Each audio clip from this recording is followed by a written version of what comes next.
communities. So sorry, that's what these are. Now, how did we do compared to 2 years ago? And 2 years ago, we were trying to come out of COVID.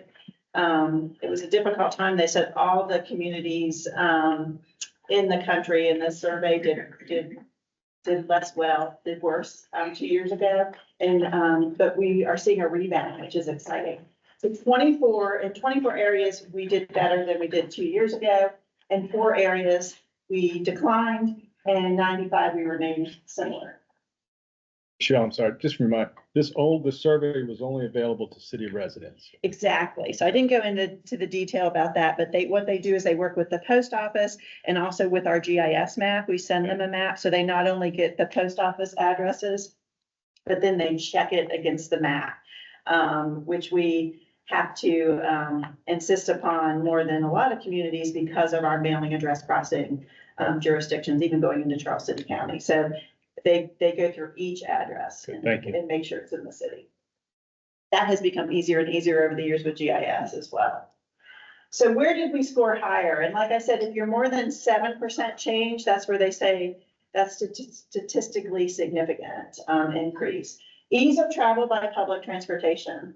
And I think this is serving on the WADA board myself. We were in a workforce crunch and we didn't have the buses going as frequently in 2022 as we do now. We're back up to almost full employment there in the buses. And we've also increased, of course, by WADA taking over the Colonial Williamsburg buses in the city proper, we now have 15-minute bus service, which was a goal in the GIOs that were ending now. Attracting people from diverse backgrounds, affordable high-speed internet access. Again, you can, Glow Fiber coming in. There's things you can identify that help this. Valuing and respecting residents from diverse backgrounds. And again, the bus and transit services. So those were the ones that were the highest change. Lower cost of living. And I did ask Polka about this. They say they're seeing this across the board. I don't think this is surprising, sort of a nationwide discussion and feeling that the public has. Ease of public parking drops. So during that time, Colonial Williamsburg changed the way it operated its lots with the passport system, and I don't think that's surprising as well. Availability of affordable quality healthcare, again, a national issue, and the overall direction that Williamsburg is taking is right at that -7. So what I thought is we'll go into each of the 10 facets, and I want to make sure you see them, and we pulled out some to discuss further, but we can dive into any of them that you'd like. So quality of life is the first area, that ensuring that our community is attractive, accessible, and welcoming to all.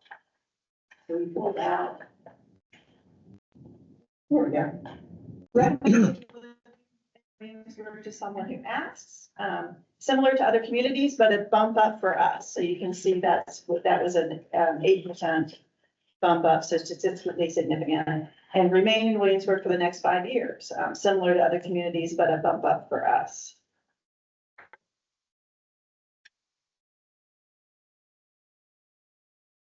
Governance.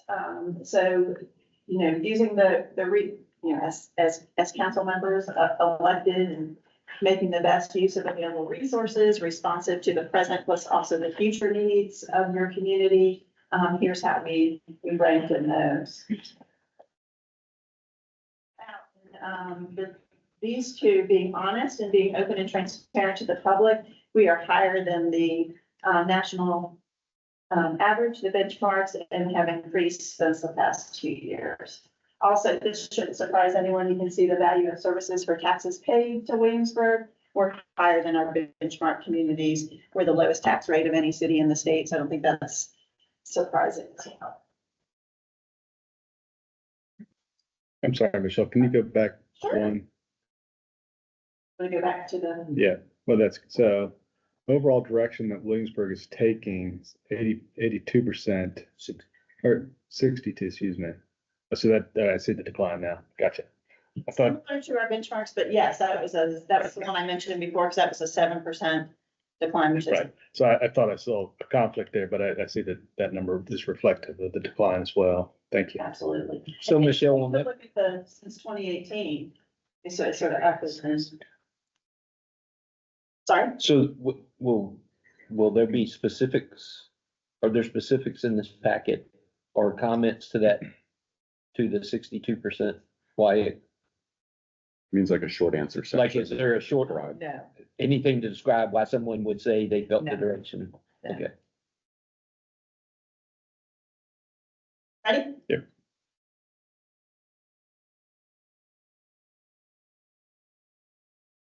We pulled up quality of services. We're similar to our benchmarks, and you see they're hovering in the range. The economy, important part of our community, so we pulled out. Williamsburg is a place to visit. I already mentioned this, but this much higher, not a surprise with our hospitality industry and the beautiful physical environment. We have here. More on the economy. We did pull up cost of living. As I said, we're similar to other communities. Polko did say this happened in all their 500 cities that they're seeing this trend downwards. But Michelle, what's the last question? What do you think the impact will be? Mhm. I don't understand that question. I'll read it for everyone. What impact, if any, do you think the economy will have on your family income in the next 6 months? Do you think the impact will, you're asking for more details. Yeah, it's just, I'm curious if it's saying the economy will or won't impact us, or will be up or down. Yeah, good point. Let's pull that.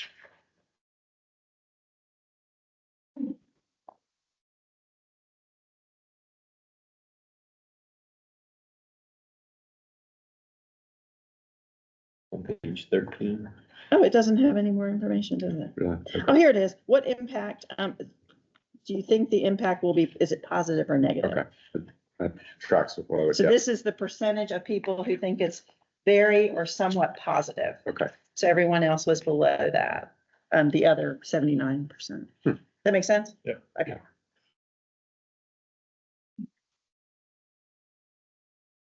Mobility. Here we saw, ease of travel by public transport, and they had a comment on that one. The comment is it was a significant increase.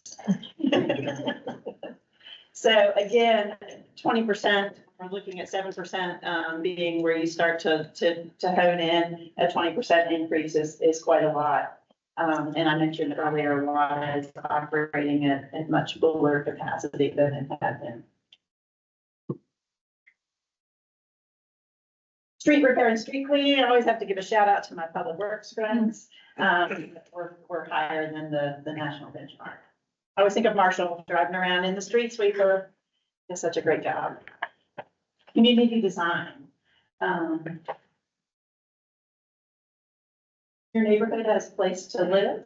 83% saw this as a high score and similar to our other benchmarks.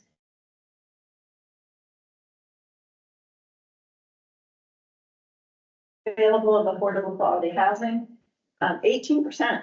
It's very low, but so were our sister cities around the nation. Again, I think a national topic that we've had the economists from Hampton Roads Planning District Commission come speak to us about this, an issue we're all facing. Utilities. Garbage collection, 91%. Went up 10%, so I wanted to pull that one out.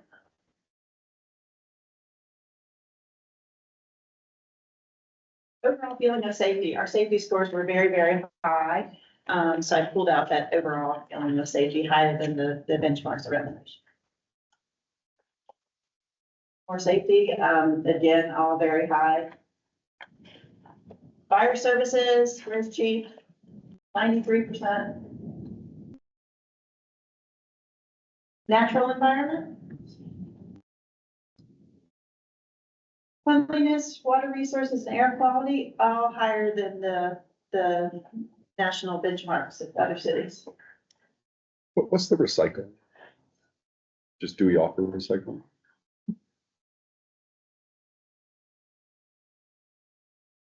Sorry, every time I ask a question, it messes up.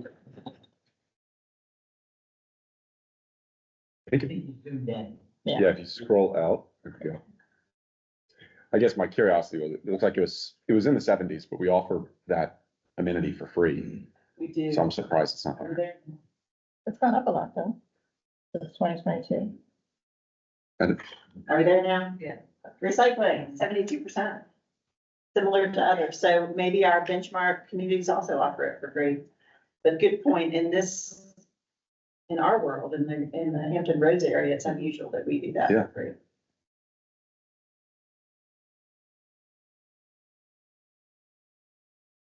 Parks and Recreation. Recreational opportunities similar to our benchmarks. Health and wellness.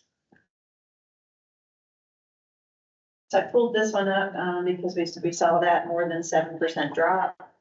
Again, similar to other cities around the nation. I know it's taking me longer to get in to see my doctor. So on that, is it only for healthcare facilities in the city or in the region? So that would be, it was city residents answering, but I know from my experience, I see doctors from In the, like Centera, Centera, yeah, Newport News? Richmond sometimes, yes, exactly. So it did not, they were speaking of wherever they receive their healthcare, not just healthcare in the city. Education, arts, and culture. Well, let's talk about it. We score high here. Shouldn't be surprised. If I remember looking at our per capita investment in the arts is very healthy as well. It's an important thing to our community, support for the arts, opportunities around that. It helps to have two great institutions entering our city as well. Public library services, I thought that's the one we pulled out, 91% higher than the national. And right there, you don't have to go back, but it points out that access to childcare had declined, affordable childcare, and that's probably a national trend as Absolutely. here as well. Absolutely. Inclusivity and engagement, we saw increases here, as I point out in the beginning of the slide. Williamsburg is a place to retire, much higher. The others were similar. As a community, we're all in with those high performers. Okay.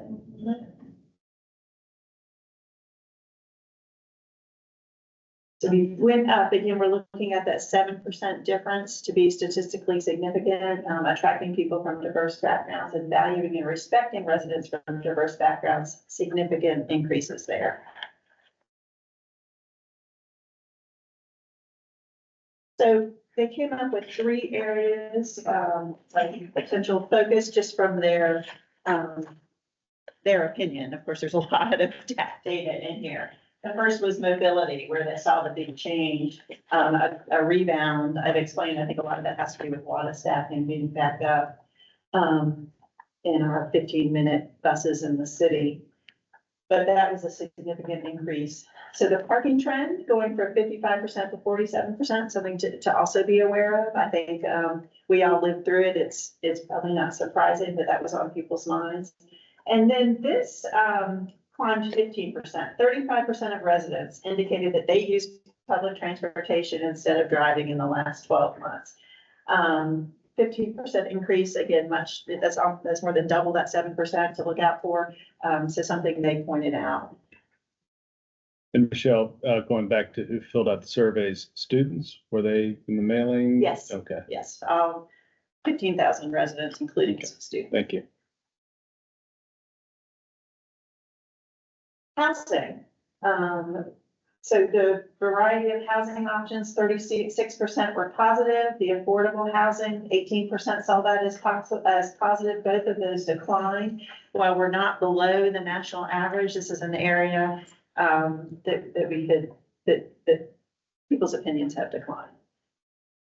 But ratings for well-planned residential growth increased 10%, 43 to 53. So that was significant to look at how people were feeling about well-planned residential growth.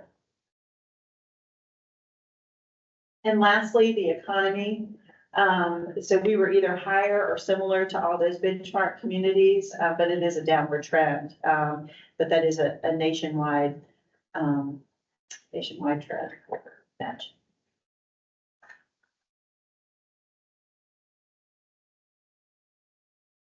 Thank you.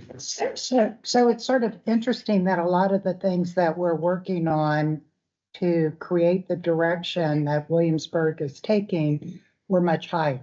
So you look at quality of life, you look at transportation, you look at well thought out housing developments.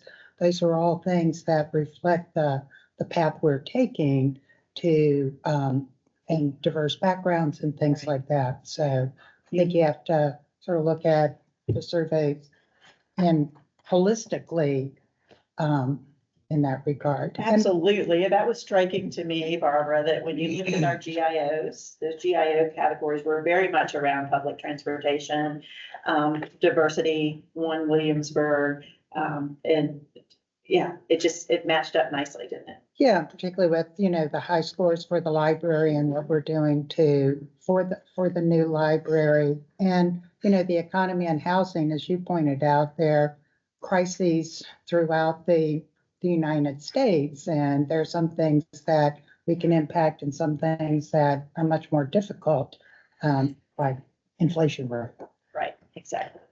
And I was wondering, did they give you any indication, or do you know if the response rate this year was like on par with previous Yes, years? it So was. it's pretty So- consistent. Yes, absolutely. Right. We're usually right around 15%. We have a great community that fills out surveys. Okay. And does that compare us to That I don't know how we compare to other. other localities I don't with, know.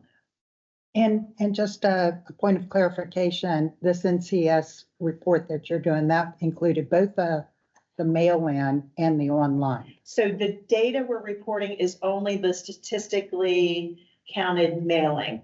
That went Okay, out to a statistically accurate grouping. There were questions, anyone could have taken a survey, but that was not baked into here because that would have skewed the statistical analysis. so will we receive the results of? We have a that? spreadsheet with all that. We're happy to share that. Okay. So it strikes me that, we're seeing significant increases in a lot of things that what I would consider the direction of the city. Some of the things that we've seen declines in are kind of the national trends, the economy, housing, healthcare.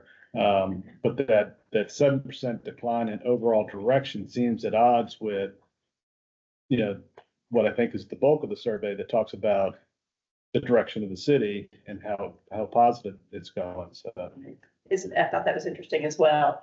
That 7% is right at the number where you start to look at those things. So it wasn't like some of our numbers were 20% changes, or 15% changes, but it was a drop. Yeah. Absolutely. interesting. Did they talk at all about the impact of COVID, not on the 2022 results, but on 2020?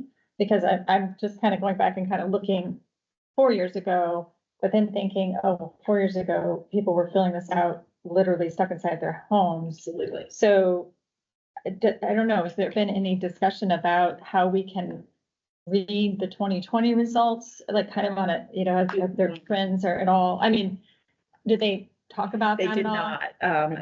One thing I would suggest is we look back at 2018, because the Okay. 2018 data, it does go Yeah. back to that. I know we do that in our financial analysis all the time because those COVID years were so unusual. Yeah, I remember that retreat, we were in a tent outside. It was Oh, right. raining as Polko was we had this Yes. lovely owl, but Polko was trying to give us that report.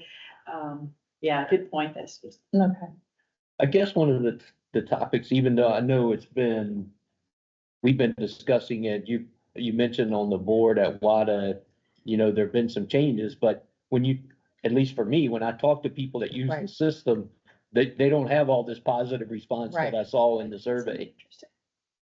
That, it's still about, Wait times. wait time, routes. Well, and one thing I Lack of noticed there is technology. the ease of travel and bus services have gone up, but actually the data shows it's only slightly past 50% favorable. So it might still be a pretty even mix, even though it has increased from 2 years ago. That's a great point. So we're benchmark, it's that all across the nation, you're at about 50%, right? And so I think that's why we feel 1 out of 2 people we speak to are not rating it high. And I'll add too, more recently, new executive director at WADA plan with support of the city council to add shelter or benches to 70% of all bus stops. That in 2 years from now, that number I would hope would be higher because of some of our more recent actions. And we'll be giving a And report that's- out on one of your GIOs about that. We have 15-minute service in the city. That was our goal, but what we really want is 15-minute service up the Monticello corridor so people can go to Target and all the amenities out there. And that is planned for 2030 in the WADA plan. So when you say 15 minutes, does that include through campus? Campus is still at a half an hour, and we are working with, they would like to increase that. We're an unusual transit authority in that we have a university as a partner, which is really exciting. They pay for that service, so it's a matter of finances. If they could, it would cost more to go to 15 minutes. We used to say it was a matter of finances and staffing, but the staffing issues has settled out. So if they had more resources, they could go. And I also don't know if I'm sure they've talked to their students about what the need is there and class, when you change classes, and it may be that 30 minutes makes sense for them. I think they prefer to 15. Maybe that's something for student assembly to try to help fund. Okay. Thank you. Thank you. Okay. Thank you, Michelle.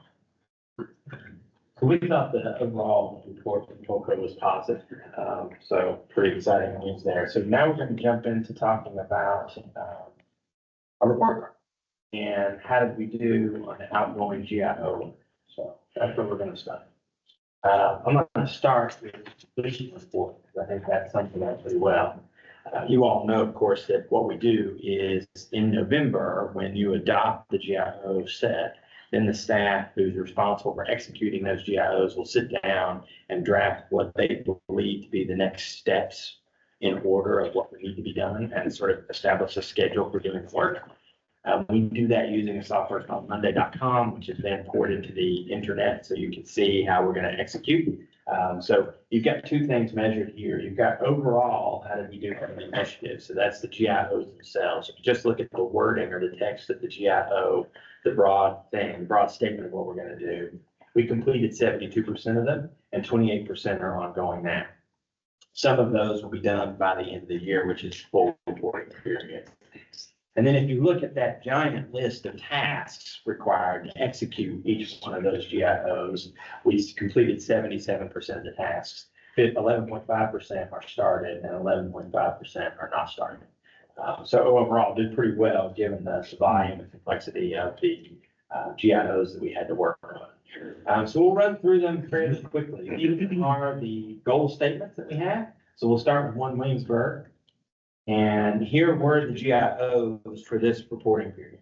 So the way that this works is if it's green, we completed it. And again, that's based on what the text is of the GIO. And then in progress is yellow, on hold is red, and then completion expected by the end of the year is blue. So there are a few things that we still expect to wrap up by January. I think it's important to note that, as we've progressed in GIOs, there was a time when the city had almost 250 GIOs to complete in a 2-year period. And so we've done a really nice job of slimming this list down to something that's much more executable and also giving the opportunity to tackle things that are much more meaningful than what we had before. So as we walk through these, what we'll do is the E-team is prepared to answer any questions. But what we thought to do is just run through them fairly quickly. So the African American Heritage Trail, you all know that we're actively pursuing that. We have some money to start the trail work. particularly the trailhead portion of the project, and then progress on through. We'll continue to seek federal and state grant funds. We have an application going in shortly for 250th funding from the state, and are optimistic that this will be one that gets funded. CDB rehab grants, this is another one that you all asked us to work on rehab grants for particularly a couple of neighborhoods in the city. We started with Highland Park and made the initial applications and community meetings toward that goal. The direct loan program, this is one that's on hold, maybe the only one that has this designation, but this is one where we wanted to set up a direct loan system to help defray the cost, particularly for housing entry into the market. And our thought was to meet with local banks and augment the money that the city might put toward that goal through a banking program. We met with a couple of banks. Neither one had programs that really lined up with the goals. And so what we decided to do was just put this on hold until the city council could revisit the topic at the GIO Retreat. Hotel affordable housing conversion, very specifically, it was to add new units to this program. We did add those units and they have all been consumed. I think maybe there's 1 or 2 units maybe still in total. I can't recall. David, do you remember? There's 1, 2 more can come online, 100 and some more units can. So not a lot left. So again, if you want to continue with this effort, it should be a new GIO to add more units to that program. A quick question on that, Drew. I thought we had, what were the numbers again? I thought we'd allowed in the 200s and we had 2 conversions, and so that's maybe around 100, but I could be wrong there. So how much of that percentage are we at? You've used up all of the units you gave to the program, Yeah. with the exception of, my memory is that there are two Two. that could now be added somewhere. But Yeah. when I say units, I mean actual rooms. Right, So, okay. that's So- not a lot. So what's the total then of number of rooms that we have across the We're conversion? probably approaching 500. This one added, total of 400 Okay, altogether. You know what, let me not, I'm gonna tell you. No, I two minutes. don't, I Yeah, I don't don't think think it it's was as high as 400. I thought it think was might more be like, 350. I thought it was 250. Let me, I think it was this time. Oh, okay. oh, that we added totally, Yeah. but we only have had one property come in you know, to request it, and theirs is, Willow Creek no, or Baymont. Baymont, Yeah, which I thought was in the 80s or something. yeah, yeah. And I don't think it's yet been converted, No, which, yeah, I guess it counts, but it's not yet open. Yeah. Willow Creek is a product. Yeah, but you they- can assign the units to that project, so. Right. Unless if all decide not to proceed with the project, then those units are essentially consumed and not available. So is that project still, as far as we know, is still moving Yeah, forward? they turned in some additional paperwork, I think, last week, Yeah, as part of their permitting journey. wait, I'm feeling pressure, hold on.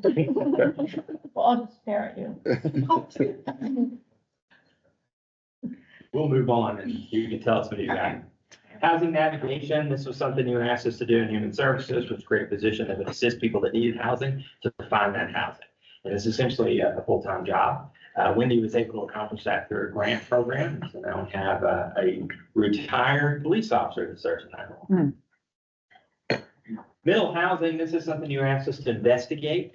No particular action to be taken other than investigate. We owe you a report on what happened. Many of the GIOs we are able to execute by using William & Mary interns over the summer, and this is an example of one of those. We asked that intern to do pretty comprehensive research on middle housing, particularly in the Commonwealth. What's happened? What are the options within this category of action? Because it's really, you really ought to consider middle housing as a suite of actions that local governments are considering regarding housing. Very controversial. What we found in her research is that the 3 communities, I think it's 3 in the Commonwealth that have implemented this have all been sued. One of them, the judge ruled in favor of the, they ruled against the county. And then there's another suit that goes to that same judge. So it's likely that same outcome will be the case. So I think this is one of those things where we should tread very cautiously. Interestingly enough, the intern that pursued this came in thinking middle housing was something that she wanted to see happen in Williamsburg, went through all the research and then gave her presentation to us, and astonishingly said, based on my research, this is not a good fit for Williamsburg. Now, what she was looking at was the whole sort of suite of programs that are available. There are probably pieces of it that you could take out that might make sense. I know we spent a lot of time talking about affordable accessory dwelling units, and maybe that is an option, but certainly the larger scope of middle housing, I just don't know is right for Williamsburg. Because I think one of the things that other communities have done that have gotten them sued is do away with single family zoning. Yes. And I don't think we're there, Yeah. but I know there are other pieces within that that could more. Yeah, there's a closely whole, help like I provide. said, it's a suite of actions that can be taken. Yeah. And each community has done it differently.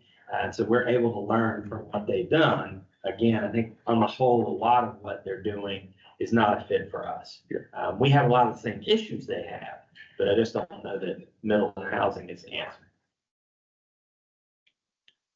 Truth and Reconciliation Committee projects, very specifically, you said complete 2. We will have 2 completed by the end of the year. Certainly there are others in their large report of actions that should be taken. The staff, I think this is on your table, but the staff did do a implementation plan where we looked at their study and said, here are some things that you could consider. And we did 2 of those. There's still a few of those on that list. So that's certainly something that should be considered. The next goal area is courageously leading, and we'll start with carbon emission reduction. So on this one, what you asked us to do is look at ways that we could reduce carbon footprint. We've taken some steps in that direction. Obviously, this is a journey of 1,000 years, so there are plenty of other steps that can be taken, and they're represented on your menu. Early childhood education, we had a couple of education components. This is another one where we took major steps. Reimagining K through 12. Of course, nobody knows better than the city council where we are with that. Smart city initiatives. This is one where this has been a little frustrating, I would say, for Mark and for me, is that this is one of those projects where it seems like we take a step forward and then have to take 2 steps back. We did work with Dominion on a grant that would install a lot of this equipment for free, and then the Colonial Williamsburg wasn't willing to let us install the infrastructure. And so we're back to looking at other locations where we might do that. In the meantime, now there's another company that's come on the market that provides an all-in-one solution, as opposed to what has been a very piecemeal approach to collecting data. And so that's something that we're going to consider moving forward. Golf cart community, you asked us to consider, is this right for us?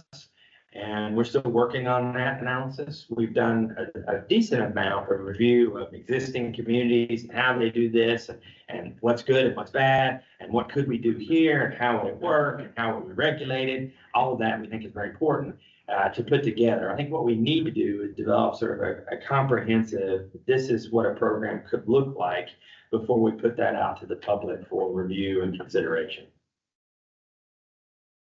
I should take just a minute and recognize the city managers, or the management intern that we have currently, Andrew Wheeler, and he has taken on a lot of these projects for us, particularly golf cart community is one of his.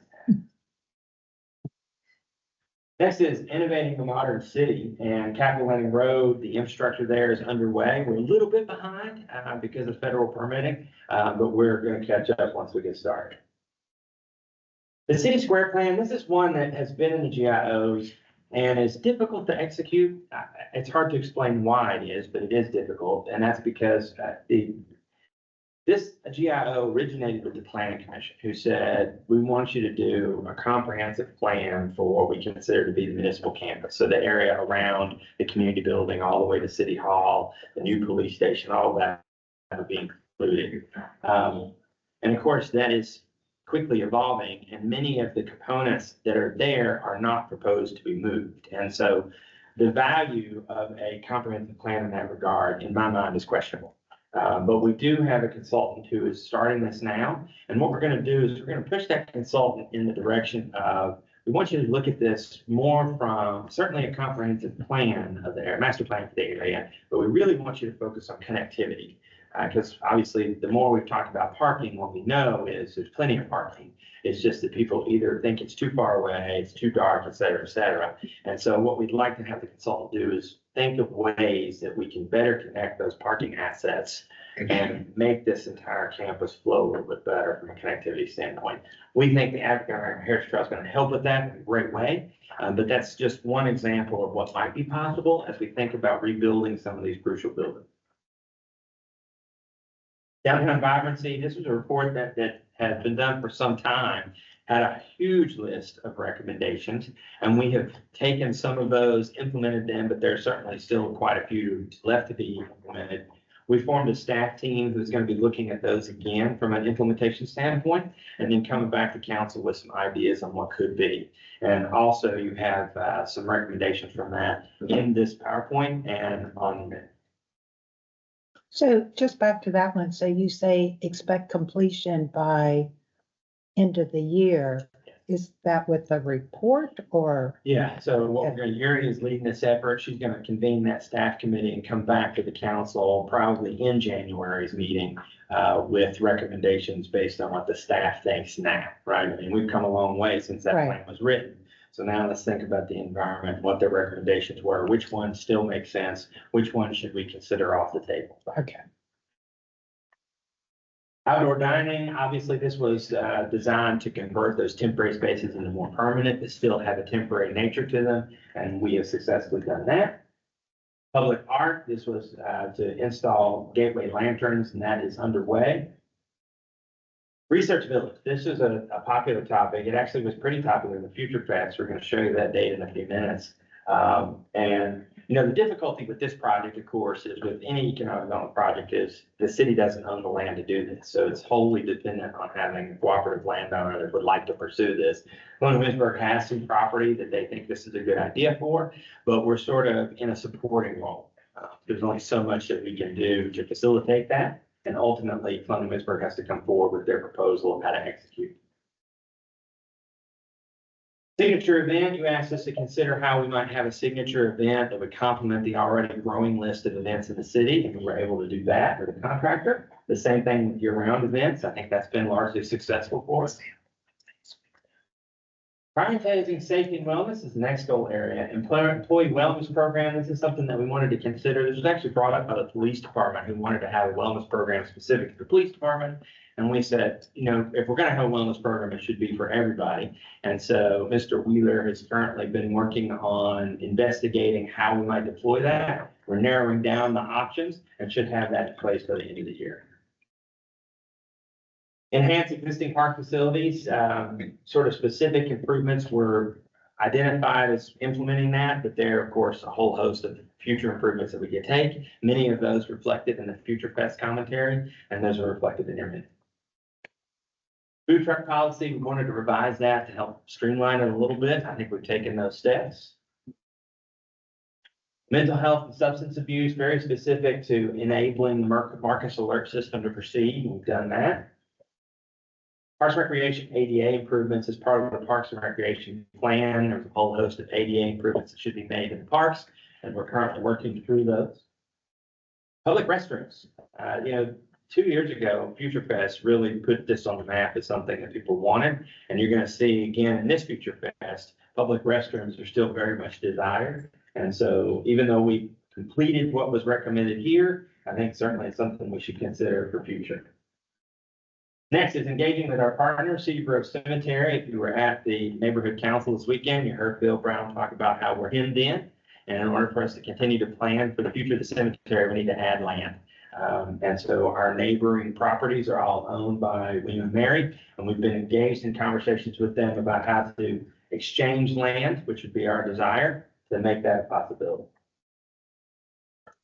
Leverage external funding. This was about how do we get better at getting grants and have a more organized approach. We made some progress on that. One of the things the city council has suggested a couple of times is, do we need a grant coordinator, grant administrator position in the city? I would suggest that if that is something that you want to do, we consider that as part of the budget. It could certainly be reflected in the GIO and maybe as the next step of this item.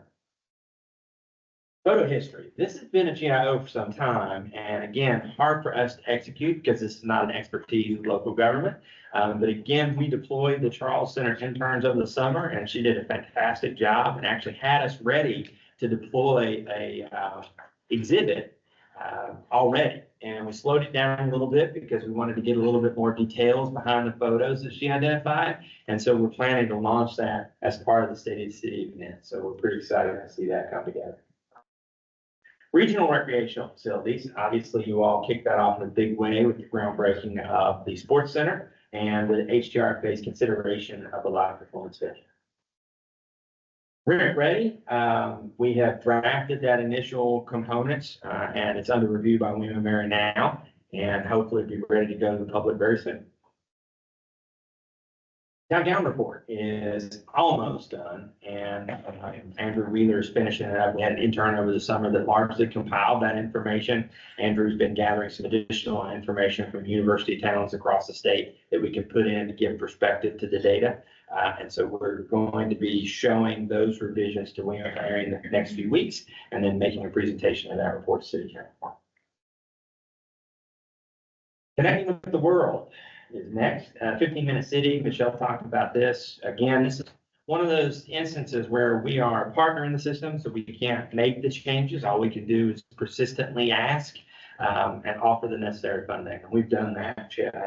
The chair now, Michelle DeWitt, I think has really advanced that through their strategic planning. They have a plan to implement components of the 15-minute city concept. But again, much work still to be done.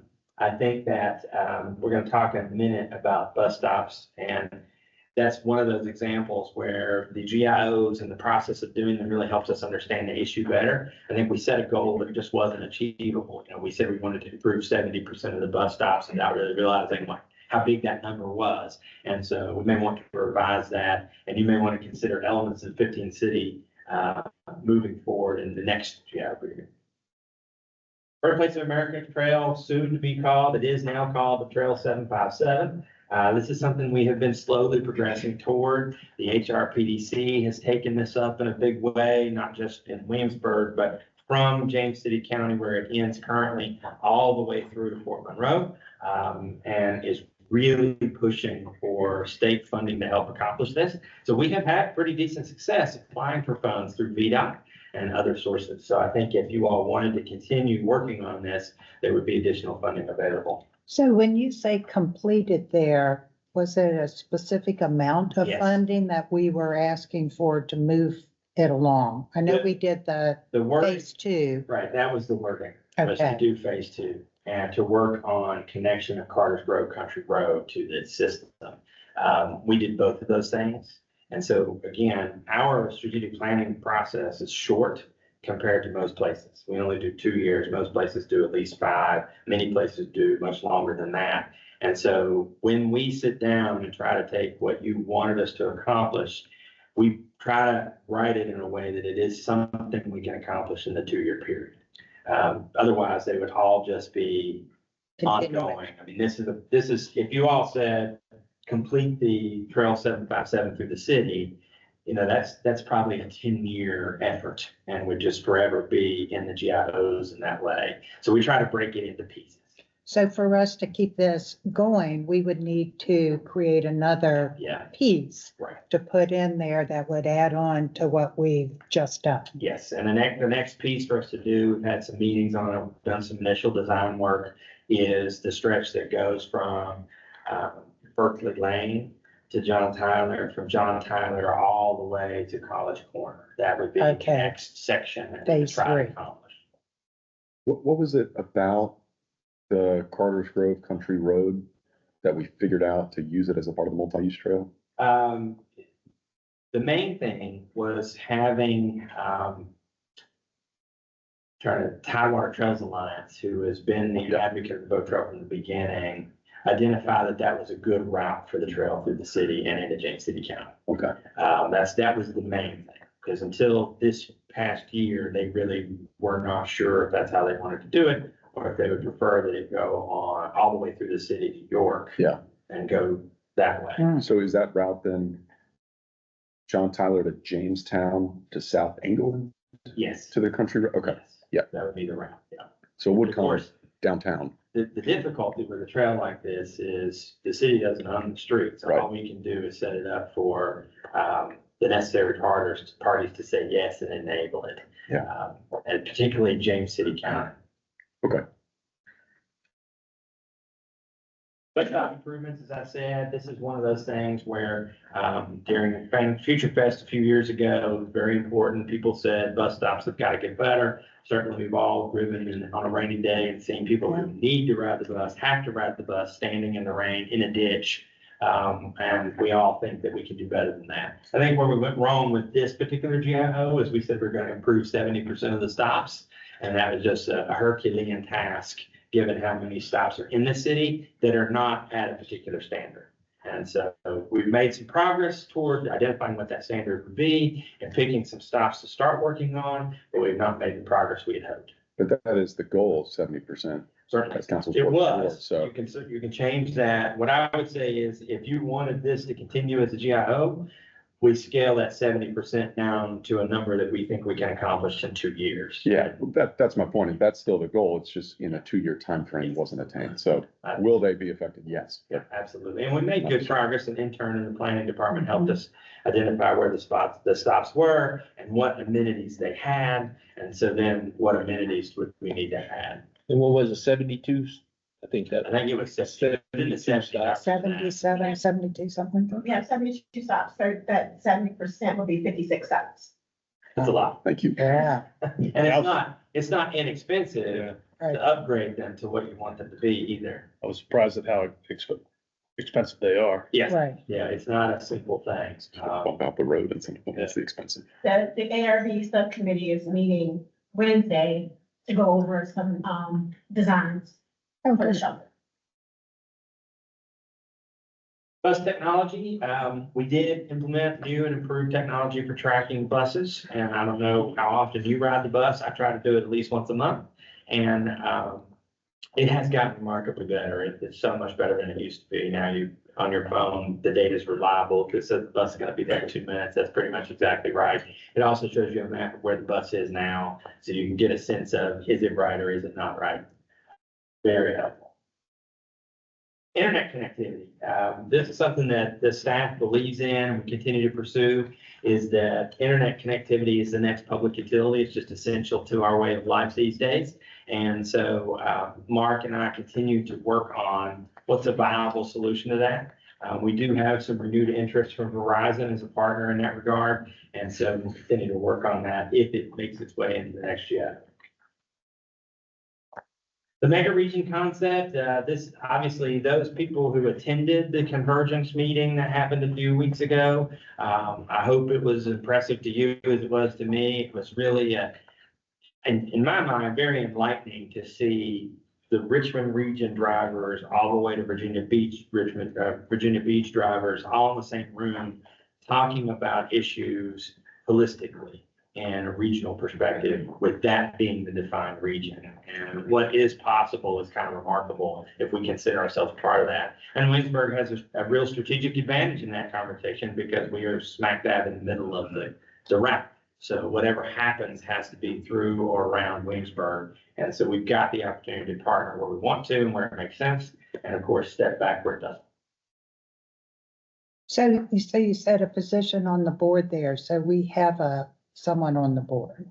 We do, yes. We actually have 2 people who are inside the process. One of the things that we asked for specifically, that hasn't happened yet, but is getting traction, is that the body that heads us up, RVA 757 Connects, form a advisory panel similar to the ones they already have that consist of the local governments from Richmond and Virginia Beach. Doesn't have to be all of them because that's a lot, but they should pick some representative folks, particularly my recommendation was CAOs, to be ready to assist when they have a project that needs something from local government. And what I said to them is, you're going to find that if you don't do that, local government's an impediment because the process can be quite daunting. And so I think that they see the wisdom of that, and I would not be surprised if that doesn't get stood up in the next year. So what did we get done? What could be considered on your list? The African American Heritage Trail next steps. If you want to do something with middle housing, that should be on the list. Continuing to work on smart city initiatives. If you want us to take the next steps with the golf cart community concept, Capital Landing Road, as we said, that's already moving, but that could be a GIO because it won't be done until that next cycle. A city square plan should be delivered to you. Research village concept, park recreation, ADA improvements, expansion of Cedar Grove, continuing to work on the 15-minute city concept, and of course, bus stop improvement. Any questions about the outgoing GIO? Drew, can I answer their question? Yes. On the hotel? So, we initially had 150, units. We added with that minimum 250 for a total of 400 units over 3 different facilities. With the approval of 505 York Street, we now are down to 2 facilities and 144 units remain of the 400. 144 are remaining, so that could be another conversion in the future. Could be There's two, Yeah, Could be another 2. yeah, okay. depending on the sizes of Right. those that come in. Because Baymont wasn't that many. You could fit 2 in, 70 each. Fremont had 76. Okay. Drew, I had a question. One of the things we may consider in the next GIO round was middle market housing, and I'm just bringing that up because that's an example of, we don't yet have a report of what the intricacies of that are. So I have a hard time saying if we should or shouldn't consider it in the future. So that, and then town gown report, when would council see those? Before the end of the year, yeah. I mean, the report on middle housing, we can send you today if you'd like to have it from the intern. It's pretty comprehensive analysis of what other communities have done. And so we're happy to send that to you. The town gown report, we can do a formal presentation to city council next month if you'd like. Yeah, great. I don't know that there's any additional steps with town gown report. Yeah. Middle housing, there could be if you want. There's some communities have taken huge missteps with middle housing. It's more just the pieces of what was analyzed is what I'd want to see. The communities that have done it have been very aggressive. That's for sure. Right. And it's interesting because we actually talked to one of them in depth about what they did. And I was surprised to learn that the staff made here are all the things that we could do with middle housing. And we should do them in slow, sort of sequential progression. Let's take this slow and see how it goes. And the elected body said, nope, we're just gonna do it all at one time. Yeah. And that's what they ended up doing. And I think probably that didn't help them in terms of Sure. community acceptance. And wasn't the town gown report, wasn't that a recommendation from the Neighborhood Balance Yes. Committee? With the research village, and you've mentioned the landowner, do you know if they're doing any research on their own in terms of what it is that they'd like to see? And is any of that information come? I think so. I think they have tasked their advisor on commercial real estate to consider it. We have approached them a couple times about grants that are available from the state to get the site ready. In Virginia, in order to be competitive for businesses that are looking for locations, you have to have a site that is ready. And there's a whole set of degrees of readiness according to the state. And they have funding to help you progress through those degrees. It's not a lot of money, but it's some. And so far, the CW has not been ready to take that money on. And so we just sort of stand ready and willing to help them. We did help get the property listed on the statewide listing of properties, but that's really the only step that they take.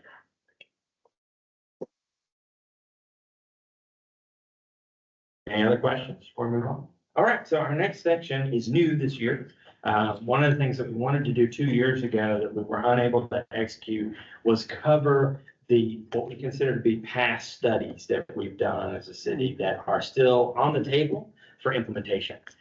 Now, what we'd really like to get is to a point where we're able to say, we've done all we're going to do on this study. That one is closed. And you could do that for a number of reasons, either because you implemented everything that you thought was viable, or maybe you completed all the steps that were recommended, or you could just say, that study has got enough age on it that if we want to consider continue to consider the elements of it, we probably need to refresh it or redo it.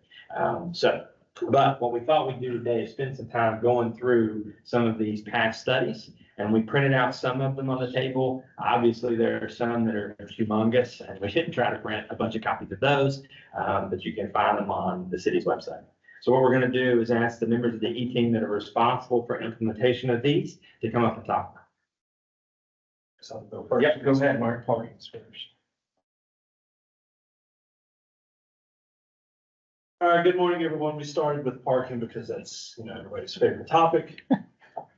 So from the parking study of 2016, the actions that were proposed are all listed here. We broke them down by what was completed, what's possible, and what we're not pursuing. So under the completed actions, we've consolidated operations and management. A lot of this is largely through Sean that just stepped out. We've adjusted the fines, particularly as it relates to the graduated fines. If you get your initial ticket versus subsequent tickets in the same calendar year, those graduations are in place. One thing to point out there, though, is that the staff recommended, for those of you that were on council then, a revision to the hierarchy fees for pay tickets over the grew sequentially. And one of the main changes was a higher ticket fee for that first ticket than we have now. And ultimately, the council decided not to do that. So while we're telling you that we did implement that from the study, we didn't necessarily implement it exactly as recommended. And I'm not pointing that out because this is parking. I'm pointing it out because as you look at these slides where we say completed, keep in mind, it may not have been implemented as fully as what was recommended by the team.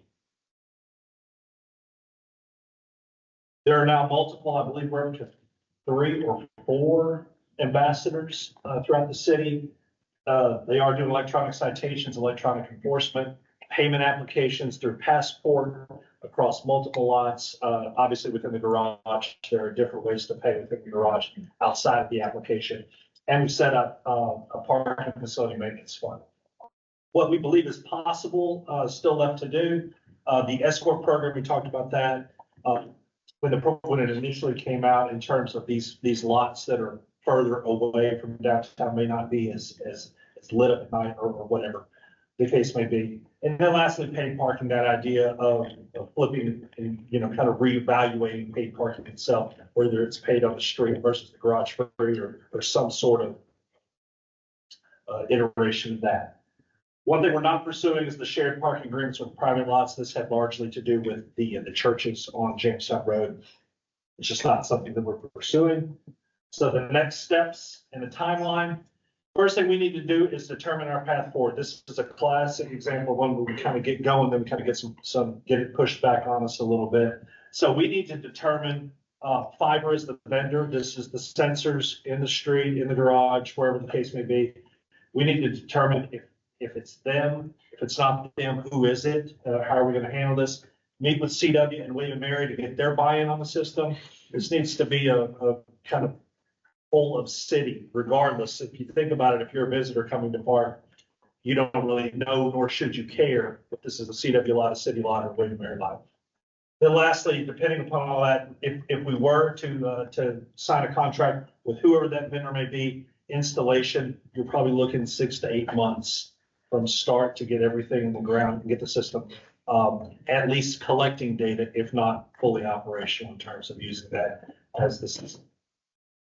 Before we move on from parking too, probably important to note, we've said this to you before, but we'll keep saying it, is that the current software that reads license plates in the Prince George Street parking garage is being phased out. So there will have to be a change to what we do there. It could be exactly what we're doing now, just with a different company. But the options there are getting less and less as the larger parking companies like Passport and Park Mobile buy up these other suppliers of technology. If we're looking at an October 25 sunset of the new park system, that's when that goes away. So as far as fiber, we've been talking about this for a long time, and I sort of get the feeling it's a catch-22 that William & Mary and CW aren't going to really go into it until they see how it works, but we can't get see how it works until we have sort of everyone involved? Is there a way we can do like a, So if you recall, we did a demo out Right. at the park. We kind of Wallerman. set some things up. We demonstrated how the sensors work, how the fiber tags work, the easy pass, if you will. All of that worked fine. William and Mary came back and said, we would love that, but we want to see it operate that way in a mobile app. So we Right, plugged a right, fiber and said, we need to see this, how this might work utilizing the mobile app. They tell us it can be done. There's going to have to be some development there. But now with that, along with getting William and Mary's buy-in, we're also running up against this clock of we've got to do something relative to our parking because of the sunsetting of new parking. so we could try and do like a pilot program? Okay, Yeah, but even then, so if we did a pilot and we made the investment in that pilot program and then one of the partners decides they don't want to do it. And so then we're going down the road of having different parking systems. And for me, I think the benefit of having a single parking Oh, yeah. system is the knowledge that people will have and frankly, the ability to park wherever they want. They would just pay a different fee if they were on the campus versus in a more of a public place. And so getting us all behind a single technology, I think is very much useful. And then also reversing that, where you park for free versus where you pay.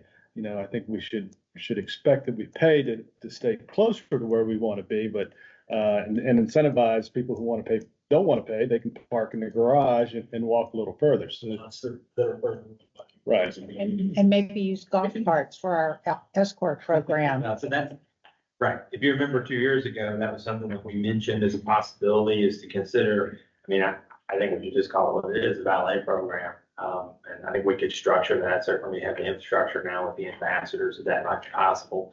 I think to the mayor's point, right now, all three entities that have parking are using the same software. Everybody uses Passport, CW, the city, and William and Mary. I think what we don't do is coordinate that parking strategy that you mentioned about where you have to pay, where you don't have to pay, and how much. And no one likes Could that. be that we don't pursue what we thought was a fairly innovative approach to making that easier for folks and just focus on getting the payment structure right within that broader scope of Passport or Park Mobile or whatever vendor is out there. Unfortunately, you would think that the market of parking systems is huge, and it should be. That's sort of like Microsoft and Apple. You have two companies that whenever somebody comes up with a good idea, that company buys that technology and then just shuts it down so that there's not a competitor to what they're doing. And so innovation in parking is stifled by those two larger companies. Well, and I will have to say, we talk about fees, and I got a ticket at William and Mary. It's $197 for parking. And so I think what is also happening is students know what the parking fee structure is on campus. So for them to pay $12, $20 for a whole day in our facilities is nothing.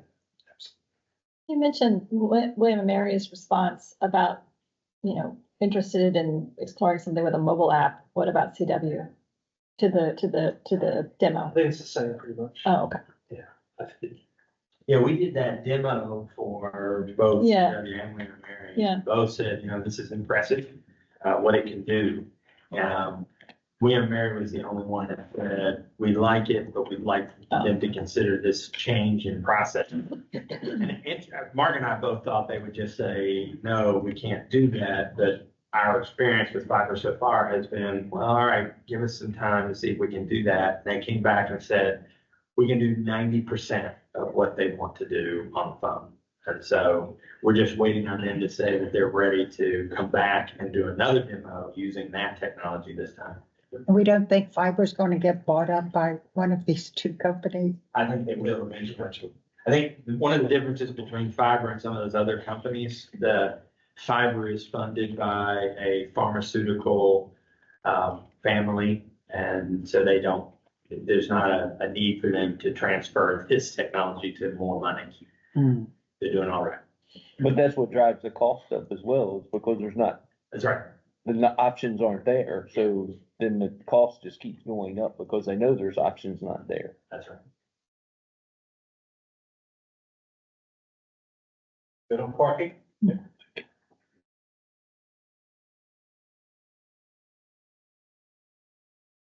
Downtown vibrancy is up next. So I'm not going to go through every single one of these, but as you can see here, we have a number of items that were completed from the list of recommendations that came from the study. Williamsburg downtown is up and operating, and they have a number of signature events that they do on an annual basis. We've added flower planters downtown. We're working on new wayfinding signage downtown as well, and we have recruited a beer garden to downtown. This is a list of some of the remaining possible items from that list of recommendations that came from the study. As Drew mentioned earlier, we have a staff committee that has gotten put together, and we're going to be convening before the end of this year to determine what recommendations we should make as council. And these are a list of the recommendations that we will not be pursuing either because of action outside of city council or city council action. So next steps. We'll be convening that staff group before the end of the year, and we plan to come to city council in January at your work session with our recommendations. Any questions? Gary, would you go back to the list? There was one that was, I think, recommended list. The possibles. Yes. And so some of these we are already pursuing. So installation of gateway features, the Williamsburg Public Art Council came to the Tourism Development Grant Review Committee with a request for funding for that. We're working on an RFP right now. And then seasonal decorations is actually one of the requests that I'll be making here. Okay. Because it's something that we do a lot of already, whether it's us or CW so much. You see that adding housing downtown, obviously that increases vibrancy when you have people living down there and shopping, and, you know, obviously it supports the businesses, which makes businesses more successful and the products get better, and then it becomes more attractive to, you know, a broader audience, including our visitors. And then also then maybe an urban grocer. You know, I often think that, you know, commerce will bring a grocer if the market's there. So, yeah. Something we've been saying about this study for since 2017 when it was first presented is some of the recommendations don't make sense for Williamsburg. Yeah. And you know, there was one about backing down, it's about to be Gates Hall. That was not something we were going to pursue. And so the list of recommendations came from a group outside of our area that didn't know better. Right? So it's up to us to make recommendations on what makes sense for our community. And Restaurant Row, was that was like a marketing effort around wayfinding signage around how many restaurants you have between like Barrett's and Paul's, 40 or something like that. Not necessarily recruiting additional restaurants, Yeah. but marketing what we already have there. Okay. And the new streetlights, where are we? Number 2, install new streetlights as far as the possibility. So that's going to be part of the, did you want to say Brad? That's going to be, so exploring what each of these could be Okay. is part of the work of that work group. Okay. The idea behind the new streetlights recommendation was twofold. Number one is there's a prevailing sense in the parking study and the downtown vibrancy study, and even in the comprehensive plan, that some of our streets are too dark. Yeah. So it's two things, add streetlights, but also make them pedestrian scale. The best example of that would be what we call the Cobra heads on Jamestown Road, the very tall green poles. They're effective, but they are spread way out. And so prevailing now in city design is pedestrian scale lights that are more like lantern post tops that you see around downtown already, and more of them. The challenge there is having more of them is more expensive. So I just want to make sure that I understand. For January, you're going to be taking this list and kind of pulling it through, like, what are we saying? This idea is put to bed. And then, well, this one, we're gonna elevate this one up and get a little bit more granular on what it could be. Is that the idea for January? Correct. Okay, so like I see on the list here, parking, and I'm like, oh, I thought we just covered that. So maybe, maybe this is not the same parking, but maybe that just is not something then, or maybe this is a little bit more specifics of parking or whatnot. Right, or specifics for parking downtown. Oh, okay. Well, what Okay. you'll see too is overlap. Yeah, So this study recommended implementing the findings of the parking study that was done in 2016. The comprehensive plan recommended implementing the findings of the parking study that was done in 2016. And so it repeats yeah, as those studies compile. okay. So the idea is that the work group that you're leading the charge is really to make a little bit more sense out of what's hanging out here still. Right, and we wouldn't be recommending anything that would conflict with something that Mark and Drew are working on. Thank you. Thank you, Yuri. Okay, next is neighborhood balance. This study was completed in 2019. So here are the items that have been completed, the trash cart ordinance, adopt a car. I didn't say good morning. Good morning. Good morning. Hotel affordable housing conversion, housing needs analysis, the 4-person allowance moratorium, lost revenue compensation, neighborhood stabilization program, and off-campus housing fair sponsored by the city. And I believe you have a copy of the neighborhood balance report from your shares. So these are the possible, and looking at what's in here and what we recommend that we should continue to do. Of course, we've heard about the Certified Rent Ready program, worked on that, and that's with William and Mary. The annual town gown report, Drew went over, and we'll be providing a report to you later in the year. Student accountability, the repurchase program, inclusionary zoning, community land trust, university-sponsored employee housing, direct loan program, contingent interest program, and the preservation assistance program are all items that we think we can still pursue. Yeah. Feels like we have done inclusionary zoning. There's an aspects of that at the former governor's insight. And it at least was proposed for the Strawberry Plains site as well. So I think there's some precedent for us letting the development community know that their apartments or their houses or townhomes should have inclusionary zoning within them. So inclusionary zoning, this is actually putting in the zoning ordinance and requiring for any new development that comes in the city. What we do a good job of is when they come into the office, we say, Yeah. affordable housing was very important to us, so therefore, what are you gonna do about that? And they do something, they try to do something about that. Okay. But this is saying in our zoning ordinance, there is a requirement that Yeah. you would not be able to get an approval without having that as a part of your project. Okay. And then the contingent interest program, what is that? It is on page 25. Okay. Of this report. And the city, Northern and Mary currently offers housing purchase or loan assistance. And such a program could be established if a source of funds was identified or a willing lender partner was engaged. So it's pretty much purchase or loan assistance for city employees and William and Mary employees. Thank you. That's page 25. Any other questions about the possible? So, there were a lot of members on this NBC committee, and I don't know how we have let them know that some of these things have been done, whether there's a possibility of taking this report and like on page 11, it talks about annual town gown report. Mhm. There's, unless I'm not reading it, there's not an update that this has been done and will be coming out, and Adopt a Cop Academy. Mhm. How have we done that? They probably also talk to them, but Mhm. I don't think there's a broader, like you're saying, kind of marketing that this has been complete. We do also, but we do have it on our website. It's on our website, right? Because I tried to go to the neighborhood, balance Mhm. committee, and the only thing that I could find was this. I Okay, couldn't find, and to be honest, like Adopt a Cop Academy, yeah.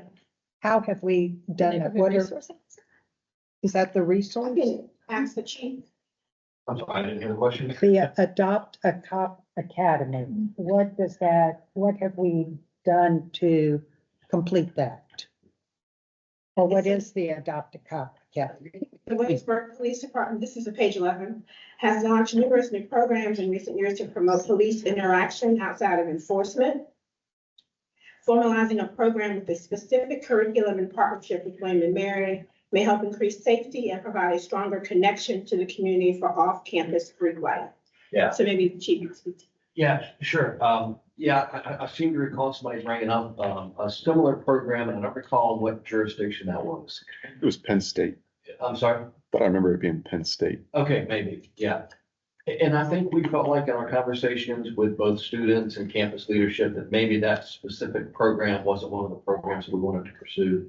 But that hasn't stopped us from engaging with our student population, our student body in many other ways. And I think from that probably spurred a number of different conversations and a number of different efforts.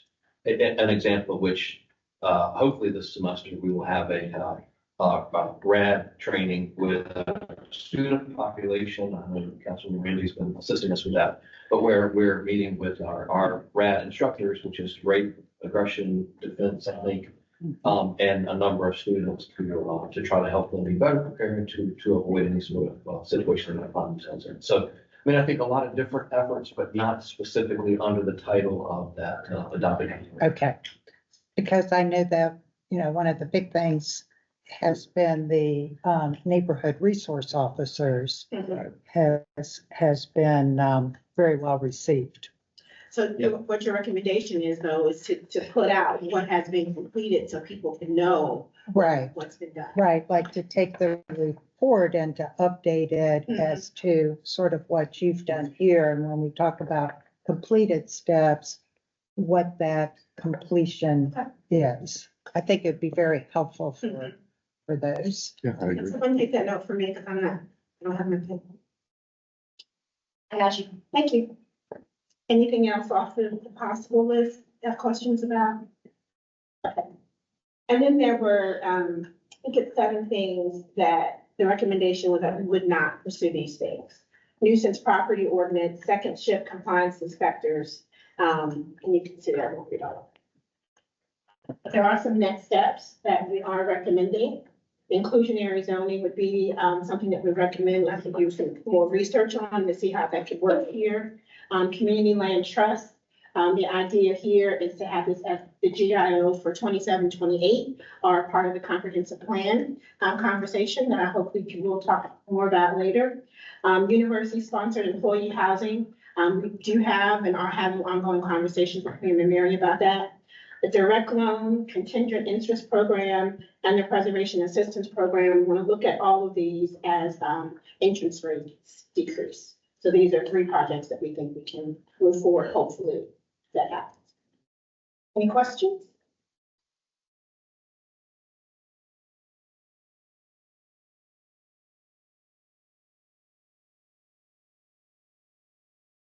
Good morning. Next up is the Parks and Recreation Master Plan, which was done in 2019. And the report was broken into 4 different categories. So the first one was add new and improve existing infrastructure and amenities. There's a list of that's completed. And what I want to point out is, although it was recommended in the Parks and Recreation Master Plan, some things are happening throughout the city. So, like adding public art, that doesn't come through the Parks and Recreation office, it's through the Economic Development office, but the parks are the recipient of those great works. Some that are left on the possible list is the connection to the Capitol Trail, adding open space and natural area preservation, and adding a splash pad or destination playground, which that's something that we would like to continue to work on. All right, the second one is to continue to improve programs and service delivery. We have completed all the recommended strategies in the report, and although we have completed them, it's something that will continue to be ongoing. So we're not going to stop collecting our usage data. That's something that we'll continue to do. So just wanted to note on this one, we've completed all of them, but we will continue to always do all these bullets.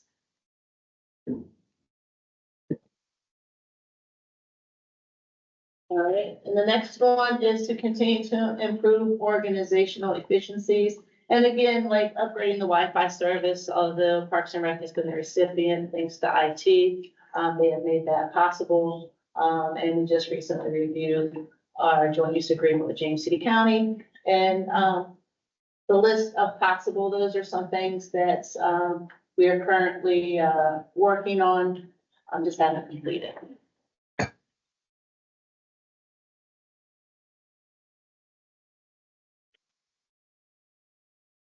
And then the last category is to increase financial opportunities. And again, we've completed all of those bullets, but again, it doesn't stop there. Those are something that are ongoing that we will continually do each year.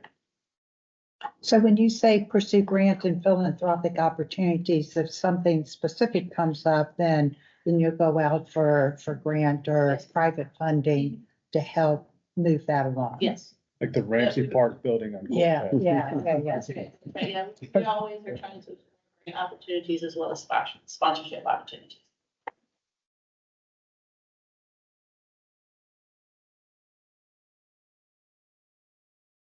Any other questions? Mike, I have one about Sure. the monitoring affordability. Does that mean the access to services and programming from the citizens? And Yes. how have you seen that fluctuate at all over the last year? So what we do, there hasn't been a lot of fluctuation. We do have a program set up to provide financial assistance to those that want to apply. And we also honor James City County and New York County's programs as well. So it's just not specific to the city. We honor those other localities as well. And then we always do benchmark studies to make sure that we are not outpricing ourselves for the market, because we always want to remain recreation priced.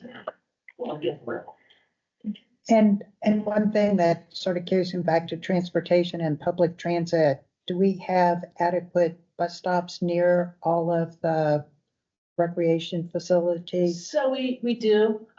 We have a bus stop right outside the Quarter Path Recreation Center. And then there is also one that's not too far from Quarter Path.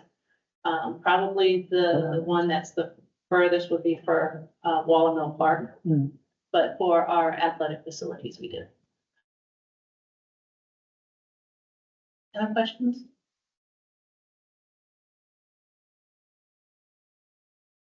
Thank you. Well, I'm sorry, recommended next steps. Mr. Rock. Well, and I thought I got ahead of you by looking at the slides, but recommended next steps. Oh, yeah, I'm sorry, I did forget that, didn't I? Okay, see, I'm helping you out. So, the next step, so, Wallamill Park is a great location.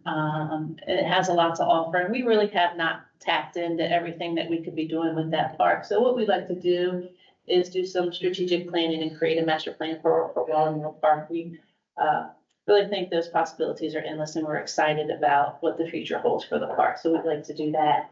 And then the last two, we have a marketing plan. It hasn't been formalized, so that's just kind of next steps. And then we have maintenance standards, but they hadn't all been put pen to paper. So we really want to formalize that as well, so that everybody's on the same page within our department. And how do you foresee the sports and events center changing any of this or being additive, or how will you sort of wrap it into the master plan? Yeah, so it's going to be a huge asset. So again, the thought is that community programming will be Monday through Thursday, and the sports tourism will be Friday through Sunday. And by adding that sports center, we are going to be able to increase our programming opportunities. As you all know, right now, our facilities were built for community use, not really that sports tourism. And so we're going to work collaboratively with a third-party operator and to not only do sports tourism, but to also bring in some more programming opportunities for the community. And since the city handles basketball and what else do you all handle We do, compared to James City County? right, so we work. Softball. Yeah, so what we do is like we do volleyball, basketball, tennis, and softball. So those are our sports. And then James City County, they do football, lacrosse, soccer. And so we work in coordination with each other. So we're not offering the same sports. And so those two major indoor ones, the basketball and the volleyball, will really be, benefit from the Absolutely. sports side. Absolutely. And it will allow us to put all of our programming under one roof, because right now we're scattered about. We use the schools, we use the James City County Rec Center. And for schools, we use both the Williamsburg, James City County schools, and we use York County schools. And so now we'll be able to put our program under one roof, which would be really nice. Okay. So when you look at a master plan, because I agree, I mean, there's a lot of land out there that the city owns and great opportunities. How will we identify the opportunities? You know, are you all collecting data from residents and visitors as to what they'd like to see? Some, you know, so that if we're implementing a plan, it's more based on what we understand people want versus what Doug Ponce may want. Right. So we have a lot of that survey information when we did the master plan in 2019, and we will also do some more community engagement as well. You know, because obviously, you know, a part of our core function is to provide parks for our residents, but when we start to expand, how do we generate some revenue to help offset some of those costs, which would then allow us to have greater offerings, and that almost ties into the marketing plan for it. So, all right. Thank you, Robbie. Yeah, my question was similar, like how much use does the disc golf course still get, you know, since that was added? It's actually one of the top rated pro courses in our area. And so it gets a lot of use, and we're actually getting ready to make some upgrades to it because it's had so much use. So it was a great amenity. And that's, I wouldn't have known that without Me asking that either. question, because that's not a realm that I'm in, but just curious.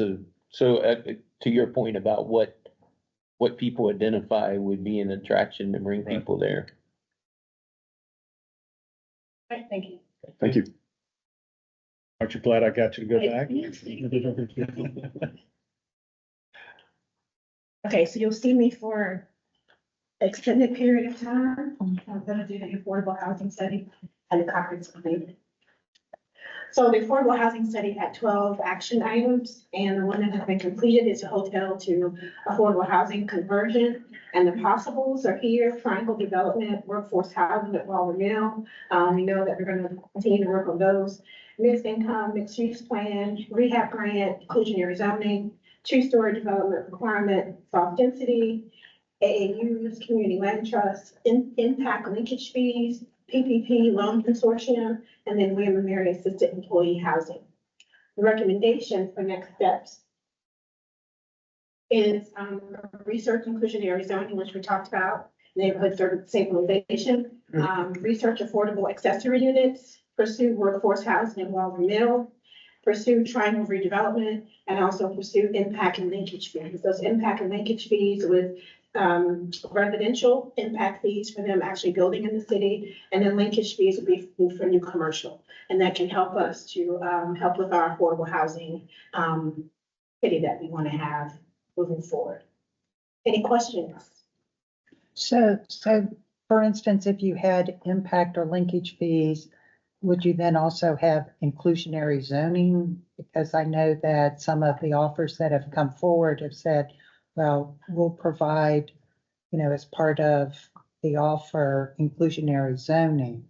So, It's usually one or the other. okay, that's what I was Yes, saying. right now we don't have either. Either They one. do that as a courtesy, I guess, but like I said before, the inclusionary zone is required.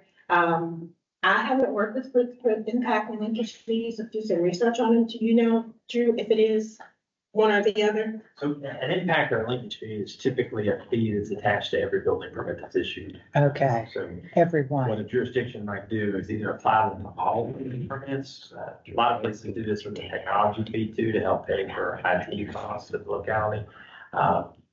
Some localities would choose only to apply the fee to permits that are contributing to the demand of the issue.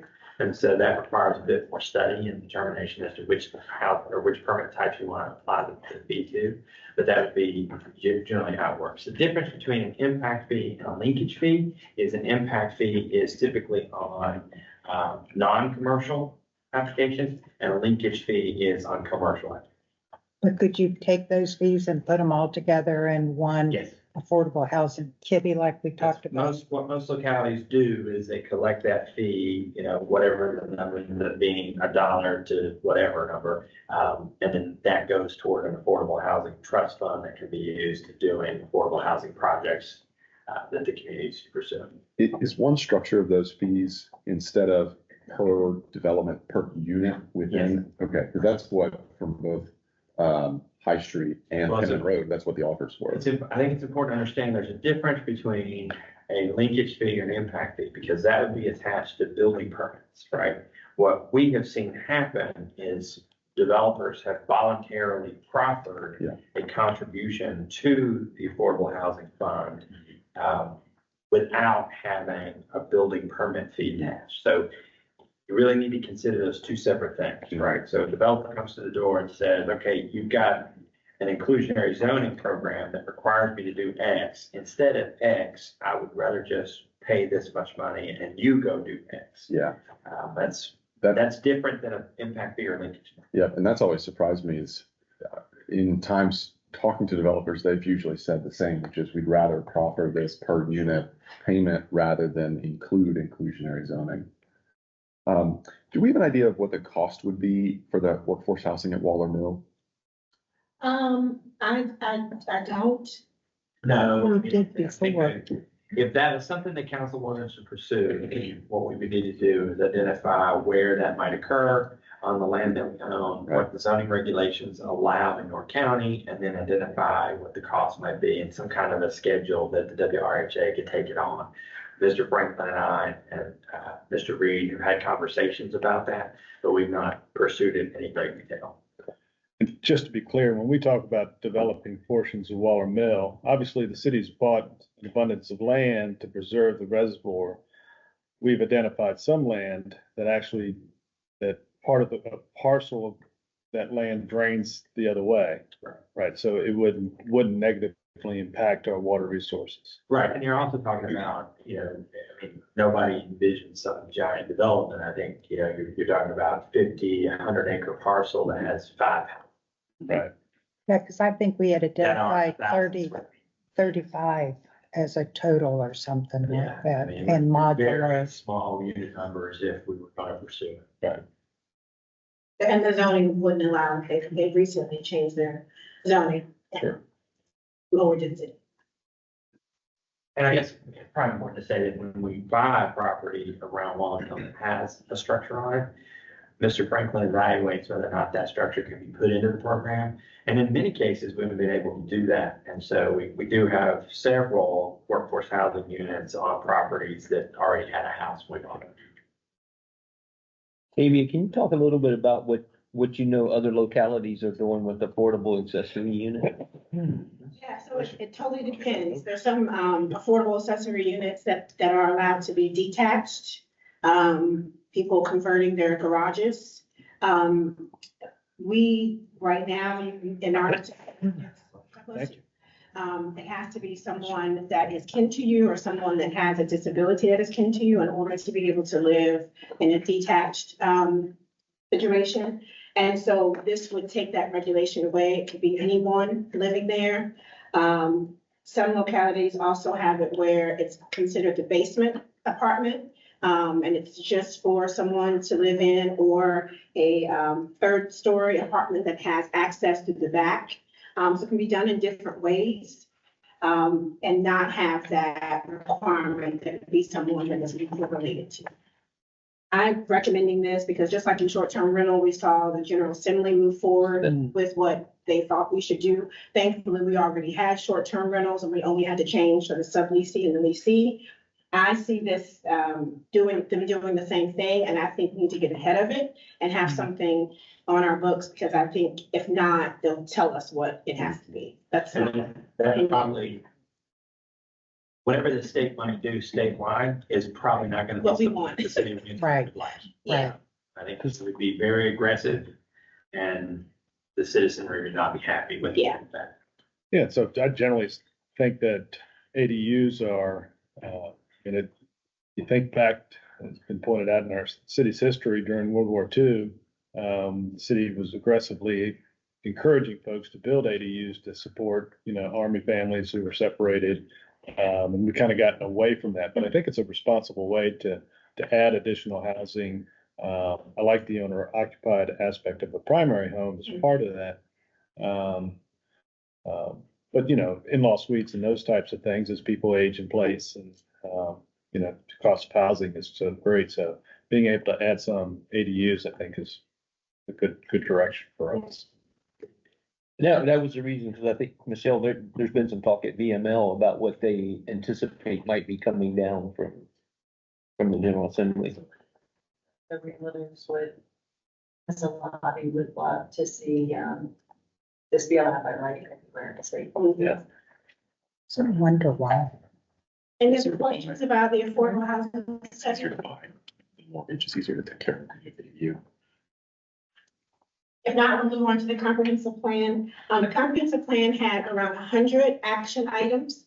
And as Drew has mentioned before, a lot of those action items are to implement studies that you're going to hear about or already heard about. And so I won't go through all of them.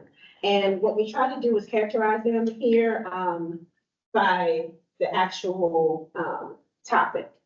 So for the zoning ordinance changes, we're going to talk about what's been completed.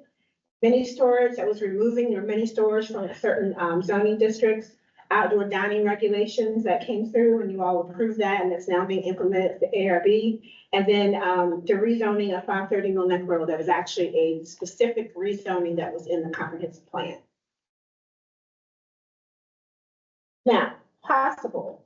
These are all the other zoning things that were in the plan that we need to work on. Gateway signage, entrance signs, B&B, special event regulations, Peacock Hill, rezoning, density, parking, complete streets policy, rezoning of 7219 Pocahontas Trail to residential, Mount Vernon Neighborhood Balance Committee, and Affordable Housing Task Force, which we already talked about. But these are very specific. Some of these, the city would not initiate. It would be initiated by the owners. So for example, the 7219, that property is owned by Colonial Williamsburg. They would initiate that rezoning, not the city. So Tavy, if I'm reading this right, the actions proposed, the reason like affordable housing is still on there is because this is saying the zoning ordinance changes within the affordable housing report of what was proposed. Yeah, and the same thing for neighborhood balance.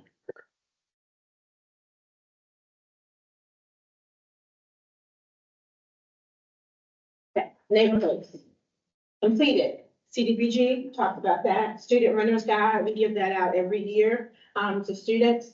Economic development, a lot of this talked about the plans, year-over-year plans for downtown vibrancy and also some other economic development plans.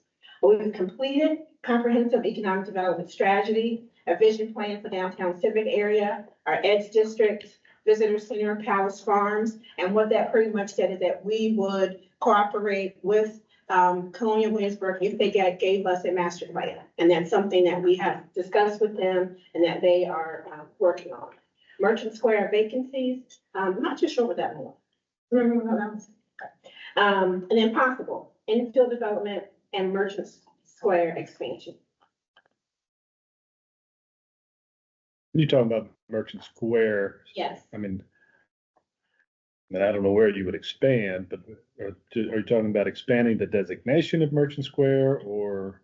It was the B6 lot. Okay. I think the comp plan folks envisioned a scenario where the space that is Merchant Square would expand to the P6. Yeah, I think I recall that now. Transportation. Again, the comp plan is that 10-year plan, so it has, it hits on every department. Completed 757 alignment, regional bikeways map that's been approved by HITBAC, and we've worked with that map and supporting water. Possible, these are all of the action items in transportation that are not in the CIP.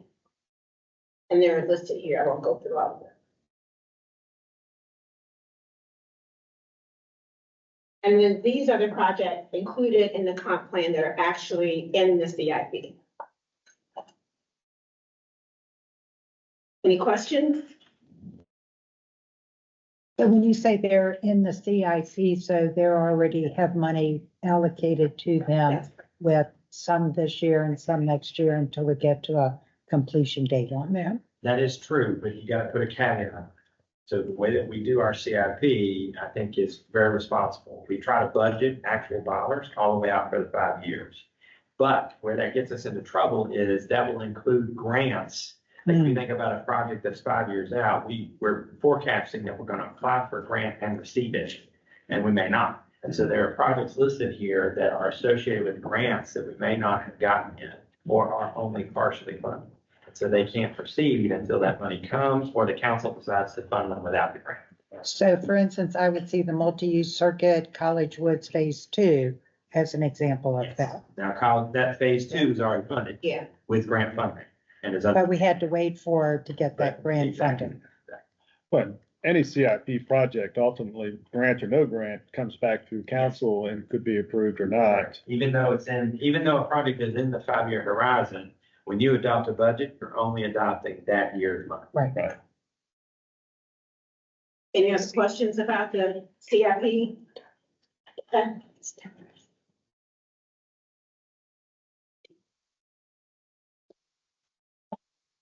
Streetscape, underground wiring, this is what's been complete, possible. We want to continue with our streetscape improvements. Institutions, these are all the possible Walker Parking study,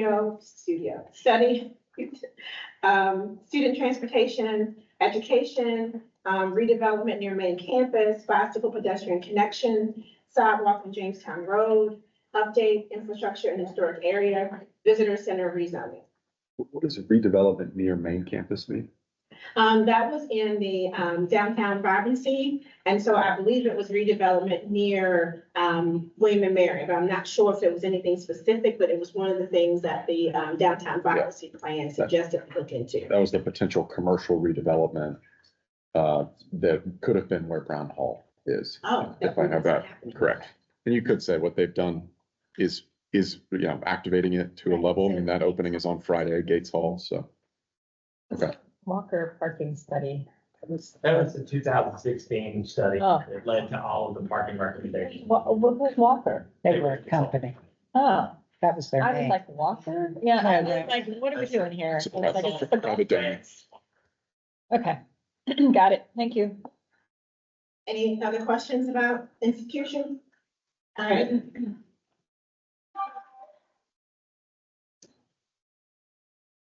Buildings, police, fire station, yay, done. Library, Bladen Building, new elementary preschool, Matthew Whaley capacity and ongoing facility study are possibilities. Parks, recreation, and open space, Robbie's already talked about her park. But here we had completed the regional sports complex, working on the African American Heritage Trail, and possibles are listed here. I mean, you're talking about College Creek. You're also talking about down near the park there, College Landing. Is Yes. that what it's called? And College the other Landing? side, I think the comp plan addressed. On the other side. Yeah, which bridging those. Right, paper mill. Completed under utility and infrastructure improvements, broadband, private solar installations, and possible historic area downtown infrastructure improvements, water sewer facilities improvements, transportation reliability, use and infrastructure for alternative fuel vehicles. Are all possibilities that will be on your menu.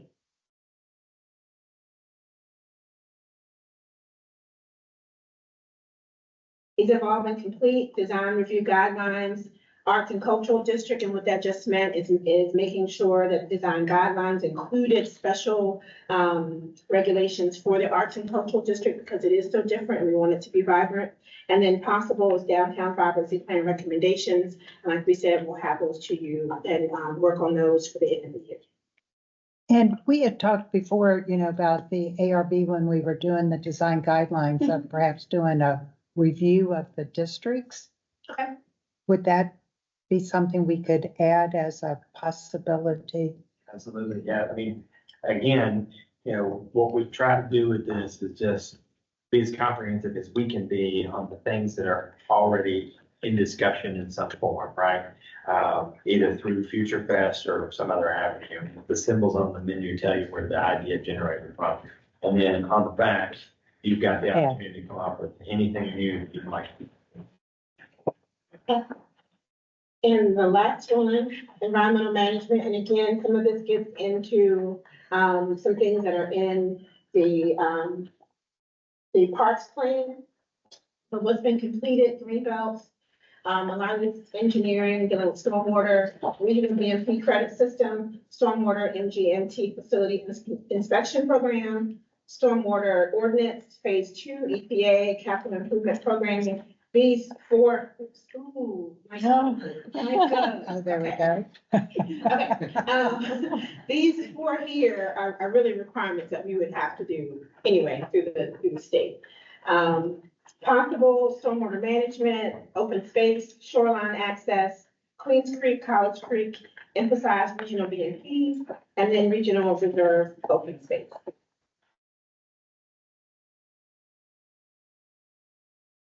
And next up, normally, anytime a comprehensive plan is approved, the next step is to look at improving the zoning ordinance. And so we want to make sure that we do that. And so our recommendation is in the next 6 to 9 months, we would bring to you and at one fell swoop the zoning ordinance update. So a lot of text amendments that you will get from us. And then revision to the subdivision ordinance to require bikeways as a planned element in a new subdivision.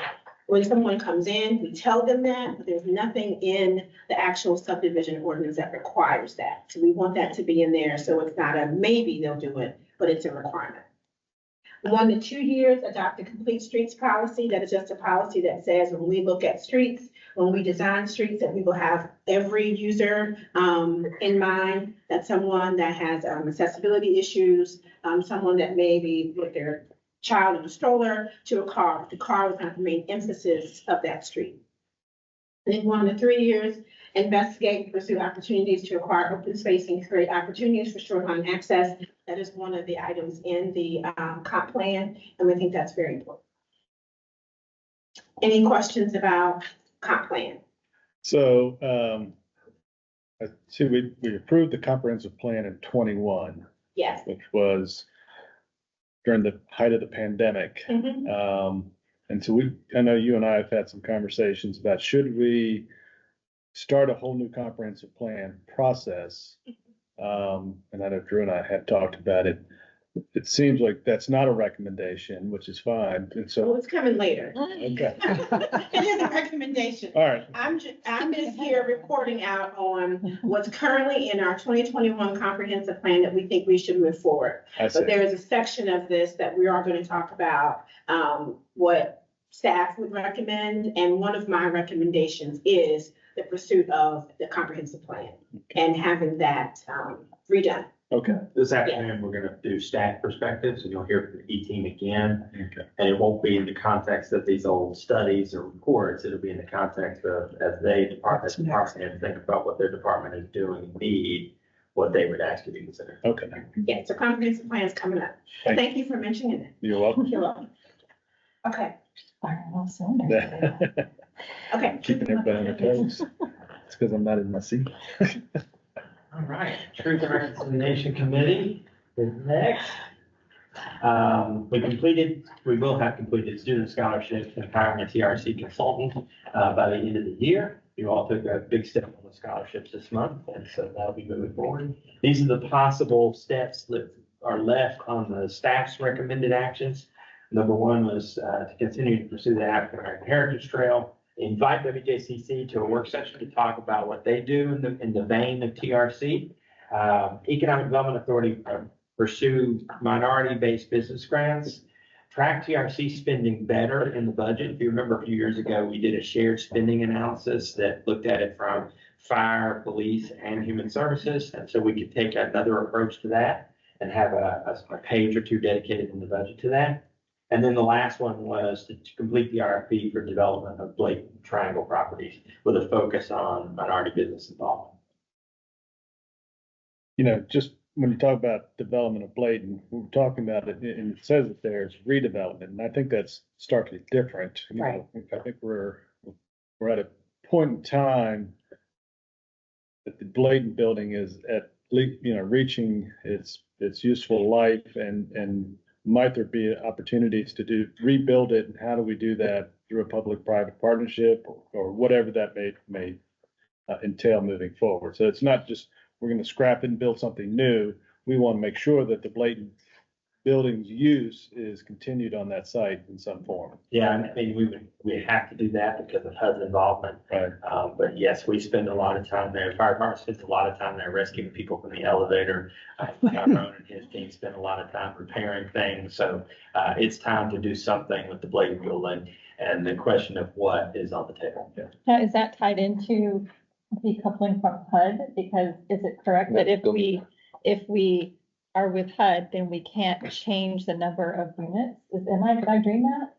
Yeah, so I did. fair cost rule kind of limits you in terms of what you can do as far as the amount of units you can add. But the key of separating from HUD, we won't be able to achieve any expansion until a 10-year process of time spent. We will have to wait, at least continue to be, function as if we're part of HUD.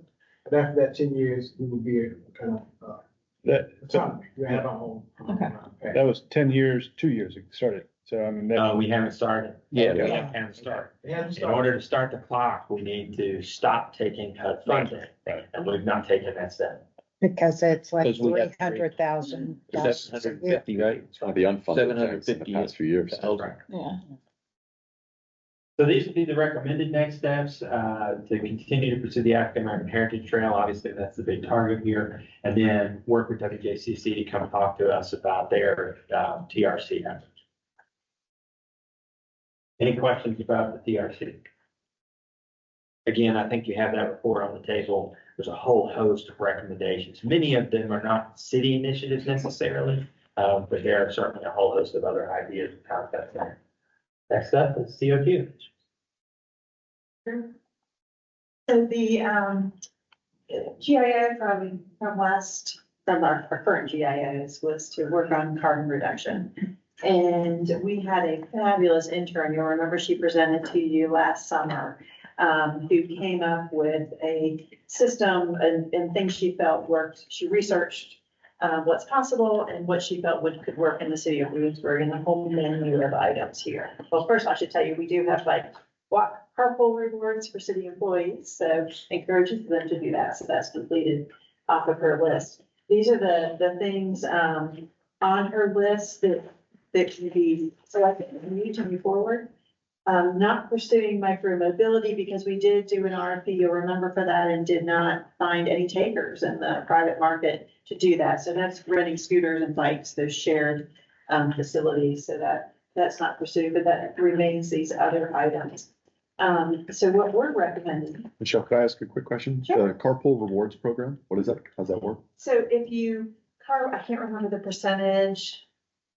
I think if you carpool, bike, or walk, or ride public transit, it's done each quarter as a city employee. More than 33% of the time, there's a threshold there. I'll get back to you on what that actually is. You receive a gift card, $5 gift card as a reward to do that. Has anyone done that? I do it when I bike. All right. So, but otherwise, I think I'm the only taker, so. Partially because we have so few who can afford to live in the city.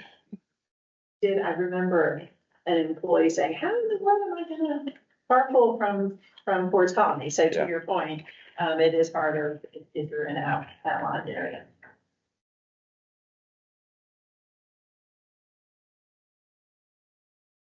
This, the three things we're recommending is that we get, direction from you, from the current GIOs on the parking sensors and the golf cart ordinance. So you've heard that in other plans and discussions.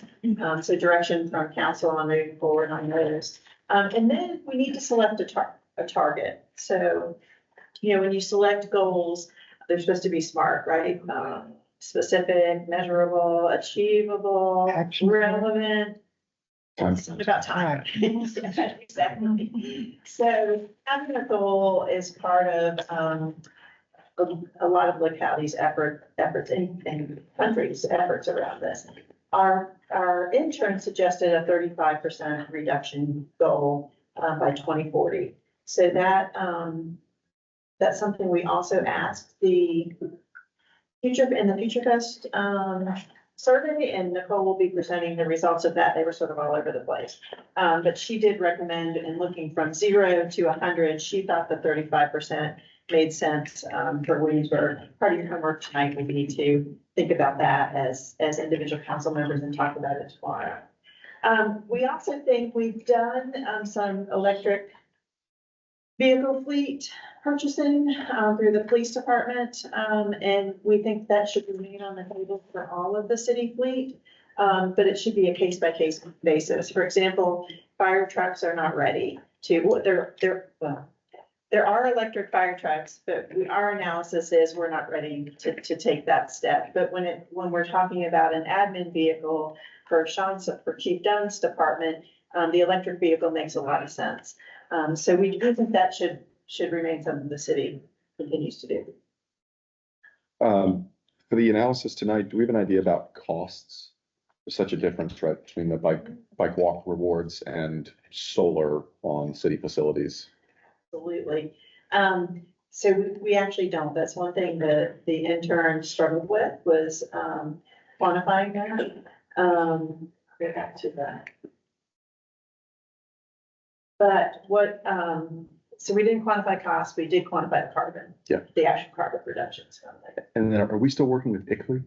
We are still a member of ICLEI, which is, they no longer are an acronym. They used to stand for something, but it's an international group of governments who are working towards carbon reduction. And they've been a great resource. They did our carbon-based study. We did it in 2019. We wanted to do a year before COVID.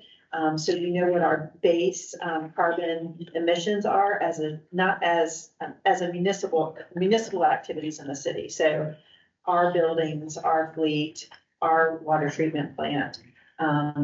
So we know that base. So we redo that every 5 years, moving towards these reductions. I think it was about 3,500 metric tons, if I remember correctly.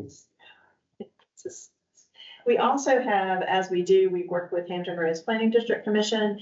We tried to get a federal grant as part of a regional effort to work on LED light replacement for all our streetlights. We do that, as Jack does a great job, as they need to be repaired and replaced. We did try to get a federal grant and we were unsuccessful. Hampton Roads was unsuccessful with that, but we've always got our eye out. How can we work with the region and the state on these efforts to leverage funding? So it might help in determining by what percentage, by what year, to know what part of the pie graph of emissions comes from where in the city. Could we share that report tonight with everyone? Because I know where it is, but it's like buried in my emails and I don't know if it's yet on the website. So that might be nice for everyone to see. I'll send it an email. Thank you.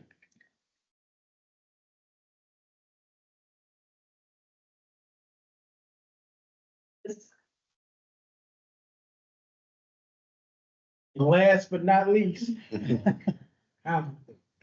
Best for last. Best for last.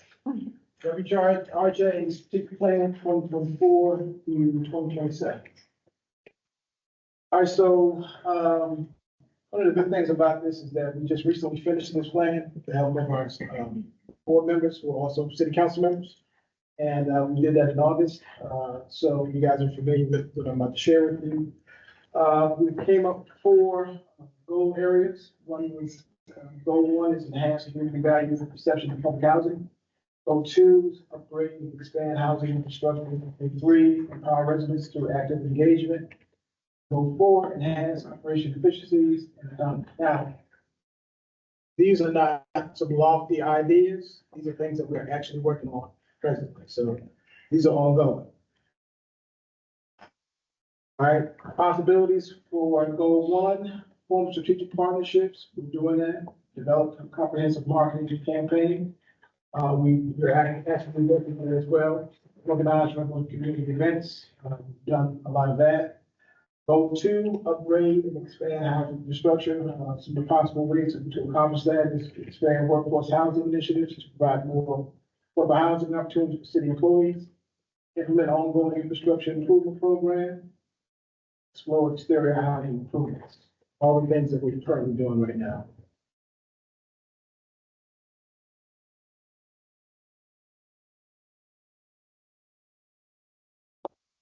All right, goal 3, empower residents through active engagement. It's important. How we accomplish this, we expand programs to encourage active participation of residents towards self-sufficiency. Quarterly, we do educational opportunities on financing, housing opportunities, just general information that we feel is important for our residents. So all towards self-sufficiency. So we're currently working on those ideas and opportunities. Offer educational HUD programs. And this is something that we can expand upon, we can do more of. There's a section 504, a HUD program where you basically help residents get more information on how they can have more opportunities and contracting with contractors and doing some of the work for the housing authority. So I think that's something that we're going to get really involved in and try to help our residents expand their opportunities for growing wealth. Develop opportunities for resident input. Always want to hear from our residents. We currently do some of that now where we have a work order call-in line, and sometimes they use it to vent. So you hear the concerns, that we try to be responsive when we get that information. Goal 4, enhance operation efficiency and autonomy. Always on my mind, and certainly we've shared our thoughts with our board members, and so we want to basically make sure that we're not a burden, that we're basically adding value to the city. And so how we can kind of get towards this is communicate relationship between WRHA and the city. We want folks to know that we're efficient and effective in what we do, but we wouldn't be able to do what we do if we didn't have strong support that we currently receive from the city. We wouldn't be able to make things happen like we do. And so we're appreciative of that. Formalize the plan to shift relationship from HUD or with HUD and share with stakeholders. We're actively engaged in that now. I think it's just a matter of time when our board and the city council decides on when to pull the trigger. I want to make that thing happen, and certainly we're setting ourselves up for that day when it does kind of happen. And lastly, develop financial sustainability plan. So that's always been goal number 1. Is like I said, we don't want to be a burden. We want to find ways where we can be, add value to the city, and certainly looking at the way we operate. Is important. We've done a lot of things to improve, our situations, especially when it comes to spending money for improvements to our units. Try to bring some of that more in-house, hiring capable staff, and making sure that they're able to kind of do things in-house instead of us having to always go out for contracts. And so we're actively engaged in, like I said, everything that you see here, we're doing it as we speak.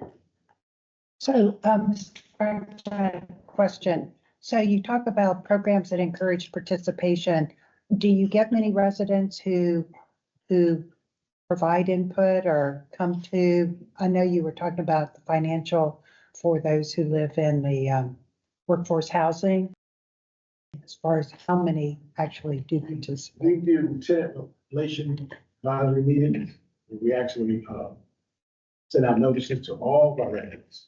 Ask them to come and participate in meetings where we can give them information, things that may be coming down the pipe through HUD, things that we have to share with regards to their lease, things that And then just aside from that, being able to just have engagement and talk with them and let them share their concerns with us so we could be responsive. So we do that quarterly.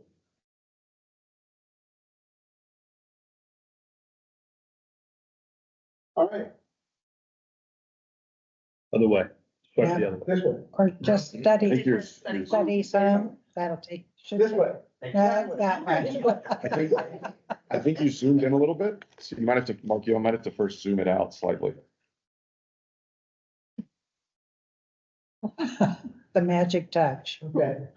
Now, there's something else we have to share, right? Yeah, the recommended next. Recommended next steps. Boom, all right. Recommended next steps, Tommy.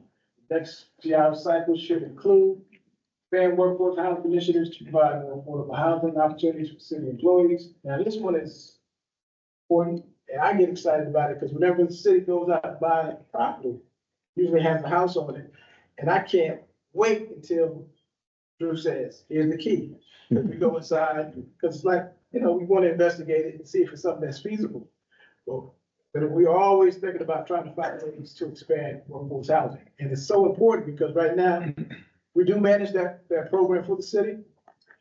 Right now, we have 8 employees on our waiting list. So it's a waiting list because it's such you guys know, there's no real affordable housing in the city.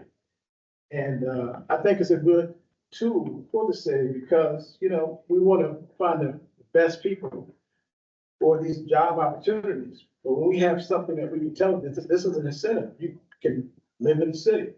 I think that's what's kind of driving that interest. Folks really want to be a part of it. Develop financial sustainability plan. Just talked about that. Implement ongoing infrastructure improvement programs. We currently do that. And organize regular community events. So these are the steps that we recommend for the future. As far as community events, I recall from all of our meetings, there usually are WRHA events talked about in the bulletins. So you kind of do some level of that Yeah, already, don't you? we're constantly doing things. We do a lot of events up there. Blake Building. Mhm.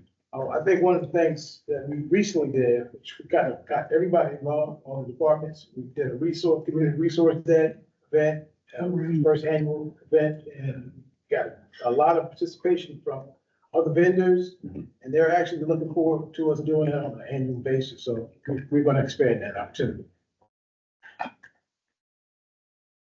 And with that, if you have any other questions, I'd be glad to talk Just through. going back to the workforce housing, when we do that for city employees, there's also an education part of that they go through, as I recall, that helps them learn how to do financing better so that ultimately they can purchase their own homes. That's still. That is exactly right. I mean, it's just not, the benefit is to be able to kind of live in an affordable unit within the city.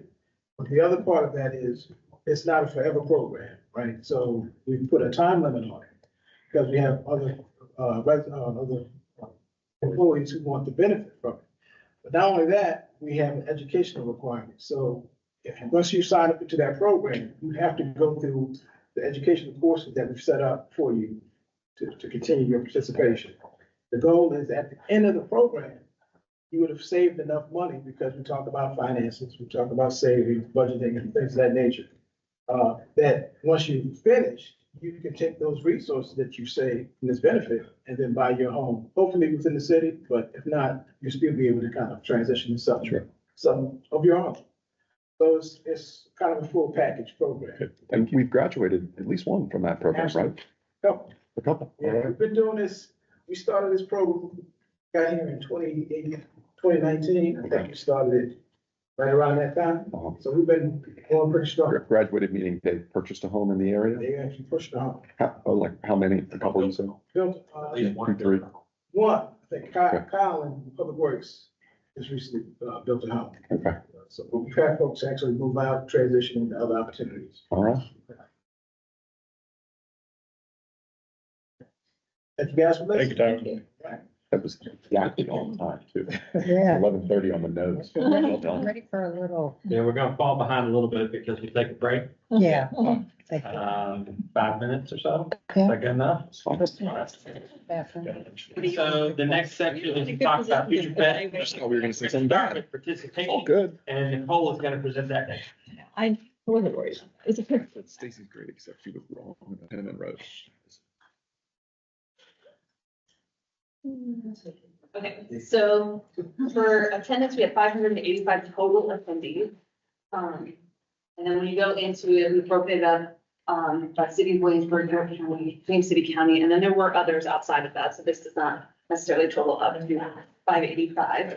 But what we did, you may have noticed at future festivals, is when you checked into the welcome tent, you gave your address. The people at the welcome tent had a street list that we used to determine whether you got a pink or blue card. That way we can track data throughout the festival. The city of Williamsburg respondents and non-residents. So I think the biggest thing here that I'm not showing you the total is the comparison of 2022. So we have 300 fewer people, but I want you to look at these last two runs. The two that we didn't have, one because of rain and one we never planned to have, the second one at William Mary, were two of the most attended 2 years ago. So you add those back in and you've got about 912 total attendees. So we're really right on par. And if you look at the comparisons, most of them, so you had Walsingham was slightly less, Kiwanis was slightly less because of the rain earlier in the day.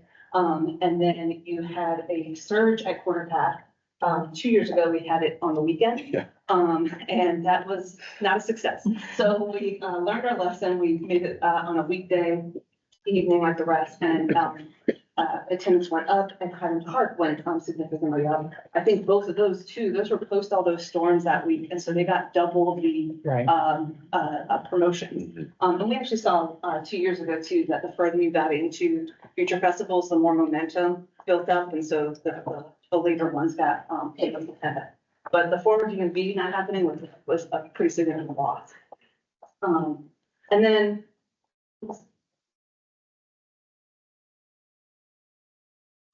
these, I'm not gonna go through each of the maps, but the benefit to future festivals traveling is the geographic diversity that you get there, and that you end up hitting all the demographics throughout the city by going to the different neighborhoods. So I'll just hit on a couple. You'll see that they tend to concentrate around where the future festival was. So most of the attendees at the Bicentennial Park one were in the downtown area. And then the Quarter Pack, same thing, you can see right in that area. And then you actually can see that this is the one that we kind of directed the former DMV folks who would have gone there to this one. And you can see that there was definitely an increase from that area as well. And then let's choose, I guess William Mary, you would see kind of in the down where the dorms and just off campus, but that is kind of scattered with the students live scattered. Well, some of my neighbors said that they came to the William and Mary one because it was actually closer to like walk up Griffin and Indian Springs and across campus. Yep. To Yeah, get it there, definitely wasn't just provided the students. walkability. Yeah, it definitely wasn't just students at that one. I mean, it was majority students, but it definitely was not just students. So. There you go. I guess ideal on yeah. Hopefully you saw, Mike probably wants me to mention this, hopefully you saw the rocket take off. Thank you. So thanks for the information. So, idea launch, this is, obviously the best one there because you get to shoot a rocket. So it was a lot of fun. But really, this time, the question that we asked everybody that came to play the game was to strengthen your relationship with the city of Williamsburg. The city should focus on what? And there were 5 possible answers: sharing information, conversation, dependability, responsiveness, and innovation. We had a small number of people that said, well, none of those really resonate with me. So we just took your input and classified it as other. So you can see the overwhelming majority sharing information and conversation. This is for all respondents that came to play the game, with smaller amounts for dependability, innovation, and responsiveness. Again, all respondents. This is the city. The sharing information and conversation actually both went up a percentage point, but roughly the same. So it was the same across all who came to play the game. And then lastly, some observations. From sharing information, transparency. There's folks that talked about a semi-annual meeting to understand more what's going on in the city. A lot about just what's going on type information, other ways to share information, better, get with William and Mary students and kind of, allow for better information exchange with them. Conversation. A lot of people love the event. That was what was apparent to me in this, is that everybody loved this event, and more events like this would be fantastic. I don't know if the landscape department would like that. But then, just in terms of the conversation, helping everybody understand what's going on, gives a voice to the residents. Innovation, even though we live in a historic city, we still need to be innovative, find creative ways to solve problems. Many items have been blocked because people want Williamsburg to stay the same, continue to be forward thinking. Responsiveness, just when we ask a question, residents ask a question or have an idea, that the city answers those questions with them, and then just more ways of communicating. And then lastly, dependability. The city is very dependable. Ensure that public transportation is on time and dependable. These are just kind of the highlights of the 5 major questions that we asked. Quick question over Nicole. With our newsflash, is there a text capability of that? There's some limitation on the number that can be sent. I can't quite remember what the limitation is there, but there's a limitation that it didn't quite make sense for us to turn it on, but we can look if that's changed since we launched the website. There's certainly other mechanisms by which we can do. Yeah. It's a good idea.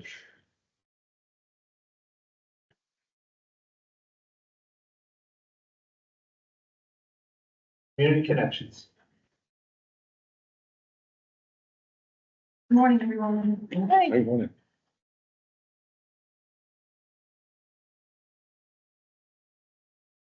I had the pleasure of talking with the community about homelessness, everyone's favorite topic.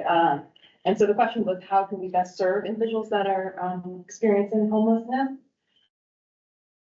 Some people, questioned about the level of homelessness we have in the city. So it was a great opportunity to do a lot of education about what we already do and the needs of some of our community members. So when we asked the question, what can the city do to best serve, participants had 3 votes. And so they could put all 3 votes to one of these items, or they could split it up. And then on their card, they wrote why they picked the selection of potential services or programs that we could implement. I didn't see any major differences between residents and non-residents, and same between locations. Our top runners were day shelter, which would, there. Oh, this is their city residents. Hit the bar when you Touch the bar and it'll take you to that. Oh, okay. So the number 1 selection was a day shelter. So this would be a facility where individuals could go to rest and shower and eat and bring in the services in-house. And there's several comments about then it would be an alternate location than the library and the city park. We did speak with residents because House of Mercy has a form of day services, but they really talked about expanding that or having more options. The second, not surprising, is more housing units. And the comments were really about affordability and accessibility. Also, there's several comments about having smaller units or rooms to rent. So knowing that single individuals may not be able to rent a full apartment, but having options for smaller units to be able to house individuals that maybe are fixed income and have lower income.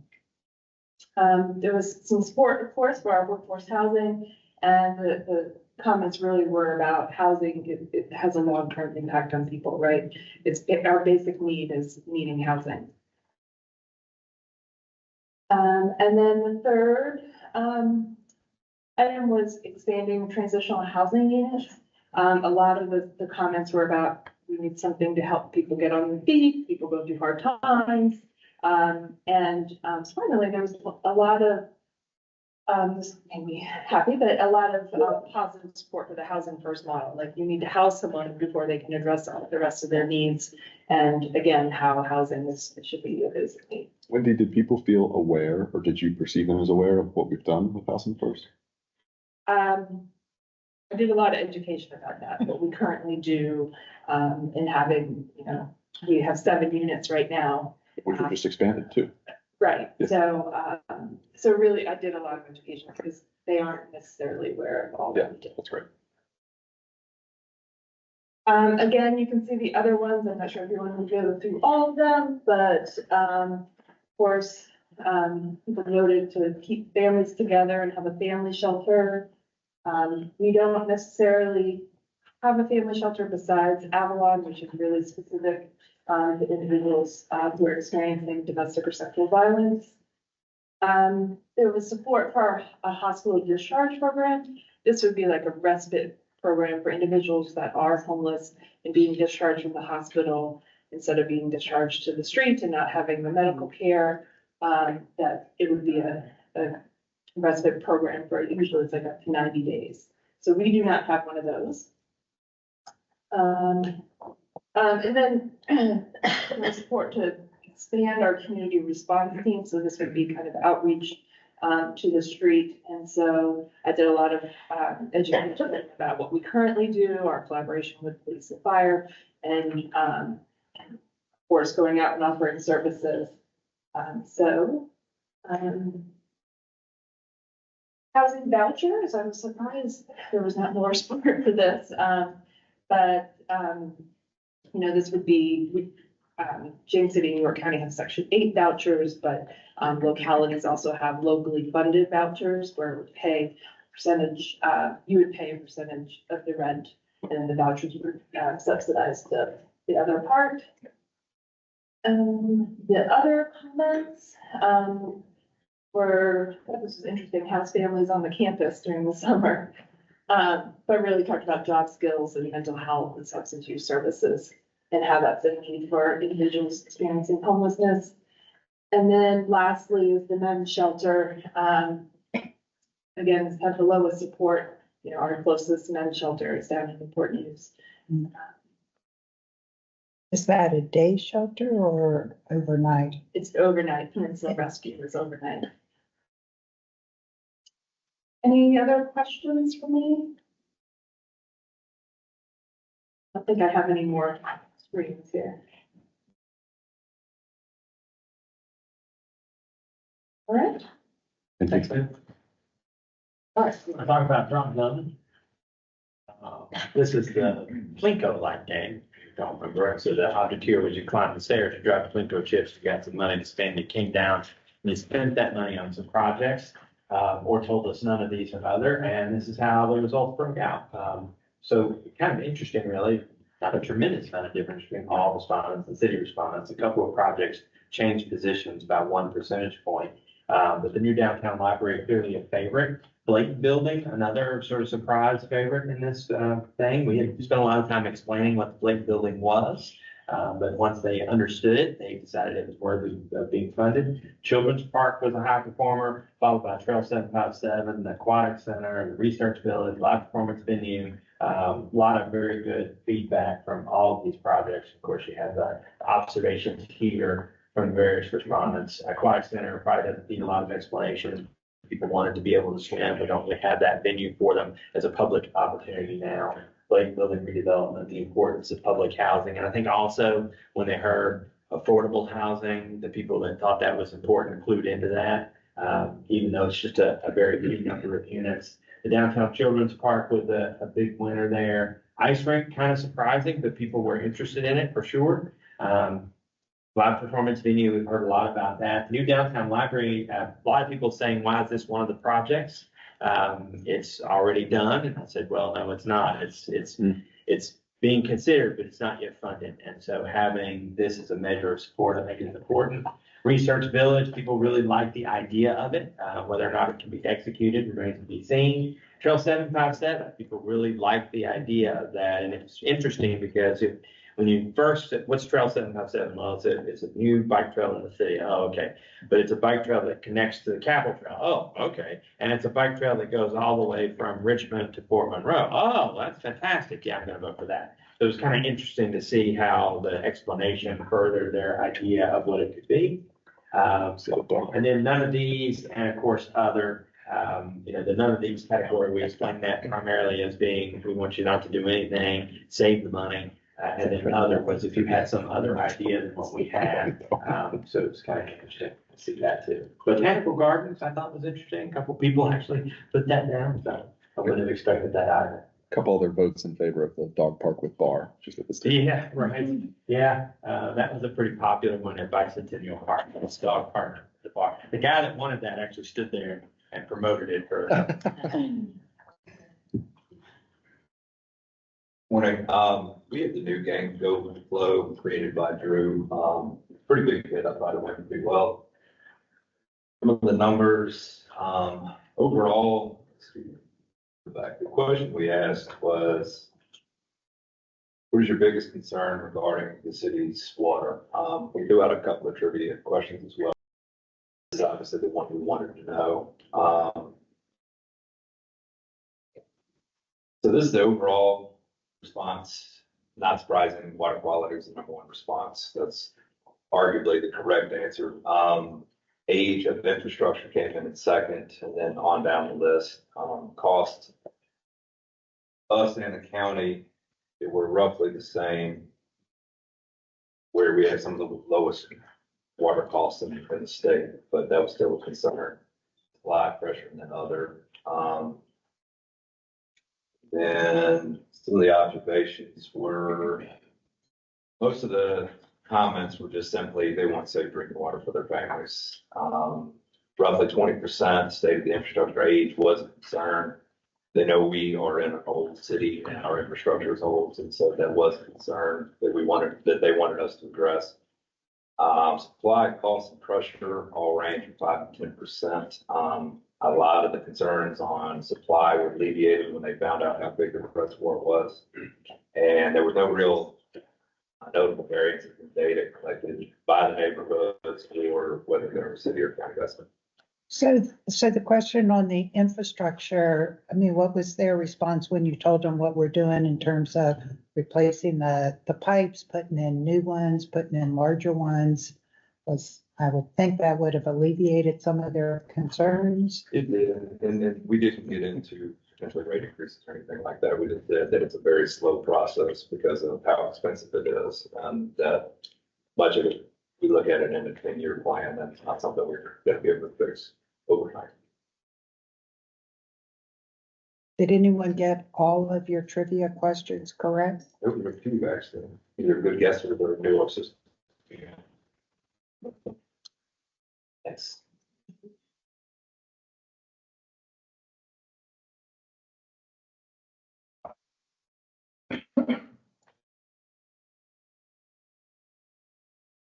Well, again, I was the team captain for Totally Tubular.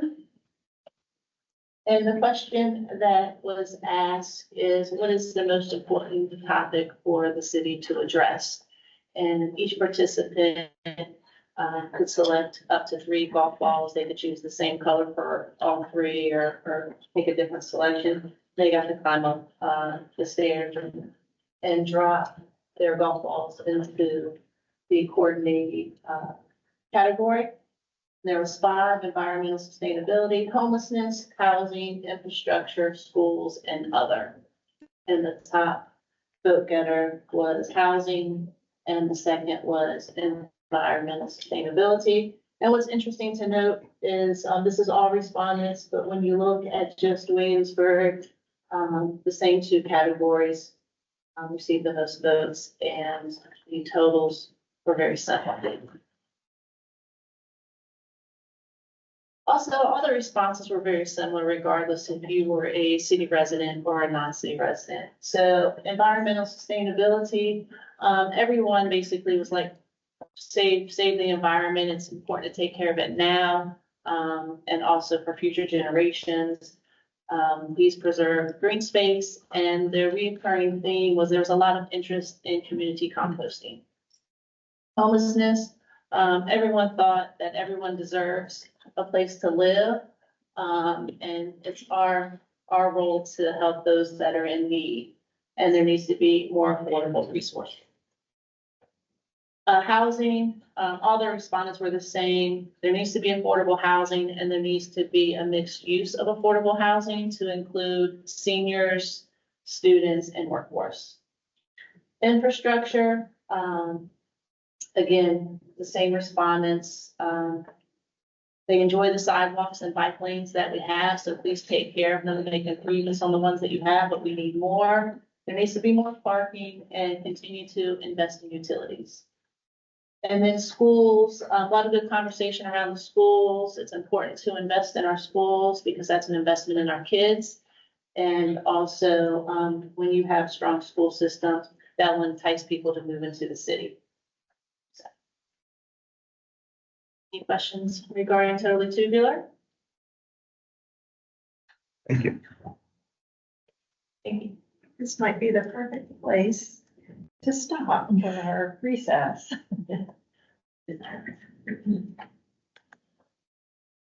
Okay, Is it Vice Mayor? yep.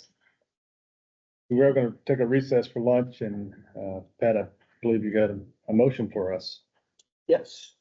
I move to go into closed session pursuant to section 2.2-3711 of the Code of Virginia for the discussing three matters per subparagraph 39 regarding confidential and proprietary information furnished by a business located in the city. Second. Ms. McKay? The Rogers, Aye. Ramsey, Aye. Mayor Pond, Aye. Vice Mayor Yen. Aye. Chair. Okay, we will reconvene at 2:00. Mayor Pond. Aye. Vice Mayor Yen. Aye. Chair. Okay, we are back in open session, and I guess next on the agenda is, are we finishing future festivals? Yes, I think we ended at totally tubular, so we'll pick up with the fine design. There you go. Mr. David? All right, we'll go with. Pioneer City. The Pioneer City this year was about pedestrian. We actually had maps of the entire city for people to give us input on where they'd like to see sidewalks, crosswalks, and multi-use paths.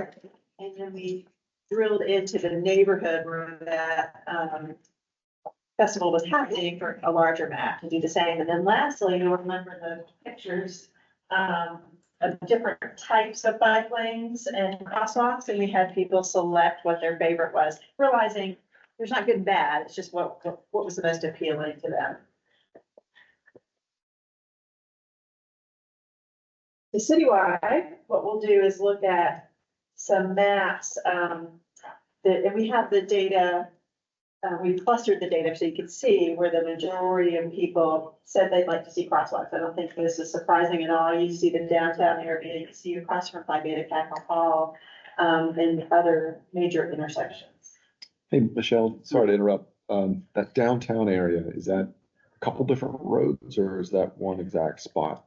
Couple different roads. So it would have been all throughout this. Interestingly, it looks like boundary over to Prince George. Virginia, Prince George. We do have this at a more detailed level, but just to show you where the greatest interest was, we wanted to show you the cluster maps. Bike paths. You saw those. You can see in areas where people identified wanting to see some bike path improvements.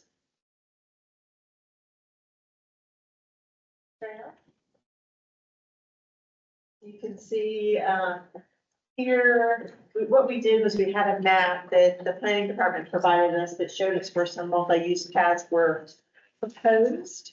And a lot of people, and this is the one example I can think of, this is the proposed path, and this sort of reinforced that. People saying, oh yeah, that'd be a great idea. Same over here at Walnut Hills, Cole Lane, where that, the extension of the College Woods Loop is proposed. That's some sidewalks. So again, you can see where they clustered a slightly different area. This is in the Arts District area, but also on Jamestown Road in downtown as well. Neighborhood by neighborhood, this is in your power plan. I don't know if we need to go through each of it, but what we did, you can see we showed all 4 of the uses, and this, to your point earlier, Caleb, you can see more specifically where people, specific intersections, because we've zoomed in enough, you can see where people were interested in seeing that. Any neighborhood you want to look at, otherwise I'll let you look at your leisure. Then we look at the different design features. We'll start with the crosswalks. The different types of crosswalks. People talked about the reasons that they selected crosswalks. A lot of it was about cost effectiveness and safety was a huge consideration. A lot of people, the artistic crosswalk did really, really well. Drew accused me of, what is it? Stuffing the deck by making it William and Mary colors.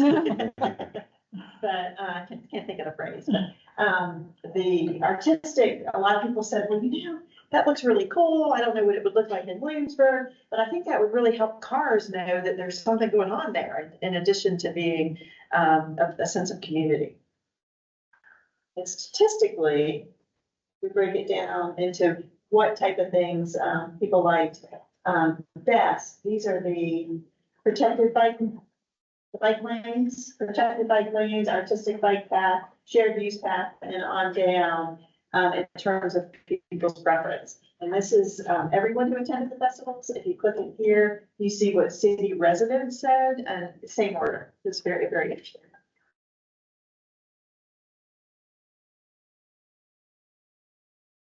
Paths and lanes, again, people talked about cost effectiveness and safety, providing a sense of place, peace of mind for cyclists. And when you dive into the statistics, these are flipped. I thought I was losing my mind. I thought I just had stage fright. These are flipped. So these are actually the crosswalks. So let me just talk about crosswalks and then we'll go back to the other one. So crosswalks, this is the green and gold. Artistic, flashing lights, pedestrian bump out, signalized, no preference, and then a standard crosswalk. So you can see the preference there, and it agreed exactly with just the city respondents as well. So maybe this is going to be help me out in the audience. These are the bike lanes. These are the bike lanes. So they're flipped. So when you're looking at your PowerPoint, you'll see they're flipped. Protected bike lane on down to a shared street, which is the idea that your neighborhood street is probably this way. Traffic is so infrequent and slow that everyone can kind of get along on that street at the same time. Any questions about Plan Your City? Nice thing about this data is as we go into any future efforts y'all request or the comp plan, we have this data that can be analyzed. Hey, arranging Williamsburg or? I'll go. You okay? Sorry, I was in the restroom. Define design. This was a fun game. We kind of did something different than Jeopardy. And it was kind of set up like Family Feud. A few of you came by and were able, you didn't play, but you at least watched. So the first question was, which category of affordable housing is most needed in Williamsburg? And what we did is we used the HUD formula for extremely low, low income, very low, and then moderate income. And there is a correct answer to this. Based on the affordable housing study that was done, it's actually extremely low income, up to $25,000. However, it did say that we needed housing in all of the income categories, but the most needed was extremely low. And a lot of people knew this, which was really good. So what came out of this, the majority, 80% of residents who answered this question recognized that housing for households earning less $60,000 or less is not readily available in the city. So they understood that we have an affordable housing issue and that we could come up with ways to solve it. So that was good. So these are city residents, and this is the all respondents. So for extremely low, it's 22%. Low to moderate, which is up to 60K, was 33% thought, and then very low income up to 40 was 28K.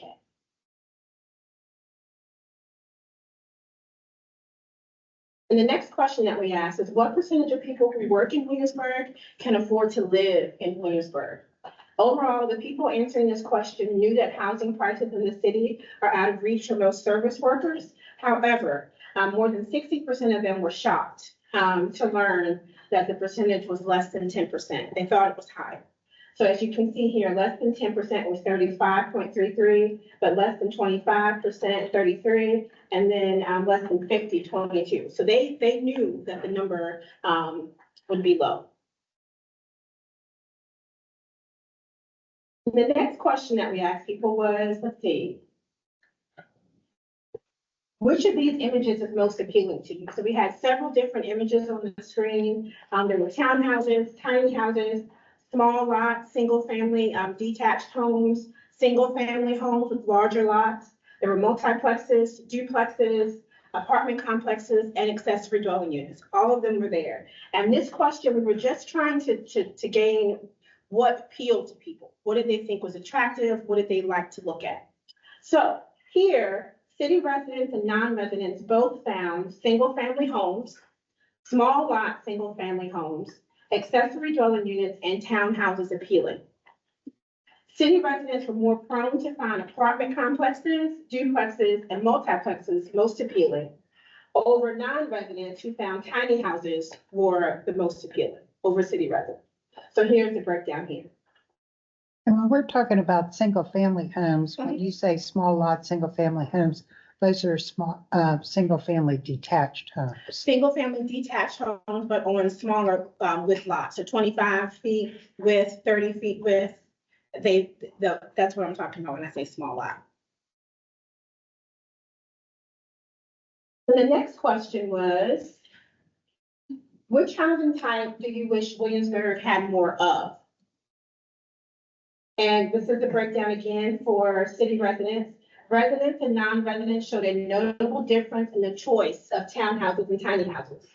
Residents were more likely to choose townhouses. It was 11% versus 5% of those outside of the city. And then non-residents were more likely to choose tiny houses, 20% of non-residents and 10% of residents for tiny houses. What was also interesting is for apartments, there was an increase in apartment complexes being types of housing that we wish to have in Williamsburg for residents. That then 16% versus, I think it was 9% on most appealing. Oh, okay. Any questions about that? Okay. Yeah, the total amount of people that participated in future festivals was around 500, but I see 167 next to city residents. So is that to say of that total amount, only 167 engaged with this question? Yes, that's correct. And overall, 234. So there's 67, I think I counted that. Around 67 people were non-residents that answered this question, but 167 were residents. Katie, I don't know if we're allowed to, ask a question. Just about your stats. Are the residents broken up into property taxpayers versus students versus other categories of residents, or is it just? It is all residents. So something notable that we noticed from William and Mary event, 62% answered that single family homes, small lot, single family homes and townhouses were the most appealing. 5% found accessory dwelling units appealing. And no one chose accessory dwelling units as a housing type they wish Williamsburg had more of. So that was interesting, especially coming from William and Mary, even though it was some were non-students, still interesting. Any questions? Overall, the game was very engaging. They liked to be able to hit the buttons and they did a really good job. It was a learning experience. And also we learned some things about what people like to see and wish to see here. Any questions?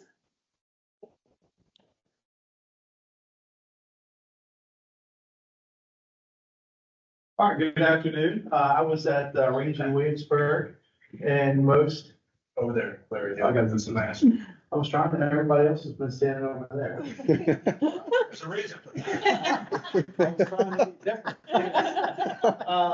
Tyrone was with me most of the time, so if Tyrone wants to chime in and add anything, he's certainly welcome to do that. Just as a reminder, so Range in Williamsburg, the question was, what are the traits of an extraordinary school system? We had 5 traits.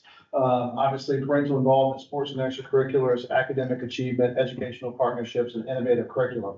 And so what we asked folks who are participating to go pick 4 flowers from those 5 target areas and build their own kind of bouquet.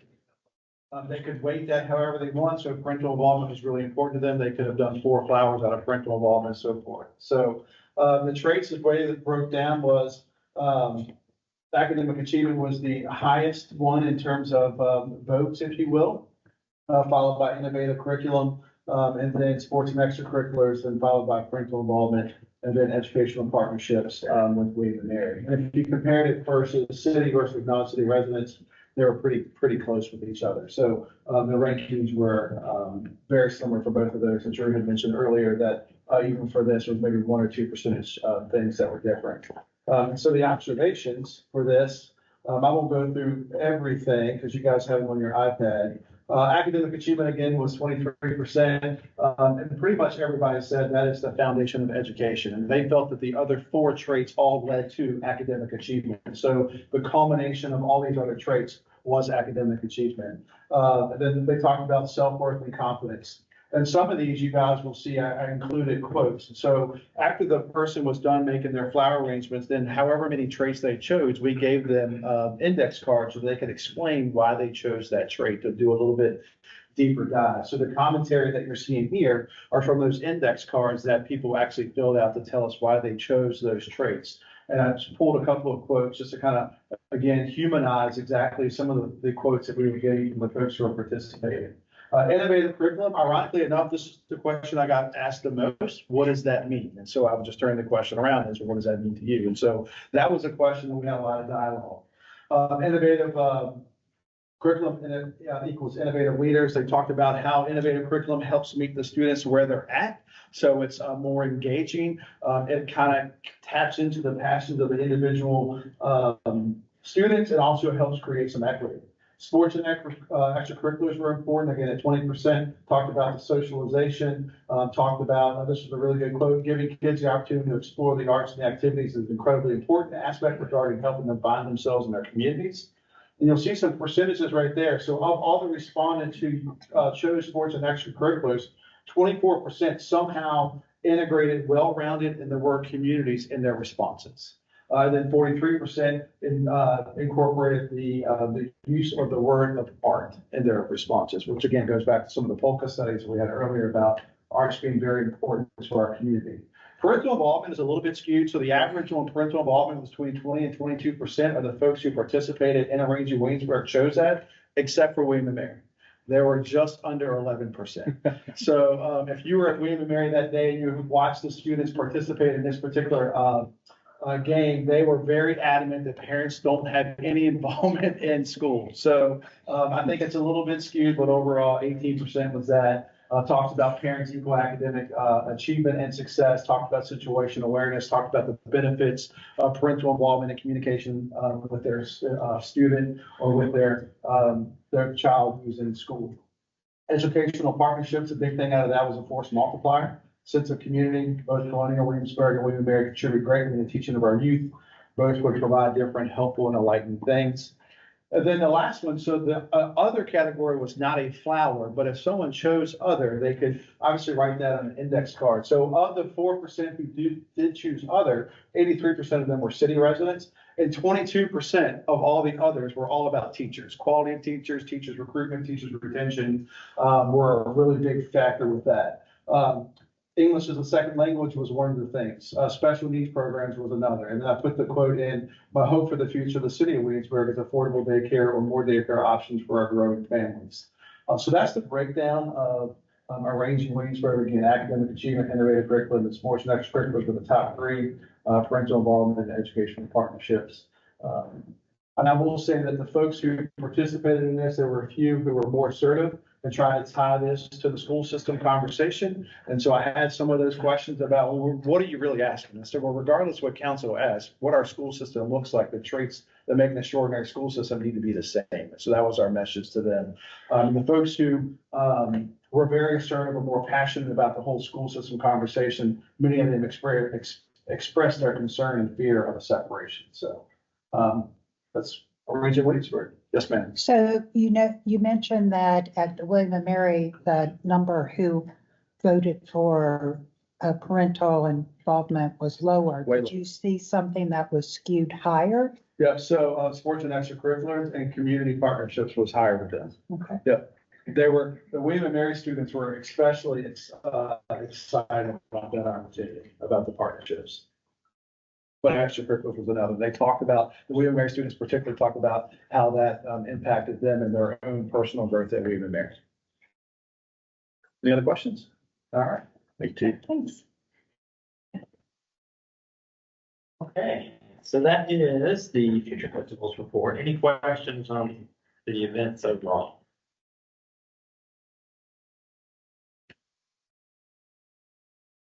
All right, so now we're going to talk about the CIP and things there. I'm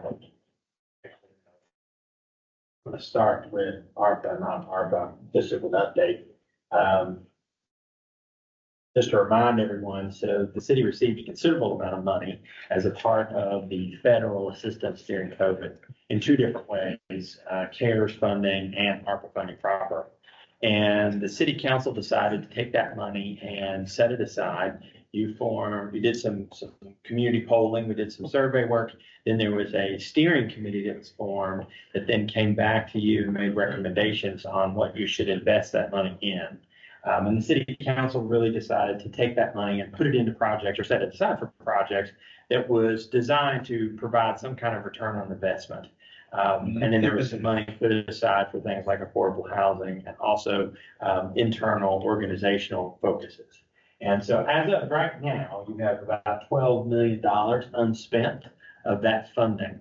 Now, it's not uncommitted. It's just not been spent yet because many of the projects that you wanted to set money aside for are still things that are being explored, but haven't matured to the point where we're spending money on.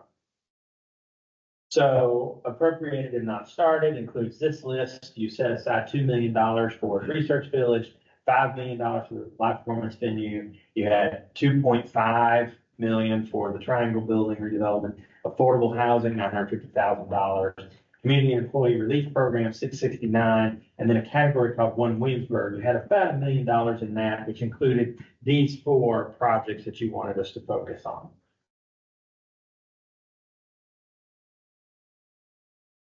So the projects that we have either started or completed, stabilization, that was money that was sent to the CIP, an additional $3 million is covering CIP expenses. The community employee relief programs, laundromats for WRHA security, some cybersecurity investments, and a number of things.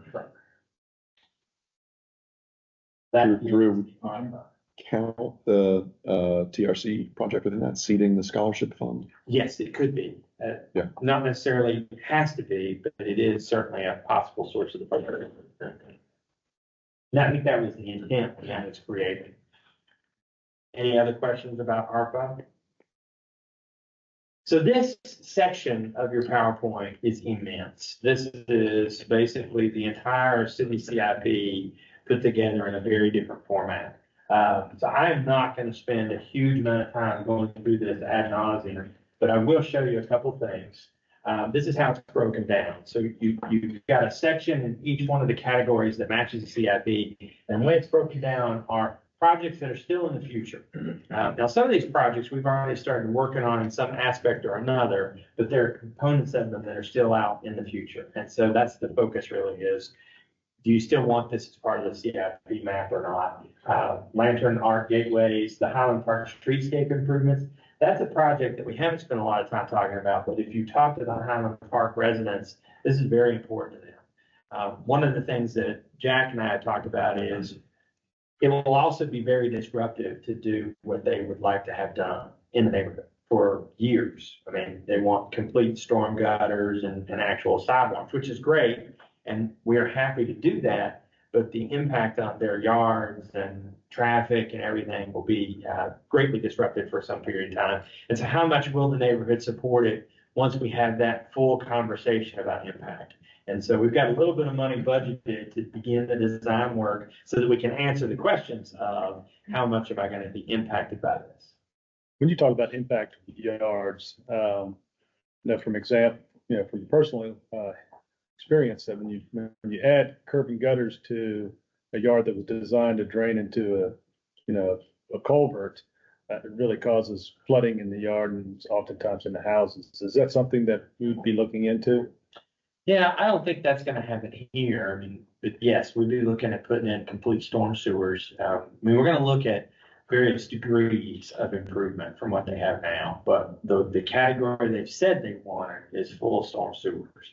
And so we would obviously design the project so that it captures the flow and drains correctly. I think the major impact is gonna be, in order to do that, you're digging a hole that's, 10 feet wide and 10 feet or so deep to install the necessary culverts in and covering that with a sidewalk.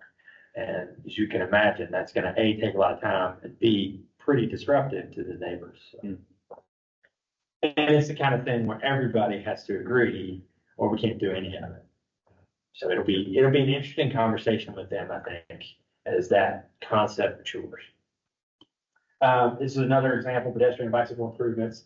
The South Henry Street sidewalk to the Oaks, 274,950. We don't think that's all of that's required, but that's a component to get started.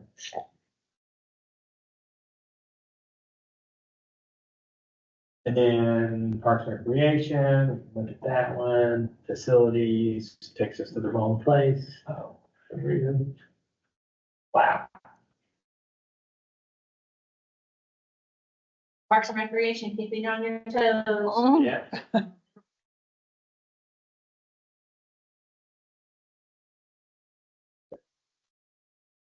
Mine worked. Yeah, mine worked. It's a mission. Sorry. Must just be my bank account. Yes. Sorry about that. Don't worry, Mike, that's user error. Yeah. There's only 274 slides in this presentation. Yeah.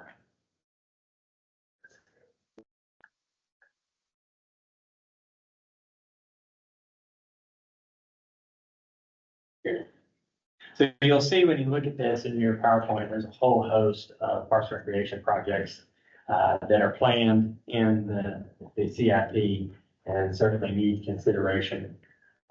Many of them received feedback as part of the GIO survey component. We'll see the support for that as well. Public safety. This is one that we've talked about a lot, but I don't know that we've talked a lot about the new plan, the Watermill Public Safety Training Center. The idea there is to have a joint facility that's meeting the needs of both police and fire. And so we'll talk more about that option as we move into the budget retreat in February. Public safety equipment. Oops.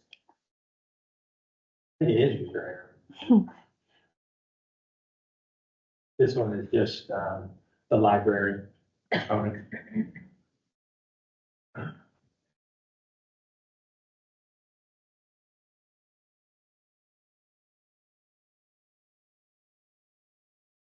Renovation of the third floor municipal building. What I wanted to point out on this slide is this is, I think, important to understand. So we're at the GIO retreat level, which means we're not spending a lot of time dissecting the money, right? So on this one, you've got $2.1 million set aside for that project. That is funds that we already have in-house, right? It was bond proceeds. If we decide not to do that project or change it or it comes in under budget, we just simply pay that back or spend it on another one of the projects that's on your build out plan. The children's park, though, totally different scenario. That is $3 million that's not yet available, right? So it's either grant funds or some other income, private donations. And so what you're seeing there is estimated totals, but not necessarily where the money's coming from. So don't think that because it's here, it's actually already budgeted, right? So the GIO retreat and the budget retreat, totally different function.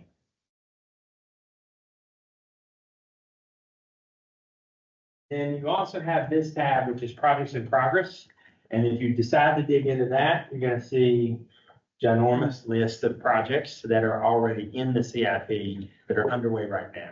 Either previous year's funding or the current year's funding is moving those projects forward.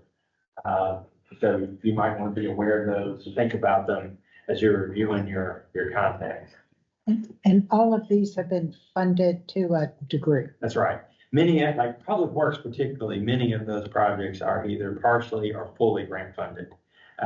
So one of the projects that we spend a lot of time talking about is the planned roundabout at Monticello, Lafayette, and Richmond Road, fully state funded, and that money is coming available in next year. So that design work will begin. And so that's one of those projects that's been on the books for a long, long time, and only now is the money becoming available. Any questions about the CIP or the ARPA section?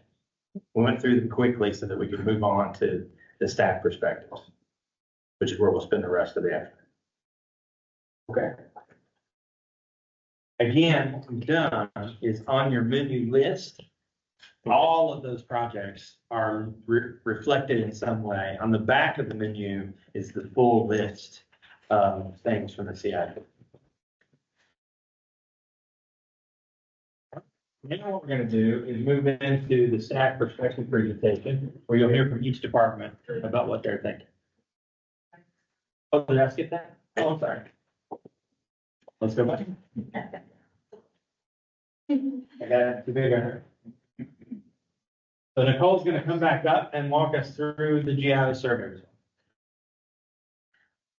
Okay, so this largely speaks for itself. You got all the data in there, but so this is an online survey pushed to the public. There were 434 total respondents. The very first question they were asked was their address, and then we used that to through GIS to figure out if they were city or non-residents. So as you can see, like Future Festival, the majority were city, 308 versus 126. So then if we go into what we asked two communications questions up front. So this one was the one thing I would like the city to tell me more about is, and city funded projects was by far number one. And then a close second, or not close, so they're distant second and third.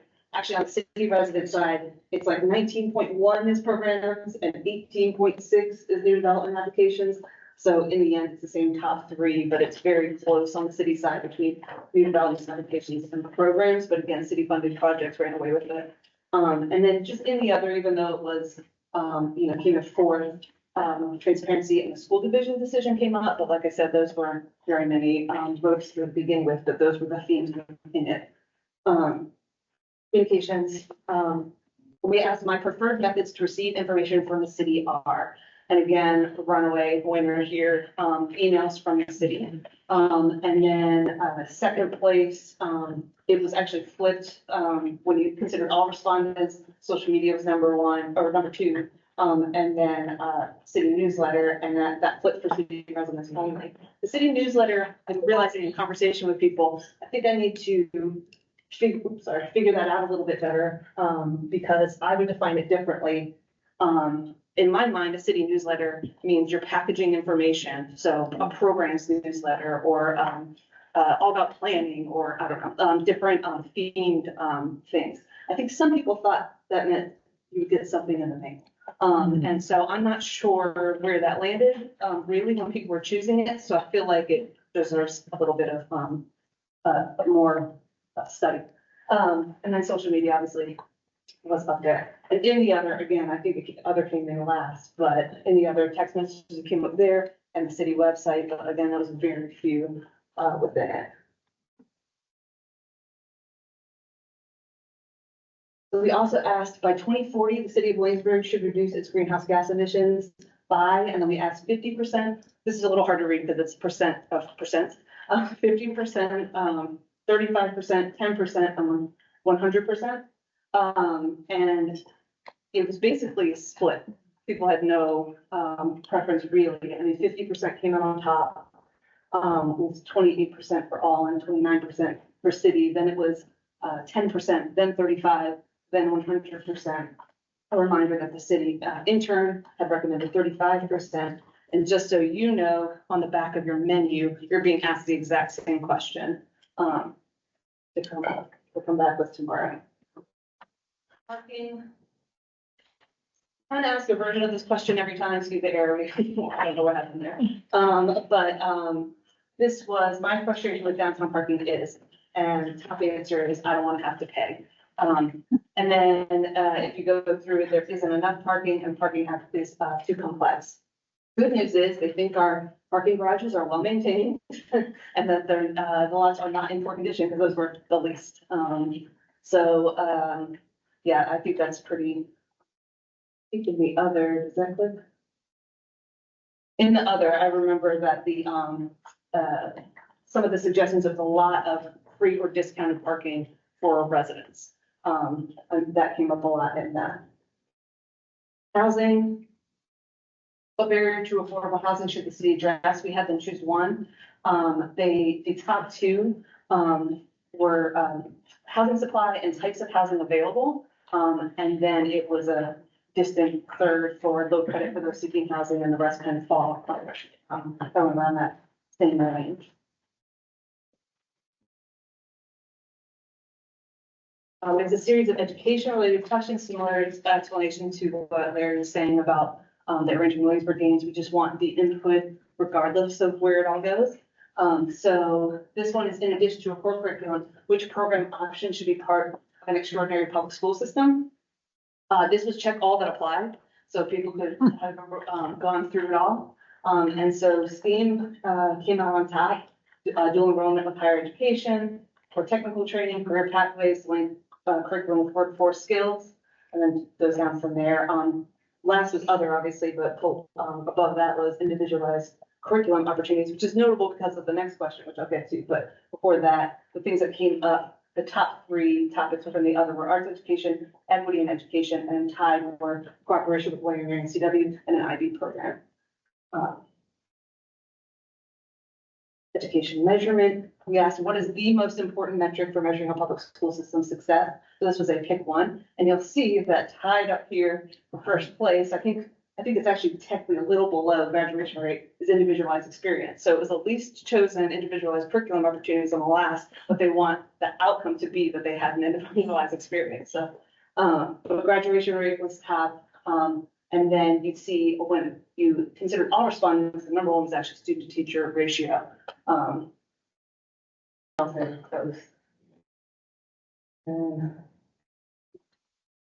The other in here, there's a lot of post-graduation success, like how well they do in college as a measurement, or if they get a job after, that sort of thing, or a combination of that. Extracurricular. We asked which sports and extracurricular programs are important to a thriving public school system. I clumped these together when I was sorting through. This was open-ended. They could put whatever they wanted. And you've got all the sports. When they clumped all sports together, that was the top vote. Clubs was second, and arts was third. Within that, I looked at what got the top vote. So football was top, sports just generally, and then soccer. STEAM within the clubs, STEAM related again came out on top. Clubs generally, and then community or volunteer service opportunities was third within clubs. And then for arts, music and band, arts generally, and then theater/drama. Now, I will say, as a former band nerd, music band got more total votes than football did. Just throwing it out. What did you play? Saxophone. Cool. Exactly. Tomorrow, bring it. It's been in an attic for I don't even know. All right. The city should consider adding this new program or facility as part of the Parks and Recreation system. We asked the same question with a sort of different set of options 2 years ago. And again, I think we hinted towards this earlier. Public restrooms came out on top as most favorable. And then open space, downtown Children's Park, newer additional playgrounds, and splash pad, and mountain bike trail all had more favorable answers than indifferent or unfavorable answers. We had asked strongly disagree, indifferent, agree, strongly agree, but we grouped the agreeable and disagreeable together to make it a little more agreeable. And then if you compare with city residents, it's about the same. The percentages change a little. I am very curious what people have against a Ninja Warrior course, because that is very much, I strongly disagree. I'm not quite sure what the stigma is there. What other parks and recreation features would you like to see? This was again open-ended. Top answer was bike/walking trails, then programs. That was a lot of like classes, courses, just more offerings. And then third, green space/parks. This had pools, lap pools, aquatic center. That was all kind of lumped together with just swimming needs. It's kind of how we did it. And then maintenance/upkeep of the current amenities.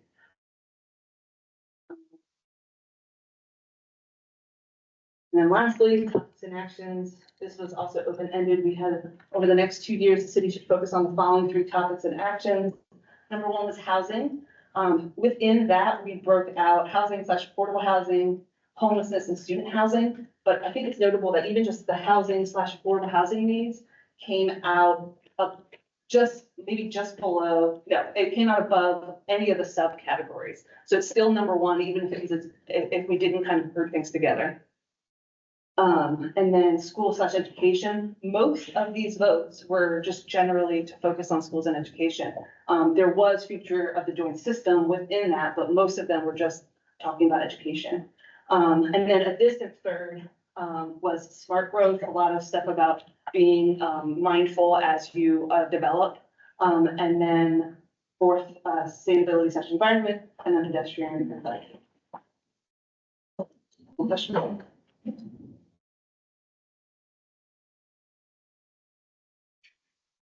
Thanks, Nicole. Thank you. All right, now we'll move on to staff perspective.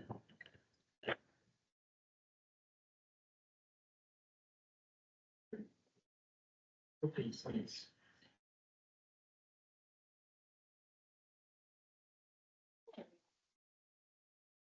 All right, so 2 years ago when I was up here in front of you, oh my gosh, hang on. Okay, right. There's a second chance, there we go. Thank you.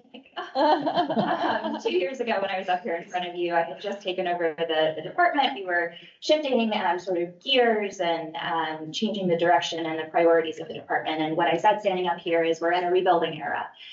So we need to spend the next couple of years sort of building up our staff and reorienting ourselves and our mission before we start tackling any new projects. So I'm excited to be here today to talk about what the next 2 years look like. What we'd really love to do is build out a storage room that's currently located at the train station and turn it into leasable commercial space. We actually have a prospect in our pipeline right now that would be interested in going into that space permanently, but the EDA has also explored possibly using it as a pop-up location or an incubator space for retailers. Next up, we were talking about designing and procuring custom Williamsburg holiday decor. As Councilman Rogers mentioned earlier, we do have a wealth of holiday decor in our area through Colonial Williamsburg, but many localities across the country have their own holiday decor that their communities can rally around and get excited about.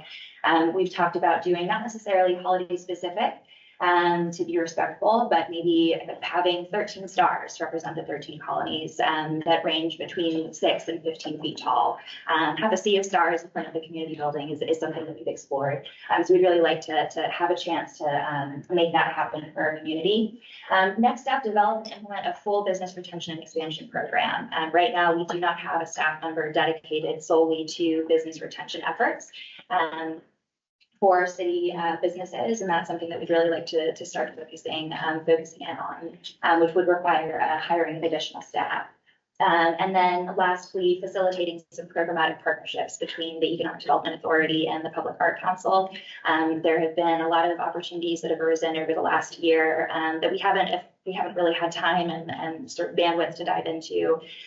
We've talked about, uniform street decor is something that came out of the downtown vibrancy plan. Is there an opportunity for the EDA to purchase benches that could be painted with murals on a small scale, and then the businesses could purchase the benches and the Public Art Council could work with them on designing murals for those benches. I mean, that's just an off-the-cuff example, but there are some exciting opportunities there for some partnerships. Also just wanted to say special event programming or special event permitting has long been a beast for our city staff. It was a bit of a beast when it's under the city manager's office, and it is continuing to be a beast under economic development.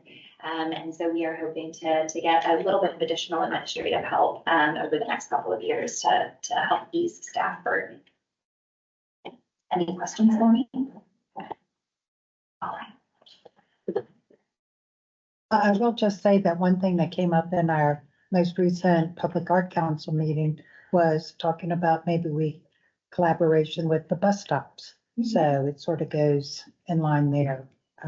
One of the members brought up a way to, provide some color and make them a little more artsy. So, yeah. Absolutely.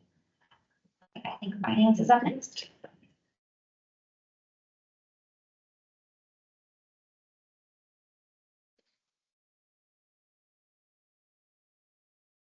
Some dollars here. Yeah. And so, one of the things that we want to do in finance is look at some of our interdepartmental collaborations, and we really need to review some of our processes. A lot has changed, some of it has had to change quickly.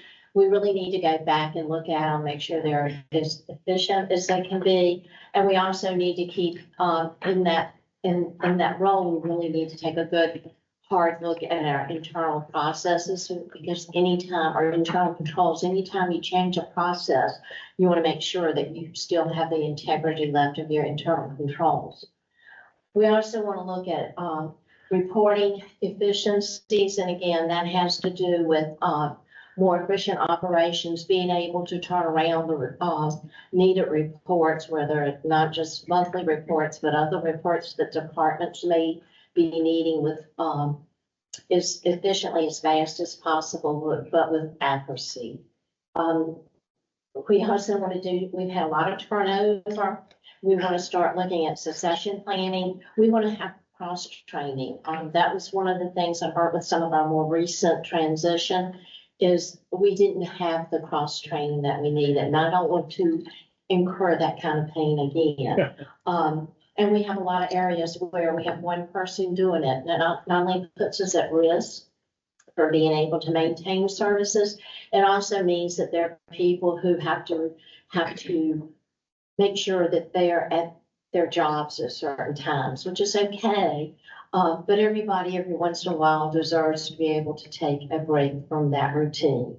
And it also becomes important with cross training, because it's only you have to, once you learn a job, you have to stay with it. And part of that is documentation too, making sure that we have the documentation, that the documentation is strong, that it covers everything that it needs to. As part of that, we want to look at some of our system processes. I think that the system's working great, but there are a lot of bells and whistles that would make us more efficient that we really need to look at implementing. Some things like different ways of accepting payments or giving payments. People don't really want to check anymore. So we've already implemented a lot of ACHs, but we need to look at other avenues that are available. And part of that involves making sure that we test the system well. So we may have a partner, say James City County, who also is on timer and doing things certain ways. We have to look at, are they on the same platform we're on, same system? And also we have to go in and test the system, because you have to make sure your dials and your knobs are turned to be able to do that process differently. And then we have a lot of requests for proposals. We're working out a contract right now with banks, so we need to, first of the year, I plan to issue an RFP for a bank.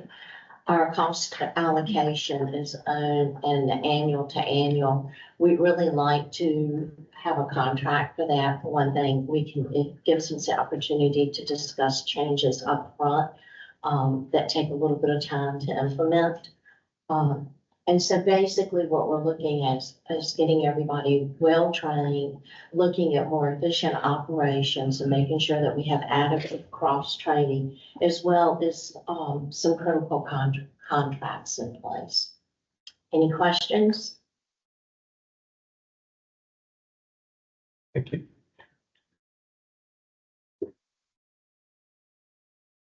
All right, from a fire department perspective, over the next 2 years. One of the things that Drew and I have been talking about from a staffing standpoint is over the next 2 years, looking to try to requesting 5 additional positions. 3 of those will be for operations. The reason for that is basically an industry standard about a multiplier for staffing, which is 1.3. Our minimum staffing is 11. Since council approved the SAFER grant in 2021, we added 4 additional positions with the hopes of getting us to a minimum staffing of 11. What we have found during that time frame is that it's difficult for us to maintain that 11 folks because of leave, FMLA, and those types of things. And so if you look at the industry standard, use that 1.3 multiplier. If you look at that for our minimum staffing, 1.3 times 11, that should be 14 per shift. Right now, we're at 13, thus adding 1 more person per shift to get us to that multiplier to allow for leave and attrition and those types of things. We have about 700 businesses in the city. We continue to find our education, our outreach programs are continuing to get busier. And so we're having a more difficult time getting out into our business community, doing our business inspections along with the other community risk reduction activities. So I'm requesting an additional position for that specific shift or specific bureau. And then I would like to add a captain's position in administration to oversee training and accreditation. We'll talk a little bit about the Joint Public Safety Training Center, but regardless of the future of that, we need an additional position in fire admin, if nothing else, to help us manage the training. That's a huge gap within our department currently. As you guys know, Chief Washington does it currently. He's on shift work. He's retiring in January. And it's been a very difficult role to fill for somebody who's on shift work. So going to a model where that's a daytime person and allows us some professional standards capability as well, looking at accreditation for that as well. 3 firefighter positions to transition into captain's positions. Right now, our operations is a battalion and a captain, and then 11 firefighters. So captain span of control is beyond what it needs to be. Typical span of control in the fire service is 4 to 7. So in addition of a captain's position, that's basically converting a firefighter position now. So it's not a new position. We would just be transitioning one of those positions when each shift. It will allow us a better span of control. So each captain would have about 5 employees that will be reporting to them that help us with span of control, mentoring and development, and then training. The other thing we've got to look at is over the next 5 years, even though I know our GIOs is 2 years, to put it on Mr. Trivet and your guys' radar, is probably a full-time 24/7 EMS supervisor program. What that allows us to do is have a specific person on each shift who is able to meet high acuity calls. And just last week, as we guys know, last weekend we had a pedestrian a woman who was hit in the crosswalk during that specific call. We had to request a York County supervisor to help us with treating that patient. And then just most recently, a couple of nights ago in Piney Creek, we had a lady who fell at 5 o'clock in the morning and ended up having a head bleed, had to also request a supervisor from James City to come help us manage that patient. So we're starting to see that request to having utilizing EMS supervisors from James City and York County uptick with that. And that's something that we're going to need to look at in the next 5 years. The other thing which council is very aware of is in terms of the apparatus replacement program for the fire department. Typically right now for our fire trucks, specifically our fire apparatus, is 3 to 4 years lead time by the time we order it, by the time we get it. And of course we have cost escalation, which is about 6 to 7% per year, which you guys are well aware of. So we're looking to obviously look at how we're going to manage our fleet in terms of these pressures and friction points within the industry in terms of apparatus replacement. The other thing that Jack and I have been working on, been talking to Mr. Trivet as well, is we noticed over the last couple of years, and we're really at an inflection point, is our repair and maintenance program internally with the city shop is not meeting the expectation for either of us. We're starting to see more and more increase in repair and maintenance for our apparatus. We're starting to see ourselves having to outsource more things to third vendors, just because of capacity and capability challenges. And so we're going to really need to look over the next 2 years, how do we address that? Is that increase in the operating budget line? Is that working with Jack to get a specific person to that works on fire department fleet? Don't know what that looks like yet, but there's another opportunity. We've got to figure out how we're going to address our repair and maintenance program for our fire apparatus to keep them on the road better than what we're currently are doing. And again, Jack and I will be working in tandem with that.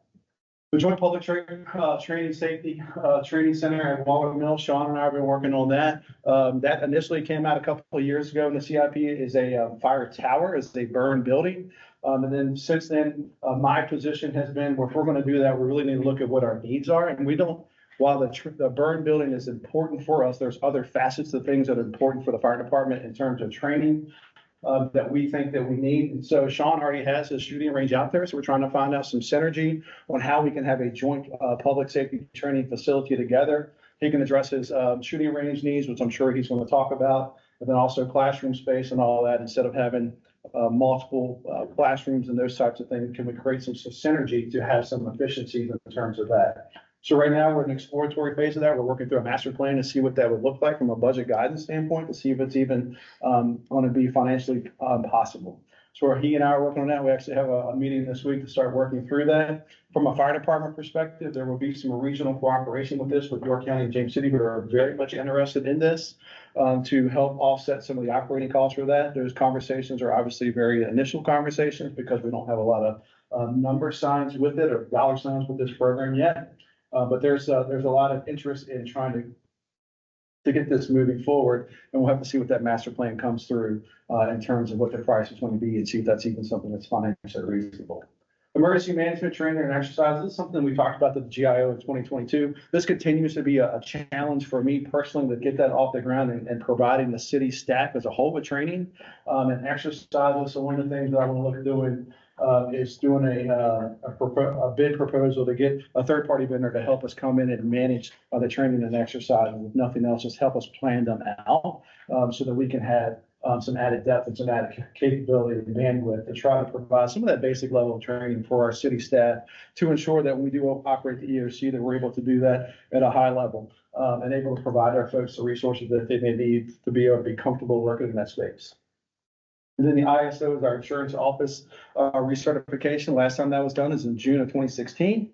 And that was, we're well past being due for that. We're trying to do that in coordination with James City and York County. So most likely it'll be this year or next year, we'll have our reevaluation. Currently, we're sitting in the 2, which Vice Mayor Nitt knows. We're really shooting for a 1, which is the highest level that you can get. Of course, the benefit of the ISO reevaluation, if we're able to get a higher score, is lower insurance rates for our community in terms of our businesses and whatnot for fire protection. So that's with the staff perspective. From my perspective, for the fire department over the next 2 years, with a little bit of forward leaning for the next 5 years with that EMS supervisor. Questions? I had a question about the supervisor position. So how's that different from what we have now that the EMS unit's going to respond to? So right now the EMS, the medic units will go, really the capability that we're looking for is typically the rapid sequence intubations when we paralyze somebody to intubate them. And so not everybody is able to do that. And we only have a few folks who can. So generally when we're requesting an EMS supervisor, Mr. Rogers, it's for that very specific capability. And there's some other, there are other interventions that they can provide. So depending upon the shift, we have some folks who are able to do that. So if we have the right people on shift at that particular time, we might not need to call for that EMS supervisor. The other challenge that we have is that we don't run a lot of high acuity calls, so just people being comfortable with some of those skills as well, which is something we're continuing to work with our EMD. But that would be the difference. Thank you. Yeah. Question?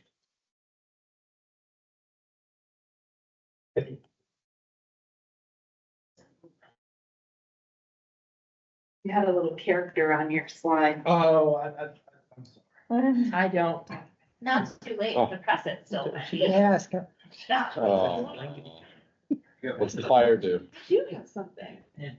What does it do? It doesn't do anything. I can't, it's coming.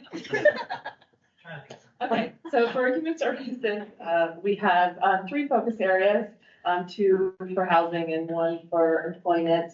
The first is to develop some type of homeless initiative. Right now, the Commission on Homelessness, we're working on the peninsula with a consultant who's doing a study about homelessness and different regional options that we could do, so that we expect that to come out in December. So we'll look at that report and as a region, the 6 localities, see if there's any initiatives we can collaborate on.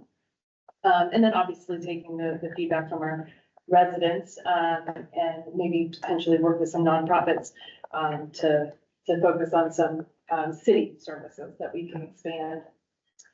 Re-energize employment services, our grant that supports our customer service academy and other employment supports will end in June. So we really need to figure out and readjust that programming and see where we want to go moving forward. We started meeting with Virginia Peninsula Community College and look at that partnership and potentially redefine that.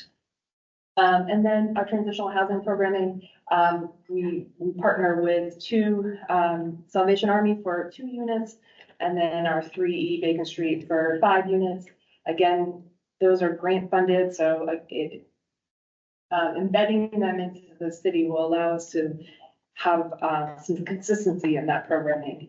And right now, we're not even fully funding the partnership with Salvation Army. So really looking at whether we want that to be stable programming and invest in stability of that programming in those units.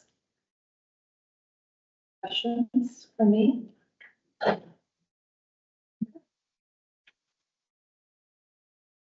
So Wendy, the consultant doing the regional homelessness study, who's that through? Is it outside consultancy? Is it different? Yeah, buy-in, they're out of actually Texas, but their expertise of working with multiple jurisdictions to come up with solutions is great. So that's our thing. So we're working with Hampton, Newport News, and North Dakota, and Jameson and Williamsburg. I'd love to see the report. Yeah, absolutely. All right.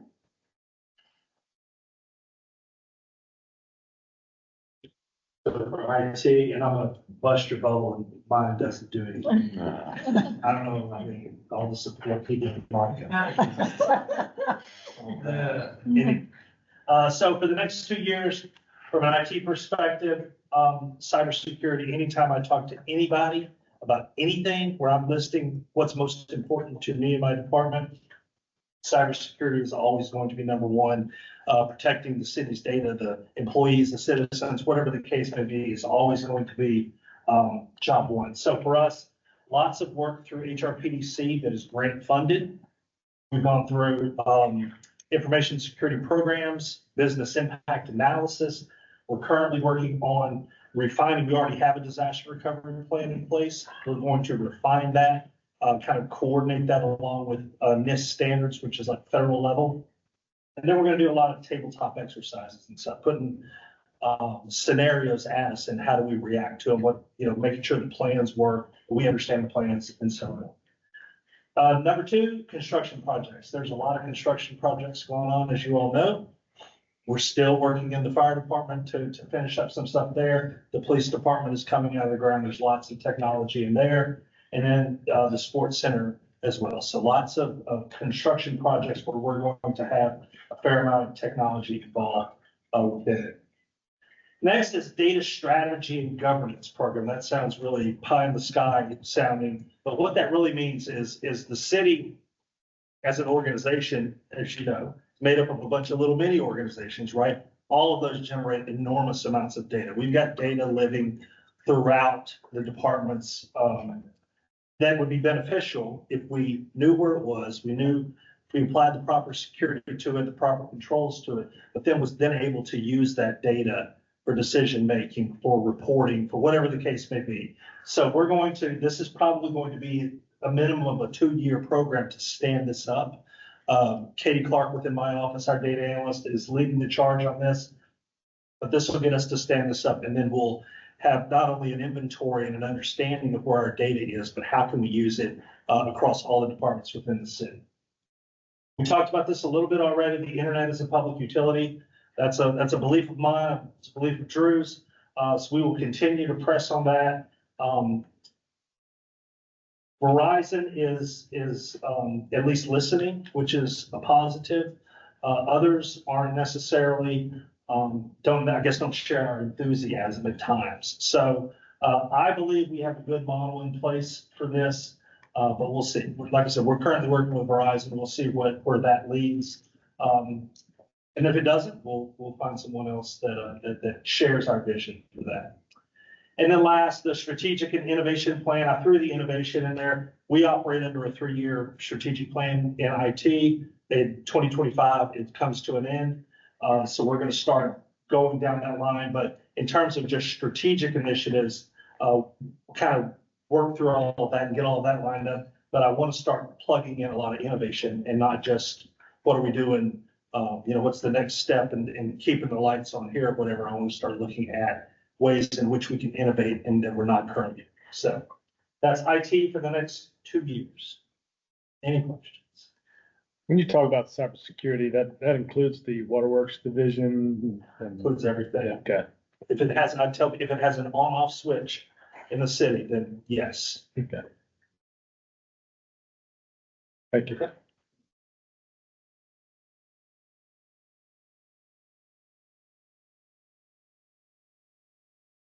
Parks and Recreation. So I mentioned earlier about the unlimited possibilities at Wallen Park. So again, we're looking to create some master plan, strategic planning, just some visioning for what that park can be.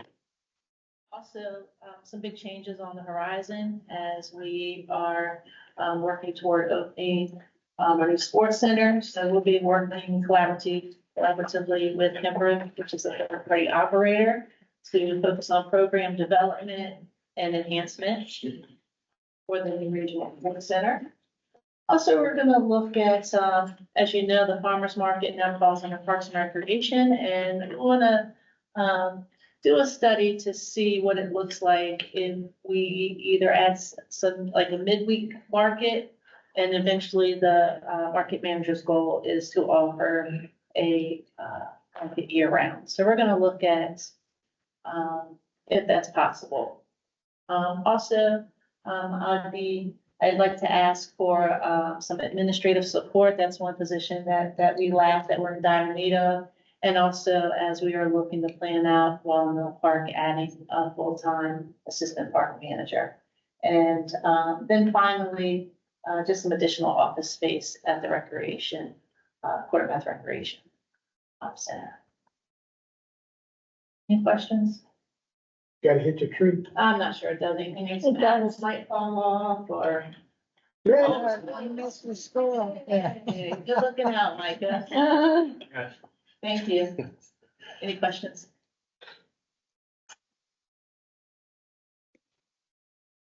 So planning and code compliance is next. And you've already seen what this does, but I'm gonna do it again. It comes up, okay. So from staff perspective for my office funding request, this is a consultant for the update of the comprehensive plan. The state code requires a comprehensive plan be done in every jurisdiction in the Commonwealth, and it's supposed to be reviewed every 5 years. Our comp plan was adopted September 9th of 2021. So it's up to 5 years, coming up pretty soon. And so we want to do an update of that plan. They are quite costly. I did a survey of our jurisdictions surrounding us, James City County, York, Virginia Beach, Newport News, and all of them are working on their comp plan or just finished their comp plan. Some of them did hire a consultant, others did not, and they did theirs in-house. They have substantially more people than we have in our office. So my request that it is done through a consultant. One of the major things I think we need to be looking at is housing. It's coming up in every survey that we've done, coming up in conversations, coming up at city council meetings. And I think that's something that we need to have someone come in and look at, and also go out to engage the community with questions about housing. So find a permanent principal planner. I've been trying to find one since I got here, and it's not me because I'm lovely to work with. Thank you. I think so. Thank you. So we have gone out 3 times, and we just can't find that right fit. So that's something that I will be working on. Right now, we do have someone temporary in the office. She is retired. She is actually a retired zoning administrator from Culpeper. And I've tried to convince her to stay on, but she's retired. They're about to go to the dream house. So she's not interested, but she will continue to help us. Create a new position and receive funding for the Rent Ready inspector to implement and enforce the Williamsburg Rent Ready program. That was one thing that's a part of the Rent Ready program. We don't have anyone in-house now to do that. So if we're going to put that online, that's something that we need to be thinking about. See a measurable increase in knowledge of architecture review board areas with the launch of the public outreach. You all talked about the grant. I think we talked about it, at the last meeting. So what I would want to see, and we have to put some measures together, but I would want to see that people understand more about the ARB area. They're not surprised when we tell them what they have to do. So we'll see that coming out in the next maybe year. So formal acknowledgement and celebration of Building Code Month, which is in April, and then Planning Month, which is in October. I would like to do something on a citywide basis to kind of get excited about planning and building codes compliance. Usually that's great places in Williamsburg or some type of competition around planning. So do it, I want to do it big, so that would be something that I want to work on. And that's it. Thank you. Before you go. Yes. So the comprehensive plan update that you're proposing, I heard your recommendation to hire a consultant to do that. I recognize that it takes a tremendous amount of time for staff to do all that needs to be done, organizing community meetings and discussions and letters and forms and all that kind of stuff. Yeah. What are some of the benefits of having an outside consultant other than saving time for staff? I think it puts fresh eyes on the situation. We've been looking at situations for some time. I think someone else coming in to assess what we have going on, to hear the voices. And I think it also gets people are more prone to talk sometimes to outsiders and not people that they see all the time. I also think the bandwidth and them being able to put on a community engagement, not just meetings, but to put a theme around it and to really have people excited about community engagement. I've seen it done in various localities where it's like 2050 Williamsburg, and it's a big program that's put together, and we would not be able to do that, but a consultant could come in and do that very well. But it strikes me that an outside consultant may be able to elicit more free Input. would get more input from residents versus somebody who who may not be. Yeah, that's what I was saying. Yeah. Yes, So, yes. okay, good. I believe so. Yeah. Do you have a timeline in which you think you want to start this? I would like to start as soon as it would be funded. So if you say July, then that means August. Okay. I mean, we would put something out, RFP out there for people to Sure. Okay. step in. Thank you for being so pleasant to work with. Well, and on that, this comp plan timeline, I think that's a really good question. It applies to more than just the comp plan, something to be thinking about. The way our process works is GIOs get done, immediately roll right into the budget process, and we'll do the budget retreat in February, probably on Valentine's Day, because Barbara loves the irony of that. And then we will, so if you were putting in things into this GIO period that you wanted to start, and we knew that we're gonna have an impact on funding, then like if you did the comp plan, for instance, we might go ahead and put out feeler, maybe even a full RFP, so we have pricing to inform what needs to be in the budget. Gotcha. Because we wouldn't want to, that's a project that could easily take 2 years to complete correctly. So we would want to get started around. Thank you. Good afternoon. Good afternoon. Well, I'm hoping I don't have a Hello Kitty. I'm not sure what I have. Oh, well. Nothing. Oh, what? Never mind, you didn't hear it. It's okay. Nothing. No. It's a police. What's that? you just had a Try police again? car zoom Oh, across. I missed it. Just keep watching. Oh. Oh, Oh, no. now I'm in trouble. He's, Zoom out. yep, yeah.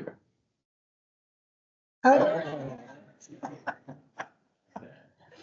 Thank you for not having a Hello Kitty. So my staff request this year, big request, 6 personnel. As you guys know, this will be the 3rd year that I've made that request. Those of you that have gone on ride-alongs with the guys, you know how busy we are. You also know that the community expectation here is very high, and the level of service that your police department chooses, to give to the community is also very high.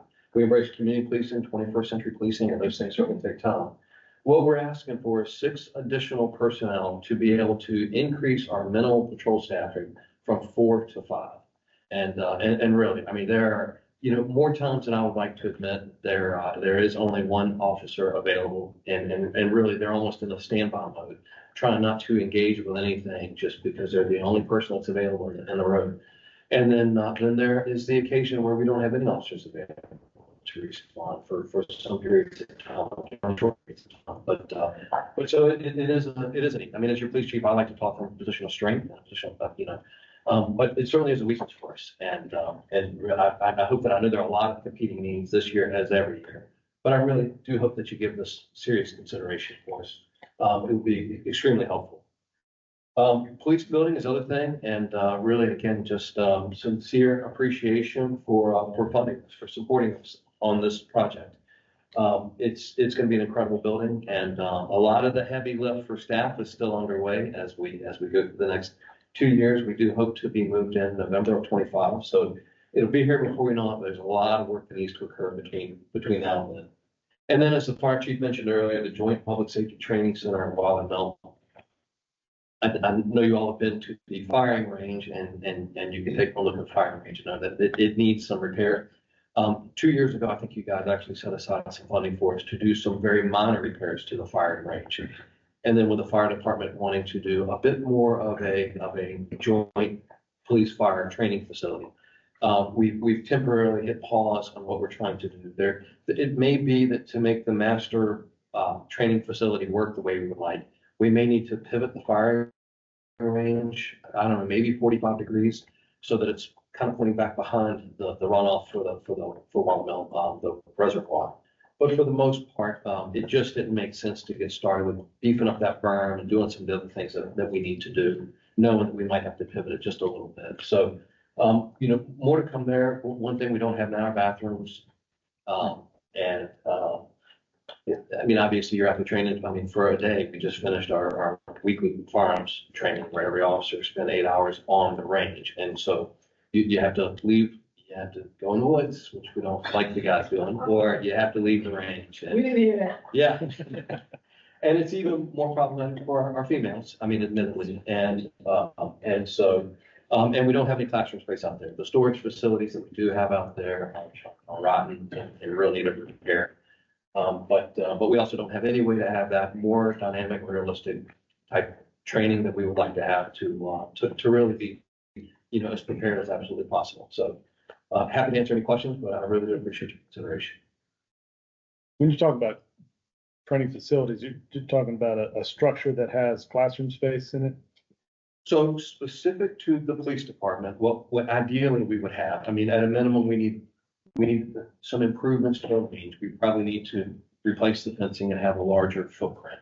We'd like to have a classroom so that we could go from our use of force instruction or scenario-based type training, and then to go directly out to the firing range. We also would, ideally, we would like to have a live fire type structure so that you can do like building clearances and that sort of thing. 2-story would be ideal. 1-story would be a nice improvement from what we have. We really don't have access to that right now. So if we wanted to do that sort of thing where, 2 officers, an officer, or a team of officers are making entry into a building, clearing a room, if you will.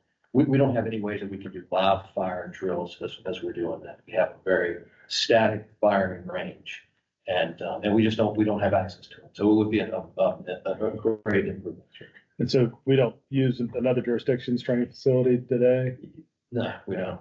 No, for a cost, for a real expense, we could get access to those types of things. But it's very limited on. Thank you. So, thank you. Thank you.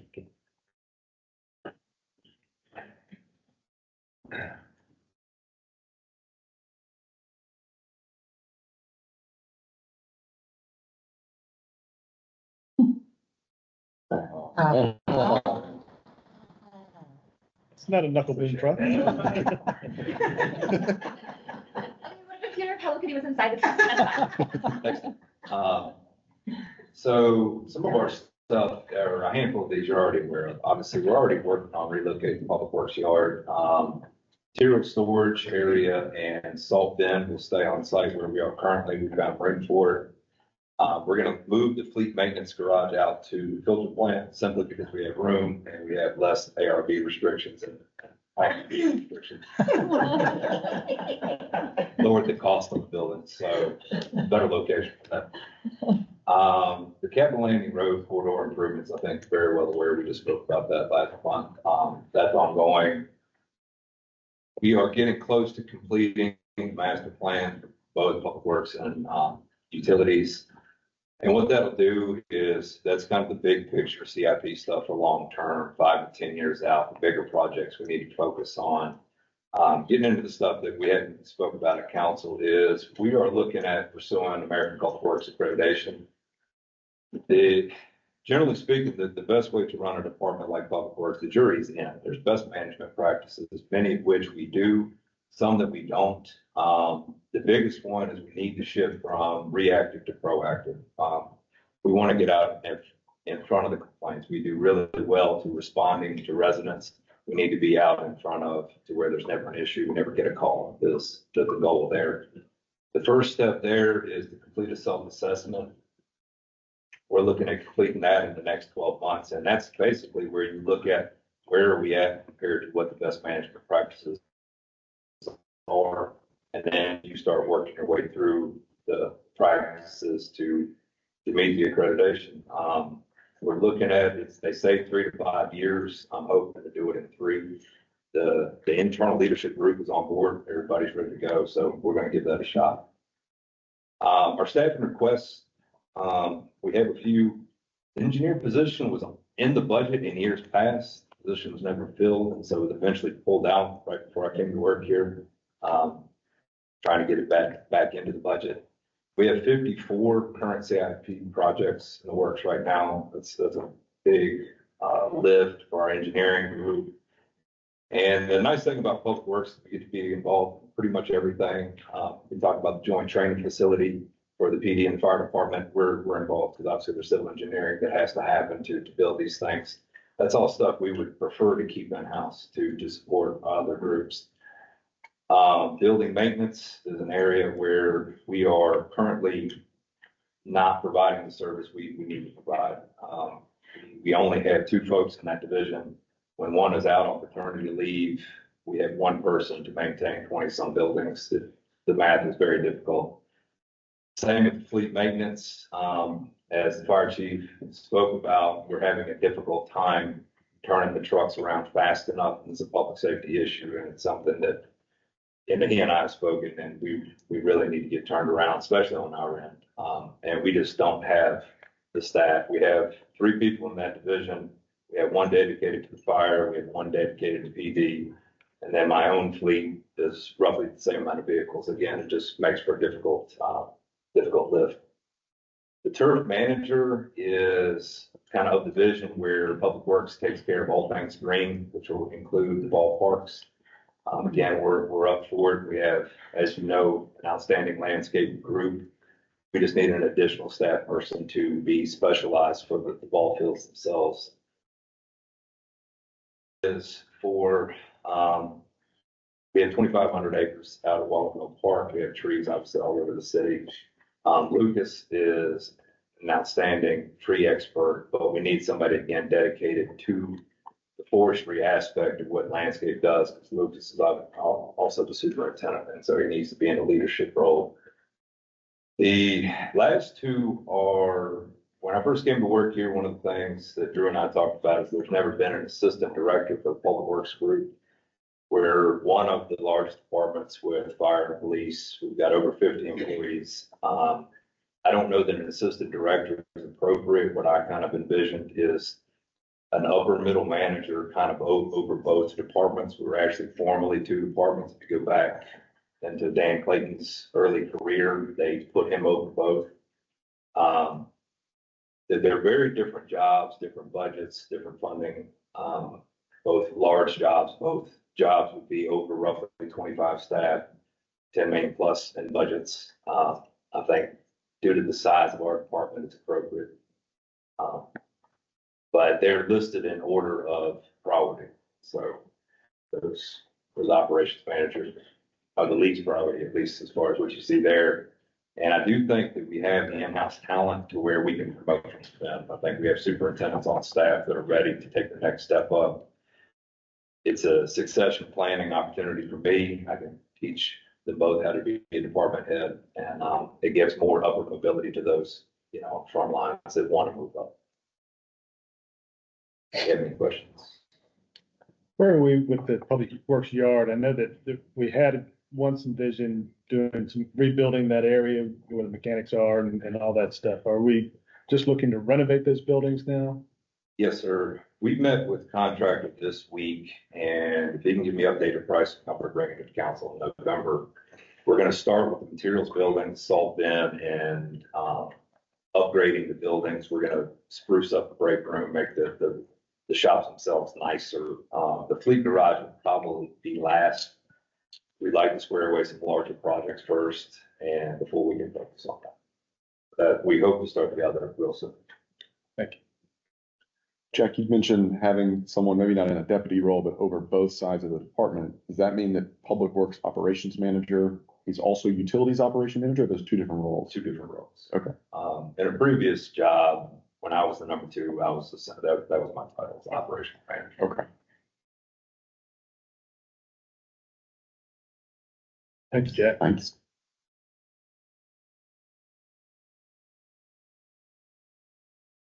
All right.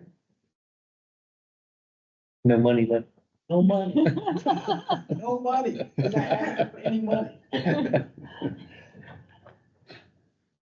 All right, so when I Okay. get this, I expect to see raining houses. Sorry, I didn't get to yours.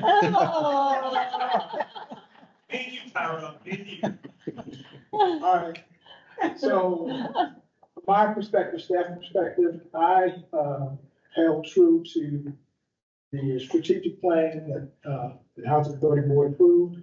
So I didn't deviate from that. So what you see, pretty much what I previously talked about. But I just want to just kind of just elaborate on the fact that the Housing Authority has been strengthened by the relationship of the city. And I'm extremely grateful for the relationship. I'll give you two examples. The laundromat that we're currently working on right now wouldn't have happened if the city didn't come in to support the authority. And that's going to be a way for us to achieve one of our goals, and actually kind of help develop a sustainability plan, because we are now going to be receiving revenues from the residents and, for using those laundromats. And so I see that as a positive, as a plus, but it wouldn't have been achievable if the city didn't help. So just wanted to kind of throw that out. Also, not up here, but I would like to see it happen, hopefully soon, because I listened to the residents of the Blake building. A lot of them have been there for years, and they've known about the Blake building being talked about, it being replaced, redeveloped. And they often say, Mr. Franklin, will it happen in my lifetime? And I want to say yes, and I'm very confident with this council and my board that it will.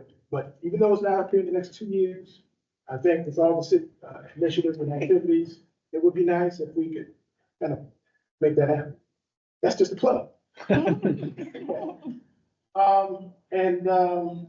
I just want you to know for your support, I hope you appreciate the fact that as far as our scores, as we looked upon it with our peers in the state, we're number one.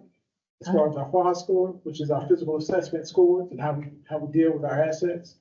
So I think we do a good job of trying to maintain pretty much what we've outlined in our strategic plan. But I just want you to know that none of that would be possible without your support. So thank you. Thank you, Tom. Thank you. Thanks. For your leadership. Thank you. Okay, last staff perspective is from administration. And this really focuses on a continuation of some of the things we talked about 2 years ago.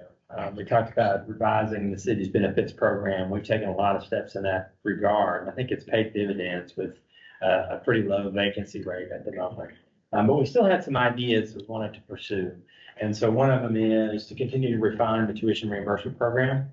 The idea here is to expand eligibility for that so that dependents and spouses can be eligible, as well as repaying student loans. So in other words, if you come to work for the city and you've already got the degree, you can use this stipend basically, which is the IRS threshold, to pay down your loan amount.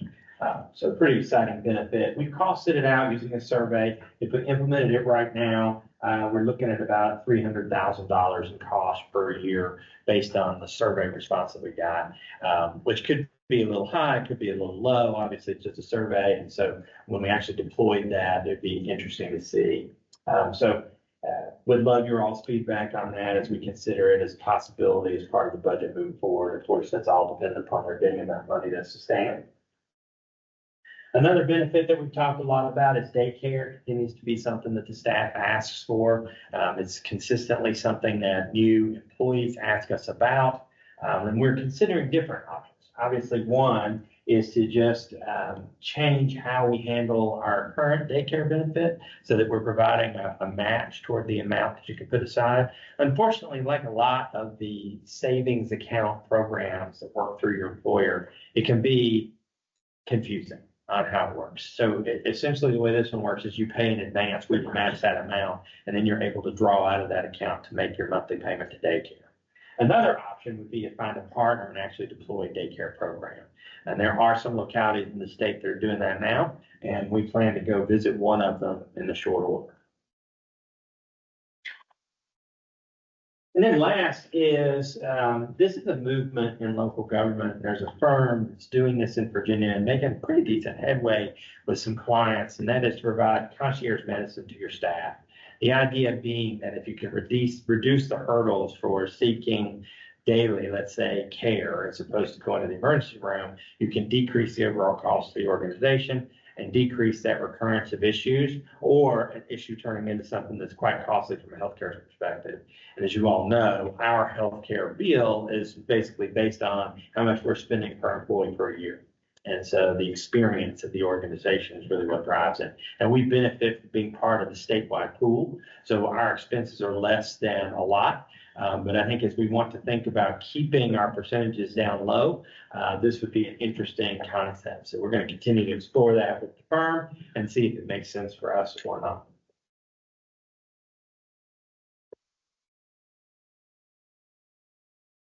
And that is our staff perspectives for this as you go through it. I want to make this note though, on this presentation, this is a chance, it's really one of the few chances that our department heads have to stand in front of the city council and talk about the future. And what I hope you're impressed by today is the fact that the department heads aren't just looking at today's needs, they're thinking about what have I got to do in the future. And we spend a lot of time talking about staffing needs. And of course, I've told you for years now that as we work through solving the needs from a program and equipment standpoint, the staffing needs are what's going to come to the surface, right? And that's what we're seeing now. And I think that's actually very positive news. The fact that a department head stood in front of you today and said, I really need this number of employees, does not mean that that will be included in my budget proposal to you in March, right? We'll talk about staffing needs and what we're able to meet in terms of revenues at the budget retreat in February. And that will be where we determine what we can recommend to city council and what we can. But I do think it's very important for you to understand that the needs are real. You know, you heard from all of them. Here's what this does. This is the impact on our operation by not having the staff. And so as I come forward with a recommended budget, we certainly don't want you to have the sense that it's easy to do that. We're making hard choices to come back to you with a balanced budget, given the revenues that we have available. So as you think about the GIOs this evening, certainly you can think about staffing requests from each department. And if you feel strongly enough that that should be something we do, put it in your GIO list. But don't get so focused on meeting all those staffing needs that it's the only thing you think about, because that's not the intent of the GIO process. Any questions about staff perspective? But just a comment to your statement there, recognizing that all the department heads did step forward and kind of share their wish list. Not everybody had a request for new employees. I'm very mindful that we do a lot in the city to deliver the service that we have, and the survey results kind of spoke to that. We have a high level of service with a very low tax rate. And I'm not advocating that we fill every position and buy every truck and do all the things that we need to do, because we still have to be fiscally responsible. But really, I just want to say all that to say thank you to all the department heads and the people that work in the city for putting in the extra effort every day to make sure that we have a great city. Yeah, I'm glad you recognize that. I'm impressed every single day with the quality of the staff that we have. Yeah. And it's a quality that exceeds our size, and the dedication that they have to the job exceeds the fact that it's just where they get paid. They deeply care about the work that they're doing and the community that they're doing it for. Yeah. And that's not something they find everywhere. Thank you. All right, so what we'd like to do now is we'll take a short break and get ready for talking about the homework assignment, and then we'll be able to adjourn a little bit early so that you guys can get to your other. Thank you. I corrected the errors on it. Do you mind if I re-upload the new one with the with the? Yeah, so you want each ours? Yeah, I'll just start. I'll go. Just take them. Just. Pretty exciting. You can do it. something in the Yeah, Larry. I've been waiting. Checking. No, I think. Yeah, right. I need to. So how much- We've always been about 10:30. Yeah, Trying to I get mean, the like, last you- week. Wow. Let me see if it does anything for you, Mark. It doesn't. I was working on it. It was gonna have something really cool. Oh, then it comes up as this right now. It's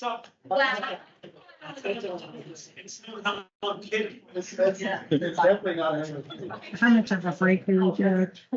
10 minutes, 5 minutes, 8 minutes. As soon as you get back. Yeah, I got it too. Because actually, you did my thing. Yeah. I do think that.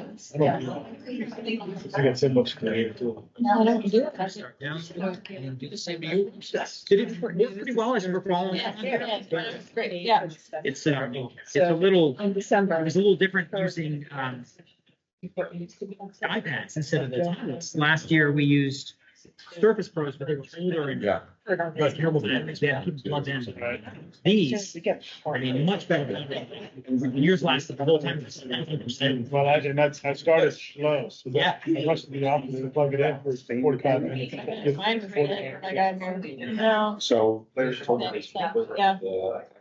Yeah. And now I got it revitalized. I can actually use it now. The department that she I was charger it. either convening or on some kind of regional study as well. That might be something totally different. Or it might have been like a one-off. I don't think the efforts are cheap. Two books. Big. And I was like. I got you out of bed. What were you open there? But I said this morning, I wasn't even a bad mom. I wasn't even there this morning.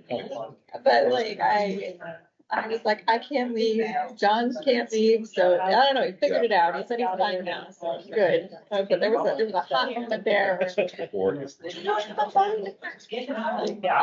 Everybody, like, you can ride your bike home and get it. It's right back. I saw the survey results on the fact that he was known, that was on the fourth or fifth. But isn't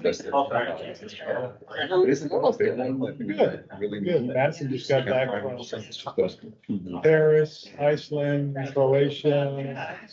Yeah, she and three of her college roommates. All went. Well, she got it. Right?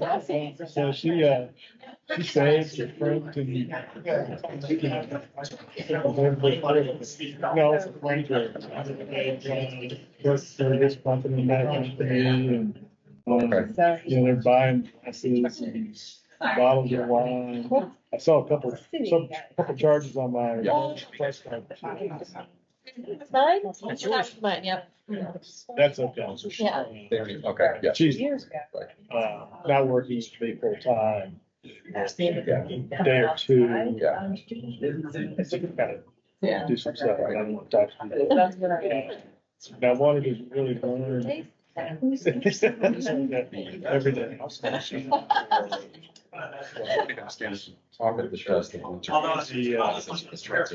I wanted to learn just like bookkeeping aspects. The entries and stuff. And I think she was willing to learn that, but I think the biggest obstacle is still enrolling.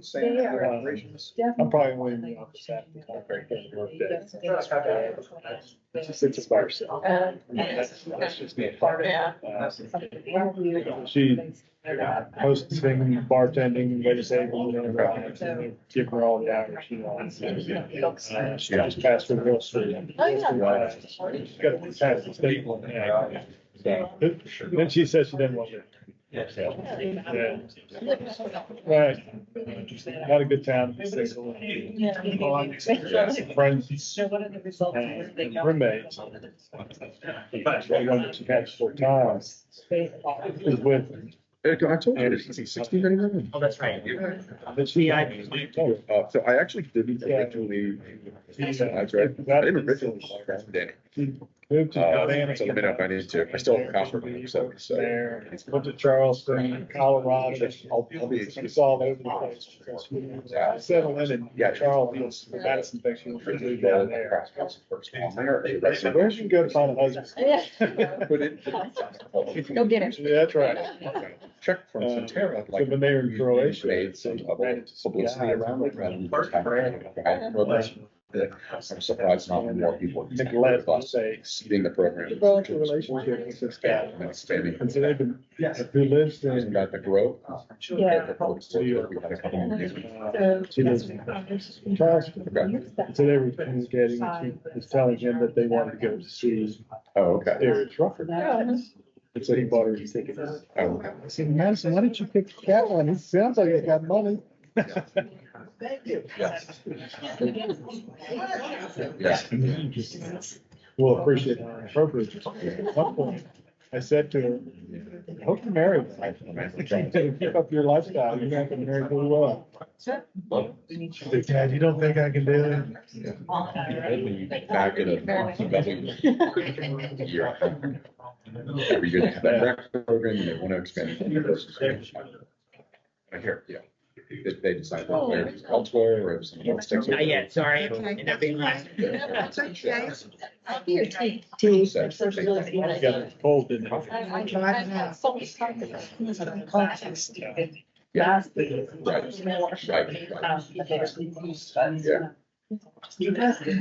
Well, thank you for doing so. It's great for those families. Yeah, absolutely. So Micah, this is just updating the slides. Yep, the ones that were in error mistakes. Hey, so that's the new slideshow now. Okay. So it could be, all those mistakes that were on this one should be good this time. Transition to go to the right spot. I didn't want you guys to click on something and get completely. That was funny. Yeah. Five. Yeah, so I. That's on the five. Student thing. Oh, yeah, of course. Is that it? Is it? So I know that. 5:30? Copy. Good luck. I'm not gonna make it. The program. The NAACP tonight, and I've not been going, because usually it falls while the council is meeting. Yeah. no, So, that's not. So Yeah. the copies all of course, good luck. Yeah, thanks. I think from what I've heard a little bit about it, I'm pretty biased. I think, Thank you. yeah, the team wished they knew more about it. So, I think it's just an assembly purposely tried to organize it separately anyway. Yeah. How have been some of those efforts on campus for you? Yeah. I mean,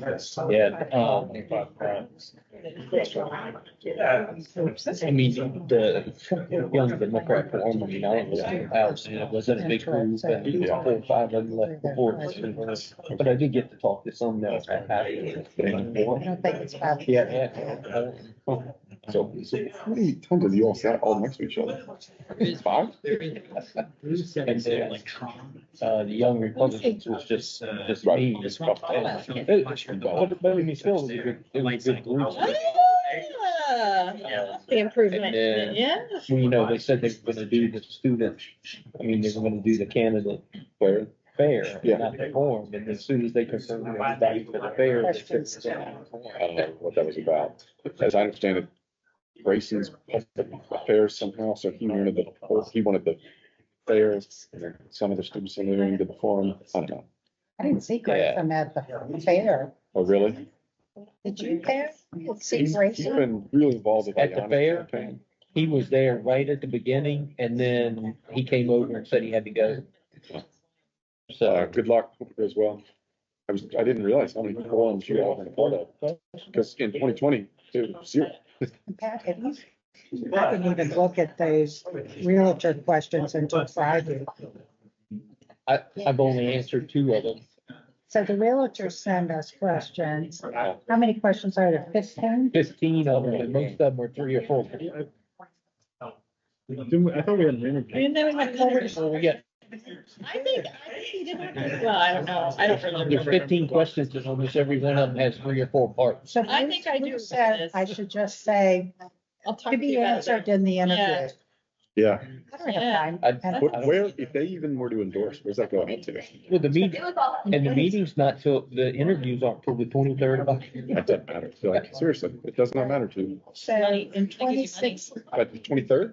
Like, you shouldn't need it by that point. Yeah, no, you shouldn't need it, that's for sure. so in 2016, it was, their endorsements were in the Gazette. Yeah. I do not see that happening this year with the Gazette lack of overall interest. Yeah, or it'll be on the day submit, but I mean, how many people is that gonna sway? And They still get $1,500. they didn't endorse me in 2016. Me too. Me too. Yeah. Same for me, Stacy. It was like, Okay. Yeah. all right. I was like, All right, but I remember in 2020, the IAFF gave every candidate the option to get their endorsement, except for me. And then the moment, what's his face, needed something when I was in council, he called, he goes, really sorry about that endorsement thing. I should have let you know ahead of time. Thanks. there's Tennessee, it's like, Well, the teachers. Right, same thing. It's like, we don't know that we'll endorse you. Well, then they endorsed one. Yeah. And they did. They did. And he put it on his Facebook page. I took a screenshot of it. He's the only candidate that was endorsed. Oh, really?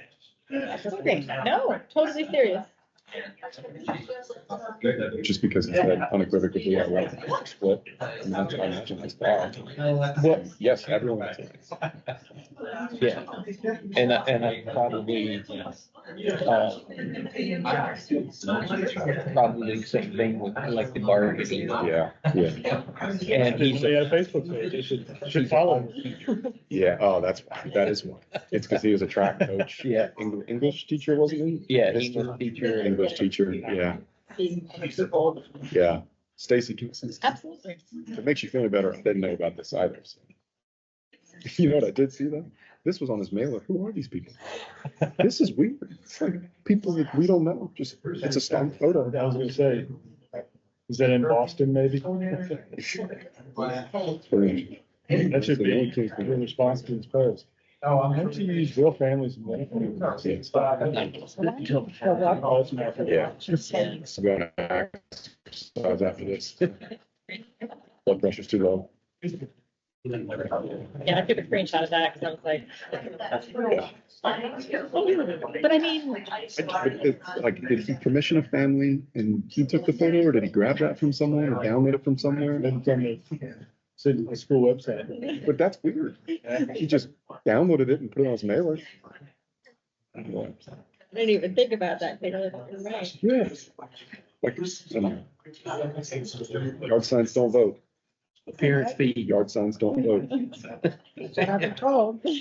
I thought of appearance fee when we were playing in a golf tournament and somebody backed out on it, and Eric Stone called, he's good friends with Lawrence Taylor. He called Lawrence Taylor and said, hey man, why don't you come play golf with us? He said, okay, when's the weekend? He said, this weekend. He said, I can't make it. He said, come on, man, you play golf with us. He said, he's getting paid $35,000 for an appearance fee at another golf tournament. He said, if y'all can match that, I'll come on down and play it. No thanks. I did see Ted's house in Millnight, had all 5 signs up Yes. there. All fine. Yes. Stand for all, but stands for nothing. That way when they win, they go, hey, I supported you. Yeah, yeah. He sent me a text message that said, great news. And he sends me that picture. And I'm like, so what's great about that? The publicity. There's your appearance fee. Instead of the appearance, in lieu of the appearance fee, you get publicity. I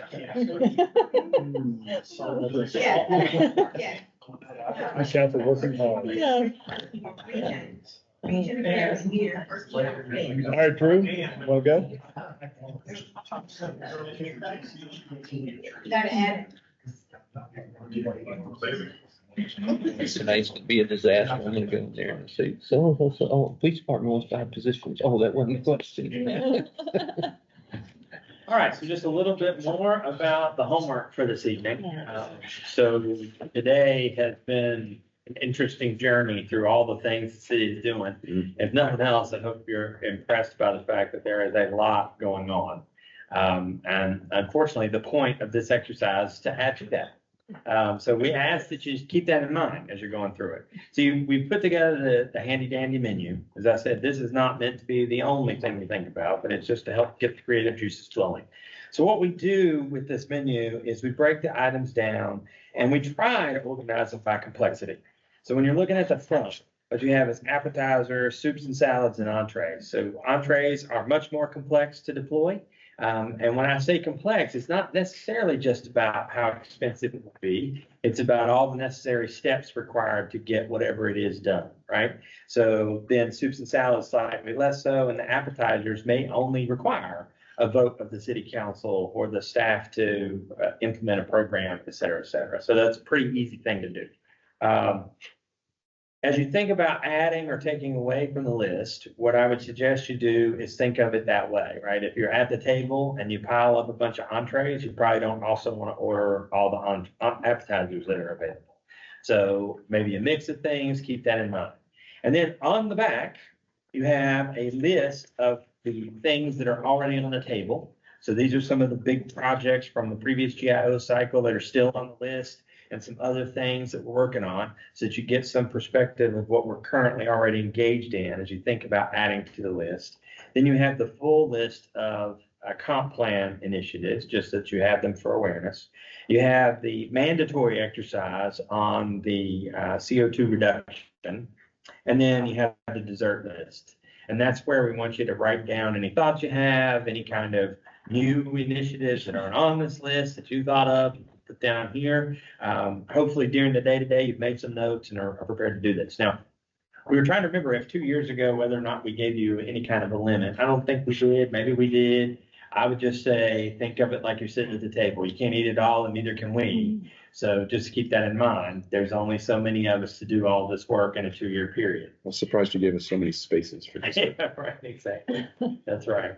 And so what we'll do is ideally you'll tonight digest this information using your iPads. Micah has updated the PowerPoint on your iPads to fix the few errors that we encountered today. If you encounter an error in the iPad tonight, please jot it down so that we can fix it before we post the presentation to the public. So that's why. I mean, we just finished this, I think, yesterday. And then we're also going to email you a couple of studies that you requested, some Polco backup data and some other studies that you requested as we went through the material today. So we'll email you that so you have it fresh at the top of your inbox, probably in the form of a link for each one. So you're not downloading the thing. You can just go view it and check out what you want to. So hopefully that'll be helpful as well. The idea is that tomorrow when we get here, you've got a fairly solidified concept, at least in your head, if not on paper, of what you'd like to see. And then what we're going to do is our favorite exercise using the blue board. So we're going to take all of your ideas, we're going to put them on cards, we're going to put them on the board, and then we're going to have a good collective conversation about them. And the 5 of you are going to come to a consensus on what should remain and what should come off the board together. So ideally, if only one person thinks that's important, then the other 4 convince that person, maybe we drop that off and do it this way. That's the idea, right? So we build consensus and come up with that. What we won't be doing tomorrow is drafting the GIOs word for word. Now, we will absolutely be asking you, all right, when you say you want us to do more TRC projects, what are you thinking? We're going to ask you to go a little bit deeper than what may be on this menu. So as you check off that you want us to do the day shelter, be prepared to tell us what you mean by you want us to do the day shelter. What are you really thinking? So that we then can take what you thought and turn that into the written GIO that will come to you in November. Any questions about that? 2 years ago, that actually did not take us very long. You all came very prepared, and actually there was a great deal of consensus already in your minds about what you wanted to accomplish. Well, I wasn't here 2 years ago. So Watch out. No, I'm kidding. No, but in seriousness, there's one way of looking at this, because when I see things that are already on the table and the notes, like the conference plan items, does it sort of make sense to, in some ways, start with the things that are already on the table and see what you may think shouldn't be on the table anymore to clear up space for the new things? I mean, I guess in some ways, how does this? That would be helpful. Okay. But Okay. we do try to think about, are we already engaged in that thing, Mhm. right? Mhm. Particularly in your case, having just joined the council. So let me see if I can find a good one that we're already engaged in. Public works, yards renovation. Public work yard renovation. Right. That's a good one, right? We're already down the path. We spent money on that. Right. And for us now to say, yeah, we're not gonna do that. I mean, totally we can. Right. But it would need to be certainly a consensus opinion of the city council to make that decision, put the Sure. brakes on it. But if there are things on this list that you know we shouldn't pursue or you don't want us to pursue, absolutely, we're gonna be excited to hear that we don't need to do that anymore. Got it. And the other thing to think about too is you look through the PowerPoint, closing out plans in that Yeah. plan section, another great thing, right? We did try to show you where previous versions of the city council said, yeah, we're not gonna do that one, or we're not gonna do that one, and we had those lists of not pursuing. The more that you add to that also is helpful to us. So I guess my answer to your question fully, Stacy, would be, if you're doing this work tonight and you think about things that you just think, nah, that's a terrible idea, we shouldn't do that, bring that too. Because we will make a note of that, even though it may not inform the GIO process, it will be immensely helpful to us as we move through these plans and implementation concepts. Yeah, and I'm not even thinking of something that's like a terrible idea, but it's kind of like with any workflow, if you can like take something off your mental load and be like, I'm not gonna think about that anymore, because that kind of is, it doesn't have to be a bad idea, it just doesn't rise to the level. Sure. That maybe it, when compared to the other stuff. Well, and the other thing too is we're talking about a 2-year horizon. So also keep that in mind. So when we say, what do you mean by TRC? It shouldn't be something that's gonna take 12 years to get done. Try to think about what can we accomplish in the 2-year window. Any other questions? Yes, quick one. It said Restaurant Row near library. Yeah. What does that mean? That was a recommendation in the downtown vibrancy plan, was to take some of the houses that I guess CW owned, I think some of them have been for sale recently, and help them through zoning transition into restaurants. Wow. That was that concept. Okay. Sort of like what Charleston has done in, Yeah. in terms of taking homes and converting them into restaurants. Abingdon also has done that really well. Okay. Other questions? Okay, great.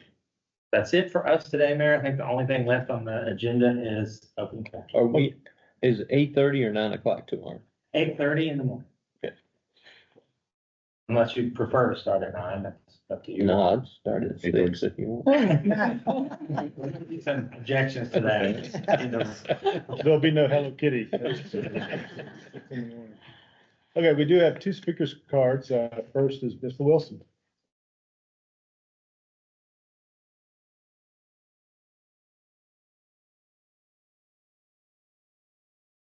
Good afternoon. My name is Robert Wilson, and I am a resident of Williamsburg. This room has a lot of nostalgia for it. 50 years ago, I was the first William and Mary student to be selected for acceptance as a waiter here in the Williamsburg Inn. At that time, the Regency Room at the Williamsburg Inn was one of the finest dining establishments on the East Coast. And if you look around, you can imagine this room on weekends was filled with diners. Tables would turn over 2 to 3 times. There's a parkus usually in the corner over there, and the inn is over here. So I understand the times have changed. In the brief time that I have, let me suggest several items that you might consider in your planning for next year from the perspective of a resident. First, next fiscal year includes the 250th anniversary of America. It's sure to be a momentous event. There's a lot of planning that's going on around the country and certainly around this area. I didn't see any references on our GIO or strategic planning. I hope we're reaching out to other jurisdictions to kind of coordinate with Colonial Williamsburg, some of the events that are going on. We're sure to see a surge in visitors visiting this area. One thing we might reconsider is having a Williamsburg Visitor Center somewhere around Merchant Square during this time. You know, CW has theirs, but theirs rightfully focuses on their restaurants, their hotels, their things. I don't know how many times I've been downtown, you know, people are coming down there without going to the visitor center. They don't even know where William Mary is. You have to point them in the direction of Colonial Williamsburg. And certainly, you know, we have our own hotels and restaurants and businesses that we like them to frequent. So just a thought there. Second, I've been very outspoken about the lack of openness and transparency with respect to the city government. I'll use two examples. You know, Colonial Williamsburg submitted an application for the rezoning of Spotswood from a former golf course into a high-density residential development. They wanted to double the density of the development. You know, once they submitted it, the residents rose up. You know, CW contributors pushed back. And now you see, you know, down here, a 9-hole chip and putt course going in. No thanks to the city or city officials, right? This city government didn't push back. And why? We looked at the Freedom of Information, and city government was meeting with Colonial Williamsburg for a year prior to the city submitting their rezoning application. Meeting over breakfast and lunch here, talking about their presentation, doing tours of their developers' properties. And you're surprised when, at the end of the day, residents pushed back. Had you not committed, had you not made up your minds before you sought citizen input, you wouldn't have been surprised and the outcome might have been different. And then look at Landmark Village, you know, where city officials made an agreement to sell city property to Kale Development for a high-density townhouse development before any public discussion. And once the public got a hold of it, substantial pushback, a lot of considerations in terms of what was going on there, and then secret meetings and collaboration with the developer for months before this proposal. Again, had we had the opportunity to get both sides of the story, I think there would have been some better decision making. You know, it's referred to as, you know, ex parte communications. These are private conversations that go on outside the public view. You know, these are really, from what we've seen in Freedom of Information document requests received, are endemic throughout city government. Stakeholders, developers are reaching out to city council members, members of our planning commission, and having discussions and meetings before these things are ever submitted for rulemaking.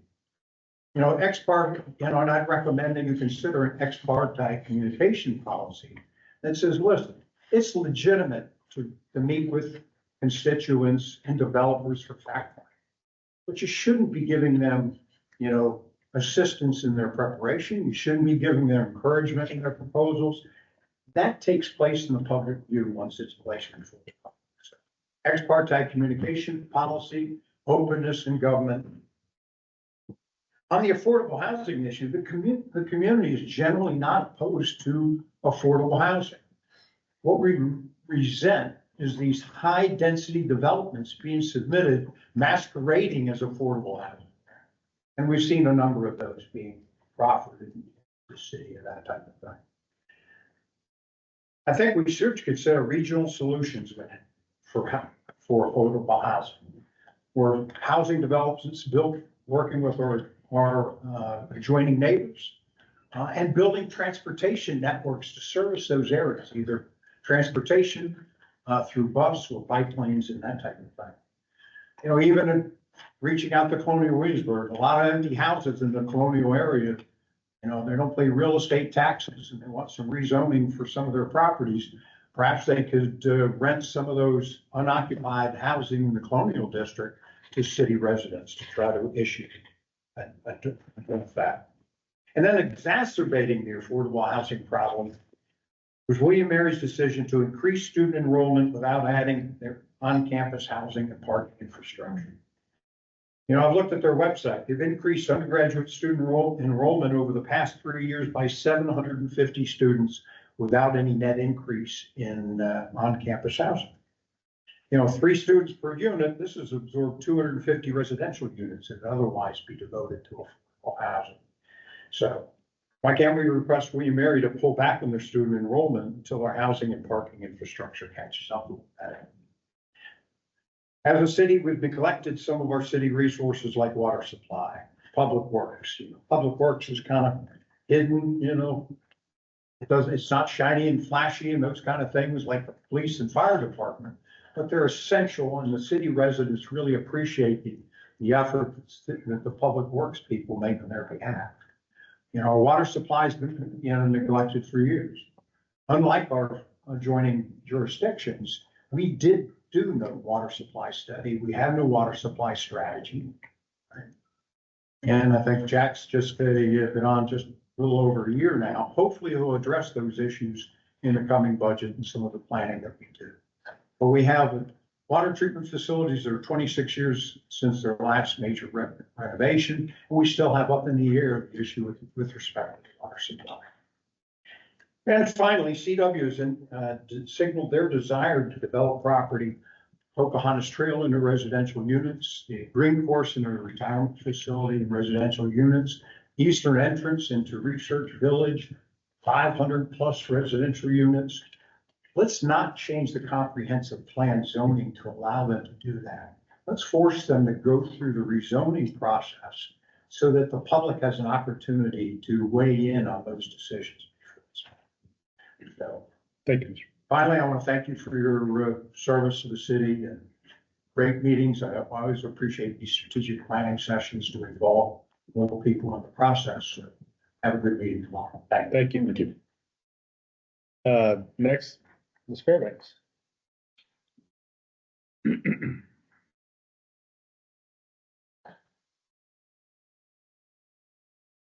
I am Sabrina Fairbanks. For those who don't know me, I live in the city. I'm a full-time resident and taxpayer. And that's really who I'm here representing today. And we'll tell them what a nice day it was. And I learned a lot. And I was happy to see that there are some changes in the 2024 GIO surveys. I do want to ask council to be mindful, though, of the carryover projects from the 2022 surveys. For instance, there's a research village, the research campus, I'm not sure what it's called, but in the 2022 surveys, it was a compound question that was you were only given one response. So you had to answer, do you want a research facility with a mix of housing and job opportunities? So you couldn't say, no, we don't want 650 townhouses, but you had to answer no to all three or yes to all three. So of course, it was a pretty high yes. Some other issues that I had with the 2022 things that were getting carried over were just a sample size. And Nicole told me that they did fix this year, that we had almost 300 respondents who don't reside in the city. So I think it makes some of those projects from 2022 suspect. And I hope some of them can get off of your board, and some of them will make it onto your blue board. For instance, the splash park. I went back and looked at the results from 2022, and there a splash park was and a splash pad. Oh, I don't know why I'm so nervous. I'm not on film this time. The owls. I know. It's like I'm used to being televised. Anyway, the splash park, there was only 2 write-ins for a splash park. And then somehow, maybe I don't understand what happened, but from 2 write-in responses, we got an estimated $6 million splash park in the works. And this year it's on in the major things for the Parks and Recreation, splash park. It's my understanding are just about 1,000 children in the city. And if we had almost 16,000 residents around that number, we do have more dogs than children, but the dog park didn't make it on here. So if you could look back at the 2022 responses, see how they made it to this year, and just be mindful because, As a taxpayer, there's only 4,310 households and businesses paying taxes. And so many of these things are so expensive. So we'd like you to be mindful of that. Thank you. Thank you. Would anybody else like to come forward? Mr. Lane, anything? Thank you. Okay. Okay, so I guess that's it for today. So I guess we need a motion to recess till tomorrow. I move that we recess till tomorrow morning. Second. Dusty? Aye. Aye. Aye. Aye. I, We are in recess. Motion to reconvene or reopen, something like that. So I move that we reconvene. Second. Dusty? Mr. Rogers? Aye. Ms. Aye. Mayor Pond? Aye. Vice Mayor Dent? Aye. Ms. Frontier? Okay, turn it over to Drew. All right, good morning, everybody. Morning. Welcome back, day 2. Thanks for coming back. I hope that you all Would spent rather all be night nowhere with else. your homework and you're prepared today. We're gonna start this morning just with a quick recap, about 4 hours of going through the PowerPoint again. We're gonna go through it very quickly. So just as a reminder, yesterday we started off the day with Michelle talking about the National Community Survey. And I think the takeaway for us really was it was positive news. I think it was, one of the things that somebody said to me about the National Citizen Survey, another city manager that doesn't do the survey, and asked how we gauged community input about the services that you provide. And I was explaining the National Community Survey. And they said, it strikes me that if you get your data and you are on par with everybody who is taking the survey, you're probably ahead of about 90% of the communities in the country, because only the best communities are participating in that, because the ones that aren't doing well are afraid of those results. And so they're probably not enrolled in the program. And if you look at the people who are enrolled, it is kind of a list of who's who among local government. So it is impressive just to be on par. And then if you think about the number of areas where we exceed that, it is really impressive work. So I hope you're as proud of our results as we are. Well, and one thing that Stacy brought up yesterday, I think was really on point, that, when we saw the one about number of people not pleased with the direction of the city, I think Doug and I immediately took it, they're against what we're doing because they think it's going too fast and too much. Or whatever. Whereas Stacy's opinion, thought, well, it could be the other way, not doing enough, not going fast enough, so. Yeah, you all asked for more information about what people were thinking when they filled out the survey, and unfortunately, we don't get that data, right? The disadvantage of a benchmarking survey is that you can't change the questions or how they're asked. They're handled by the company so that you can measure yourself against everyone else. If you changed it, you wouldn't have that validity. So we can only take it for what it is. Well, that was one of those questions that left it open to perspective. Right. It is hard to say what people were thinking. And I think giving credibility to that line of thought is the fact that none of the other results match that outcome. Right. So it is kind of odd that that was the outcome there. So. And I would even add, what y'all said yesterday is, in areas where you were focused over the past 2 years, you saw big increases in citizen reaction, and positivity there, which again goes to the favorability of that. Yeah. I think also future fests take away the reason that we're there, gives us a rare opportunity to interact with the community in a much broader scale than we ever do, right? I mean, National Night Out happens once a year. The fire department's open house is another good example. We don't do a whole lot more than that in terms of those kinds of opportunities. And we're glad for that as a staff, because it's Community a tremendous Appreciation amount. Day. Community Appreciation Day. It's a tremendous amount of work. But, going from neighborhood to neighborhood to neighborhood, we get to see people that we would never otherwise interact with. And we are interacting with them in a positive way. I think that also is a big difference maker in the results that we get.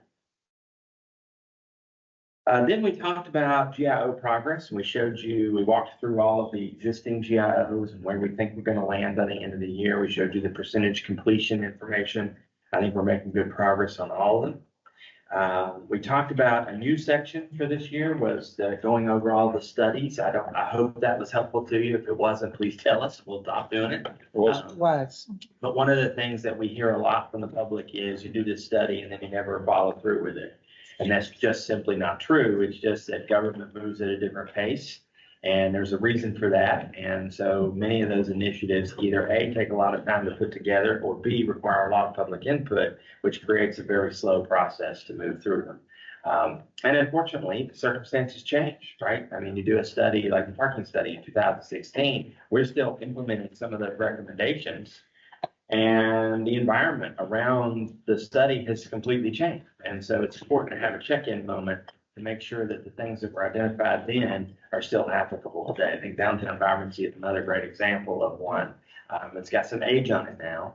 And are the circumstances still the same that necessitated those recommendations? I think one advantage to doing sort of a methodical, deliberate, slow approach to implementing those kinds of recommendations is that you get the chance to do 1, 2, maybe even 3 things, and then see how that affects the environment. And then maybe some of the other recommendations make more or less sense based on how those things change what's happening in the community. So from there, we talked about future festival participation and results. Nicole walked us through that along with all of the E-team and the games. I thought this year we made some major advancements in tracking the results. It was much easier on us, I think, to analyze what was said and how it was said. And we heard from the public too, I think y'all heard as well, after they came 2 years ago, they came back this year, they said, and I was more prepared for y'all to be asking me meaty questions. It wasn't just playing games. We realized this was truly input into the city's future. People recognize that. We had a great lunch with President Rowe and President Fleet, talked about the future of their organizations. I thought that was really helpful, at least for me. We went over the CIP just a little bit and talked about ARPA and the monies that are available still there, and the places that you all have parked them, earmarked for those return on investment projects. Hopefully that was helpful to you. And then we went through a pretty extensive list of staff perspectives. That was how we ended the day, with the staff going over what they saw for the future of their departments, and hopefully preparing you a little bit for what's coming in the finance retreat, but also some of those new concepts, new ideas, places they'd like to take their departments. Are there any questions? All right, awesome. Do you all feel good about how day 1 went? So I thought it went really well, and yeah, obviously appreciate the feedback from future festivals, but also hearing from the department heads about kind of their thinking of the department, the needs of the departments, and where they want to take it. I thought was very helpful. Yeah. Anybody else?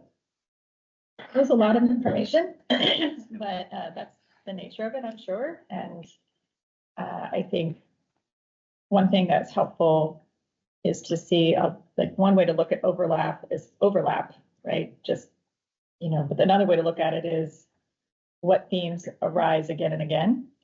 And so I think that was really helpful for me. As I went home last night, I was thinking, it really is, instead of going really far down in the weeds, if I just sort of back up, it's like what kept coming to the surface, no matter the question or matter the area of the PowerPoint, and so to kind of group things and thematically instead of necessarily like task by task is helpful as I think about where we want to put broad strokes going forward. So I thought it was interesting to see what are some things that keep coming up, no matter the space that we're talking about at that moment. And that's what I did last night, was exactly that. Is I took the menu and it's like, okay, H for housing and everything that was like related to housing. And there were a lot of them. A lot. And everything, sort of related to different categories like that. So one thing that we didn't talk about much yesterday, I think I mentioned it, but it's a tremendous amount of work that Nicole largely does, is go through and put the symbols beside each item so you can see where that idea comes from. Obviously, the more symbols there are, the more overlap. I mean, as Stacy said, it's a lot of information, and I too have to back up because what I find myself looking at is, wow, that's gonna cost a lot of money. Wow, that's gonna cost a lot of money. And then, listening to the department heads and what they envision for their departments, and then trying to look at these big picture items is how do we manage that from a financial standpoint? As we've always said, the problem with the GIO process is that there's a lot of these things, no dollar figure attached to it yet. So we just have to be cautious of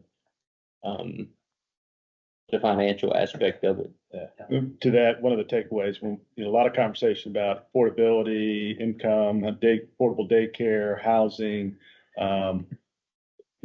costs a lot of money. How does the city provide that? As I thought about it last night, really started changing my perspective to economic development and how do we create more job opportunities, more employment opportunities, higher wage opportunities. And I think that has to be a focus for us as well. Absolutely. I think, I always think about this. I used to have an employee who would say to me all the time, Drew, you get to pick two. You can have it fast, you can have it right, and you can have it cheap.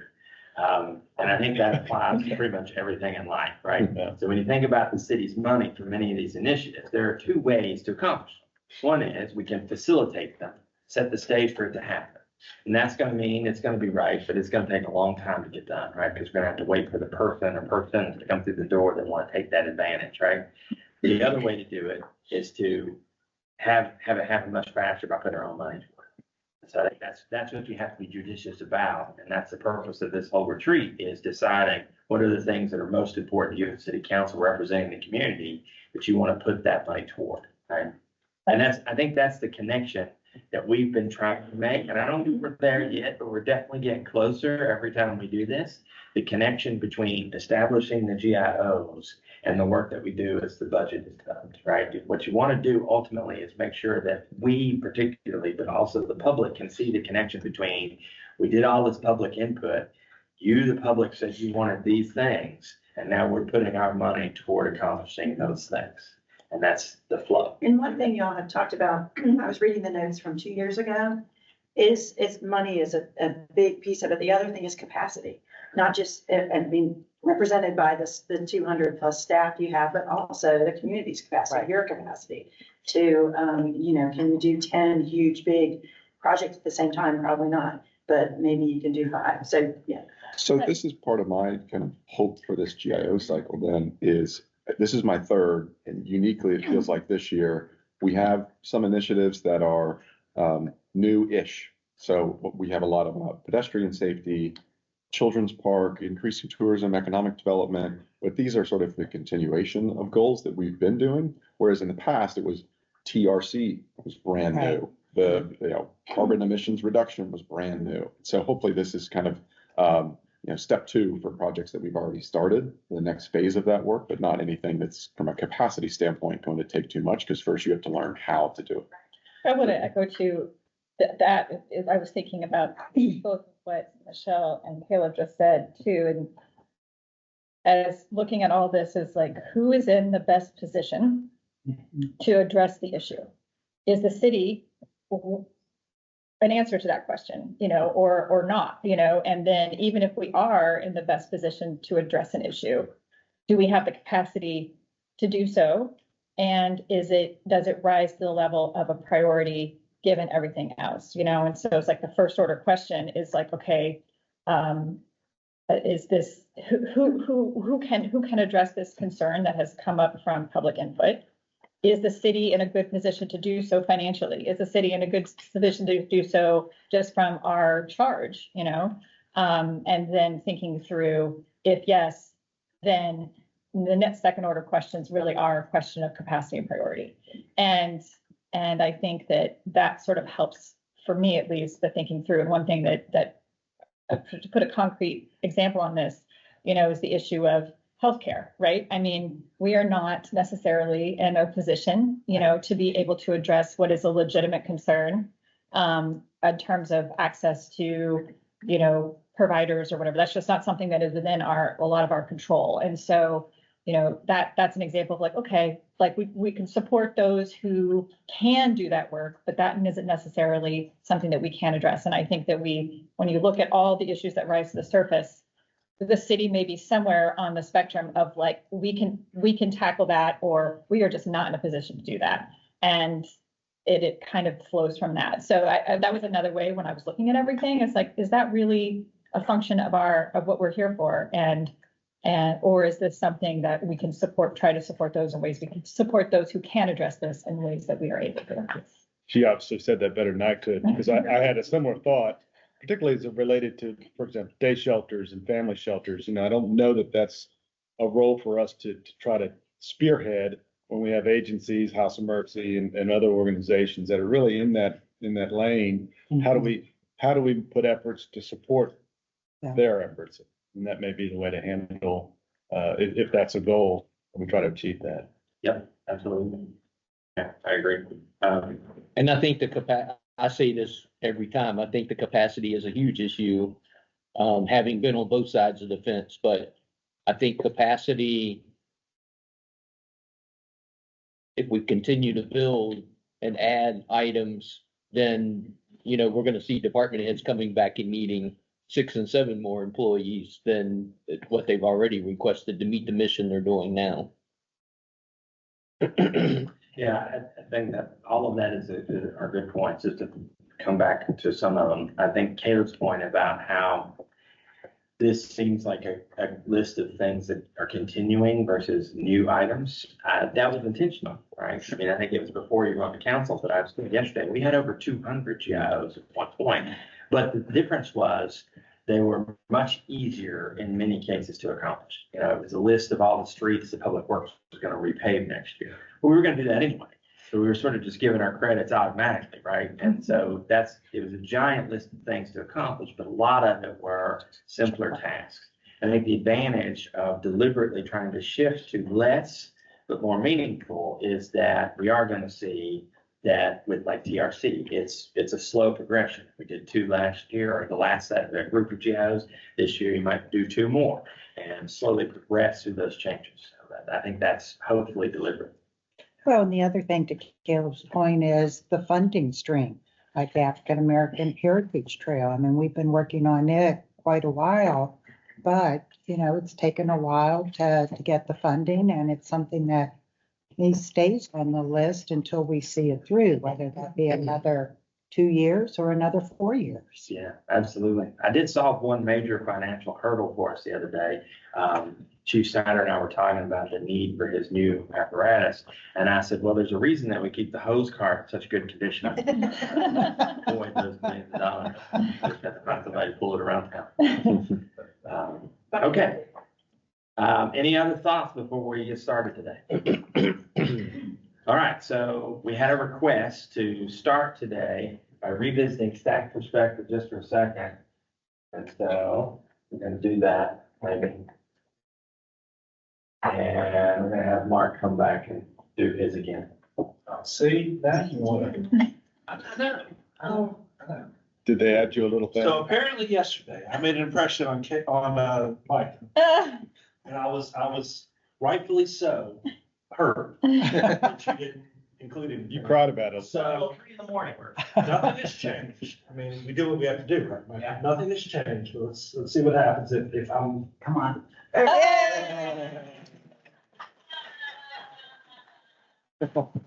Back in my good grace. But you still have to do your cybersecurity training. Okay. Any questions before we dig into your all's thoughts? All right, so here's what we're gonna do. We're gonna just, whoever wants to go first and talk about their thoughts overnight. The staff over here has all of the cards pre-printed, so you don't have to read my terrible handwriting of the things that are on the menu. And as you say them, we're gonna put them up on the blue board. So from a structure standpoint, what would be a helpful way to go through this? I think just start with your thoughts. Then we're gonna put it, if you say, I sort of like this idea, put it on the board. Okay. So here's what we're gonna do. We're gonna do that. Everybody will download, we'll put everything on the board that we can get on the board. And then we'll come back and you all will have conversation about what everybody thought, and hopefully we'll start to take some things off the board. Once we've gone through that exercise, we'll take a break. It'll probably be a longish break while the staff organizes what you put on the board by goal area so that we can make sure that we have action items for each goal area. Fair enough? Then we'll come back, we'll review those, get any final thoughts. Hopefully we'll have consensus. Maybe there's some changes you want to make based on what's in each goal area, and then we're off to the races. So does that include these already on the table? Anything that you want. Yes, absolutely. And I have asked the staff to be prepared to say, we just can't do that. So that there's no false expectations when we leave here today that we're gonna be able to build a hospital in the next 2 years, because we're probably not.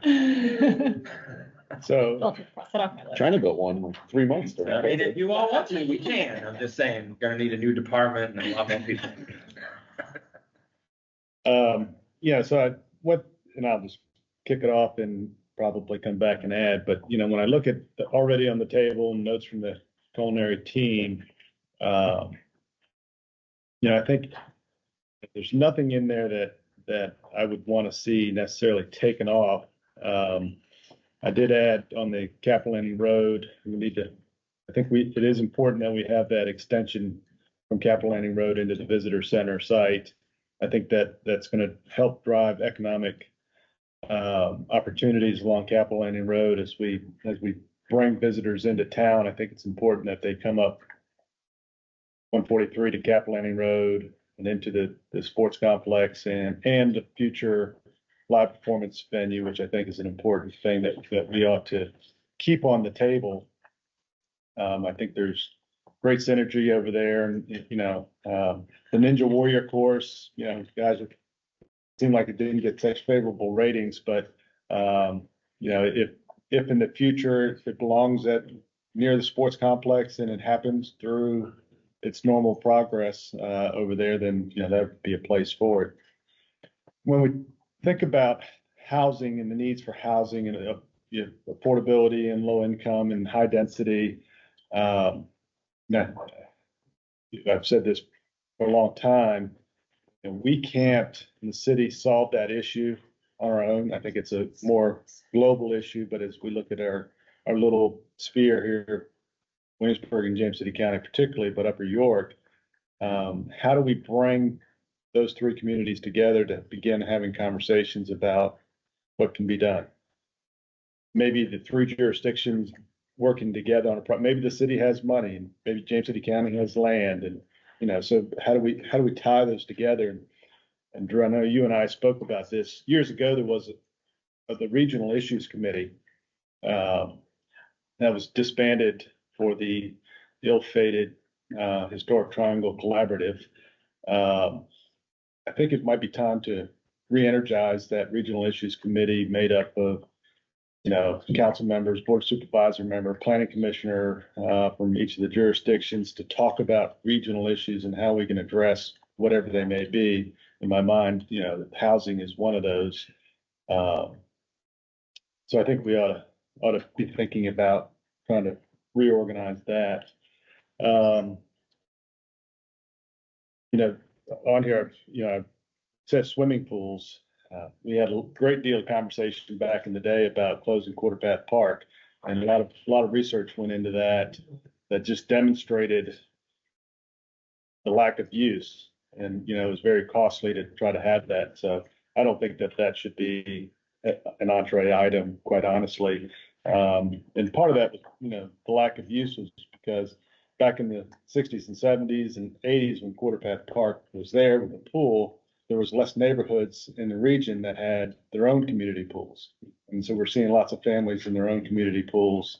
I wonder what maybe Chief Snyder knows, but, Williamsburg Community Pool, I don't know if it's full anymore. It certainly was when I was a kid, but I think there's swimming opportunities out there.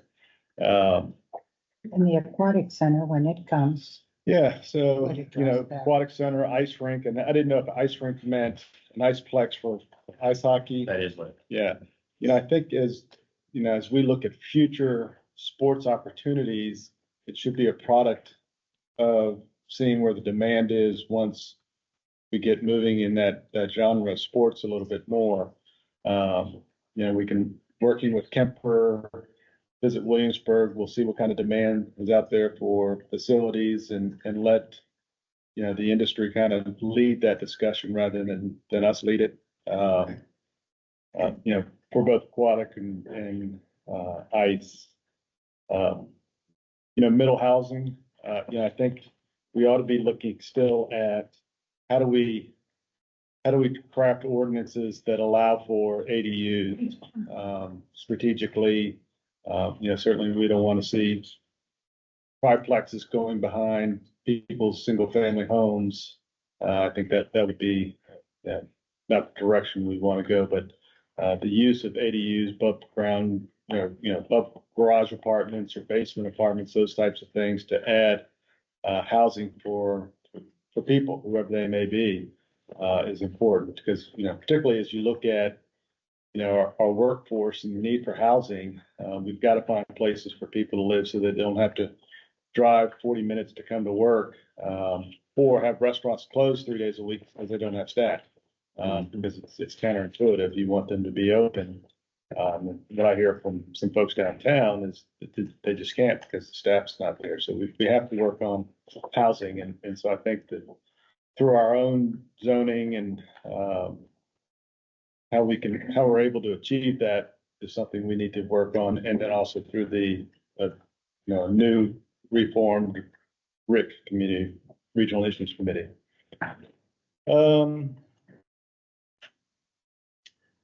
I'll pause. All right. Thank you. So I sort of did what Stacy did and divided it into a number of sort of categories because I noticed there were a whole lot related to housing. I know we had the Neighborhood Balance Committee, we had the affordable housing, and I would appreciate if we sort of went back and looked at the two of those as to what we have done, what our options are, and maybe see what we can activate from them. I think that one of the top things that will help with housing too is doing a comprehensive plan. And I took point of Tavia's comment about getting ahead of some of these zoning changes that may be forced upon us from the General Assembly and the necessity for us to go ahead and craft our ordinances for them. The other thing that sort of rose to the top for me were lots and lots of things on pedestrian safety, transportation, and I think if we look at them and sort of clump them together, because there were a number of them that were similar, but not exactly the same. And I think we have a good handle on a number of those already, but there are probably some other ideas. And then the third thing for me was what I classify as sort of quality of life. And I think we're already, some of the things that, we had to pick from, we're already well on the way. So like the library, the live performance venue, the children's park, those things of separating and what we can do from here. I also, to Doug's point on economic development, I still think even though, we're tourism driven, that we do have other opportunities and shouldn't let those additional expansion of Williamsburg's economy be set aside. Going over it last night, talking about an urban grocer, is that would be, we've got, anyway, just a few little things like that. So. I just. Well, I'm sorry. I was just going to add, because she mentioned economic development and I think, there was a point made yesterday by a resident, which I thought was a valid point, talking about future land use and let the owner of lands come forward with an application. But I think that process doesn't work. And maybe Yuri can speak to this, and Michelle, or whoever. When you think about having sites ready for investments, zoning generally has to be in place. Yeah. So I think it's important, particularly as we look at the future of Williamsburg, and their goal of preserving land has shifted. And, for many years, as long as I've been involved, and certainly longer than that, a big chunk of land was museum support, and it was just off the table for economic development. I think that's changed. We've seen from Colonial Williamsburg a desire to repurpose their land, and I think that's entirely, appropriate. They own the land. But I think it's our responsibility to start having a conversation about what we want to see on some land, and recognizing that maybe it's not all housing. We don't want a tire factory. And so how do we lay out what's the best use of some of these lands that they are talking about divesting of or leasing or that type of thing? And so when we look at the comprehensive plan, I think we need to be having a conversation with the community about opportunities for economic development, job diversification, housing. Those things have to be part of our conversation.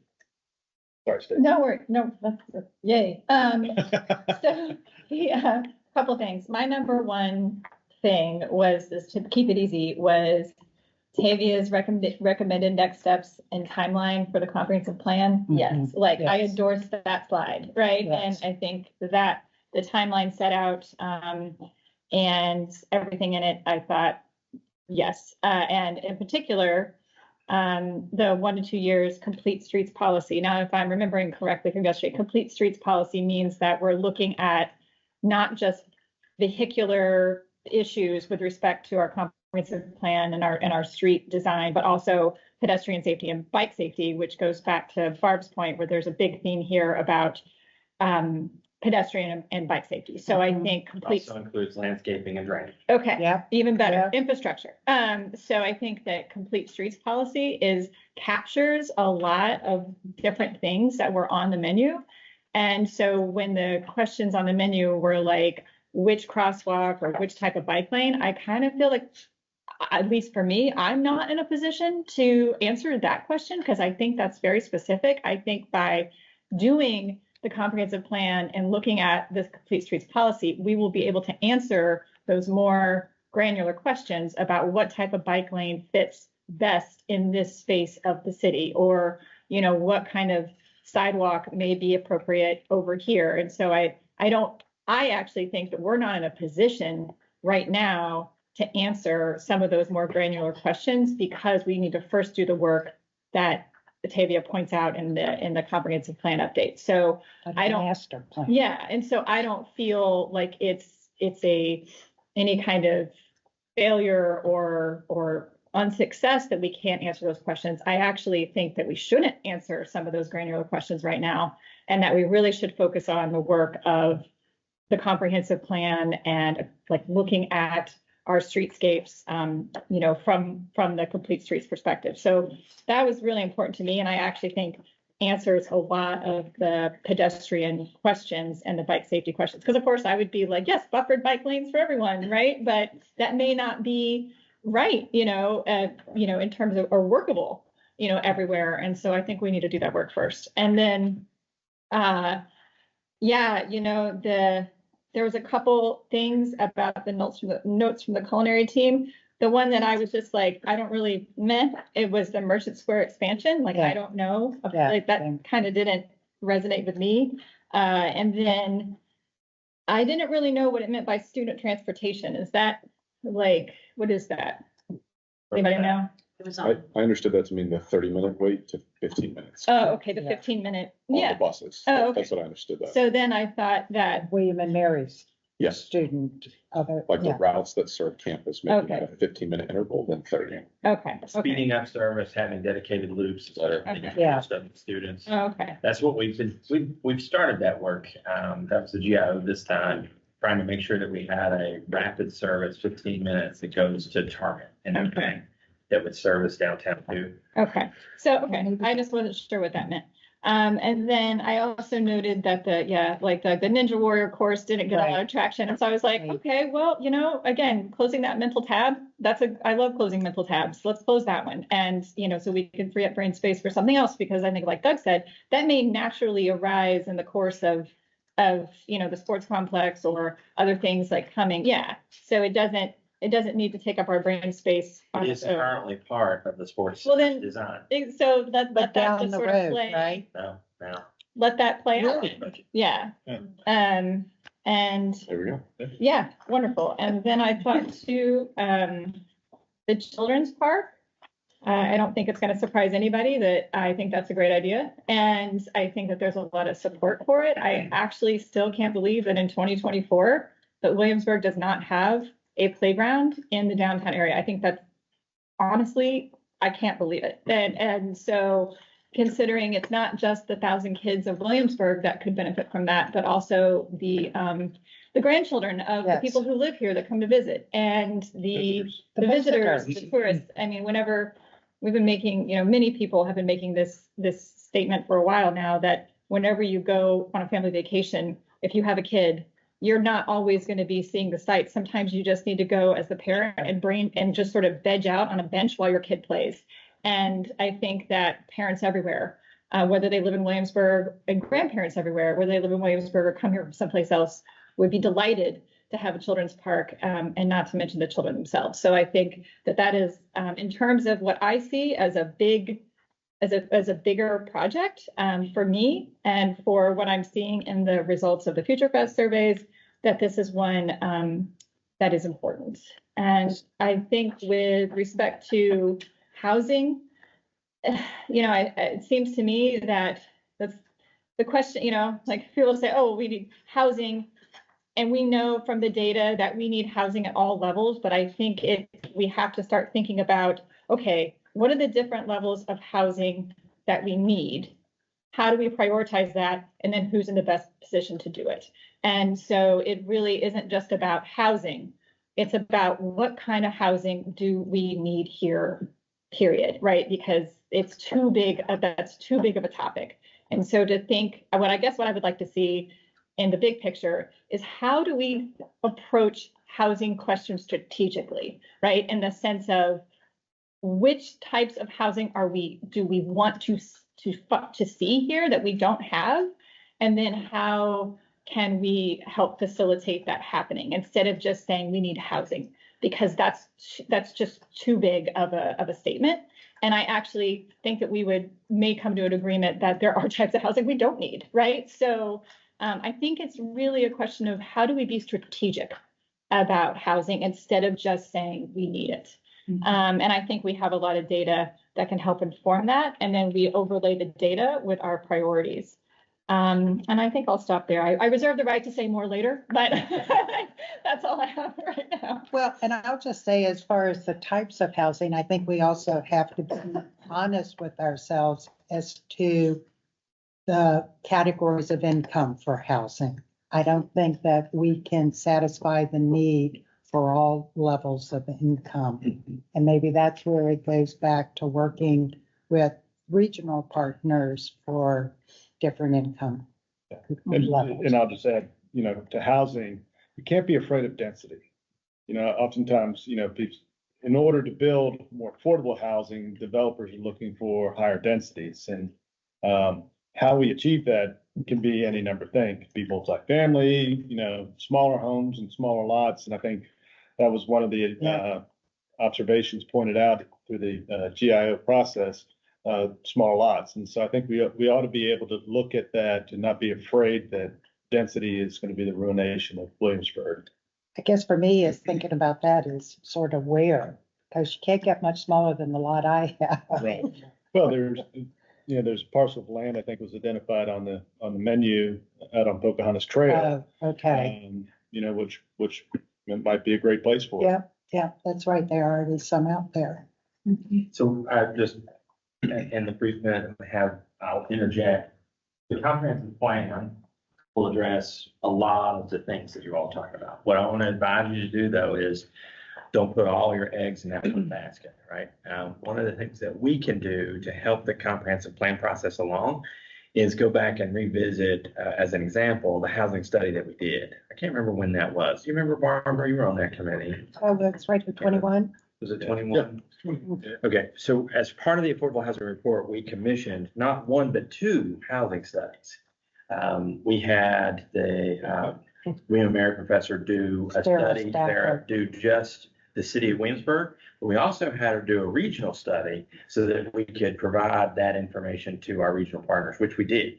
And so in preparation for the comprehensive plan being done, might be something that we'd want to revisit that, ask Sarah to come back and update her studies, maybe look at some particular questions about housing types, go a little deeper than she did in that initial review.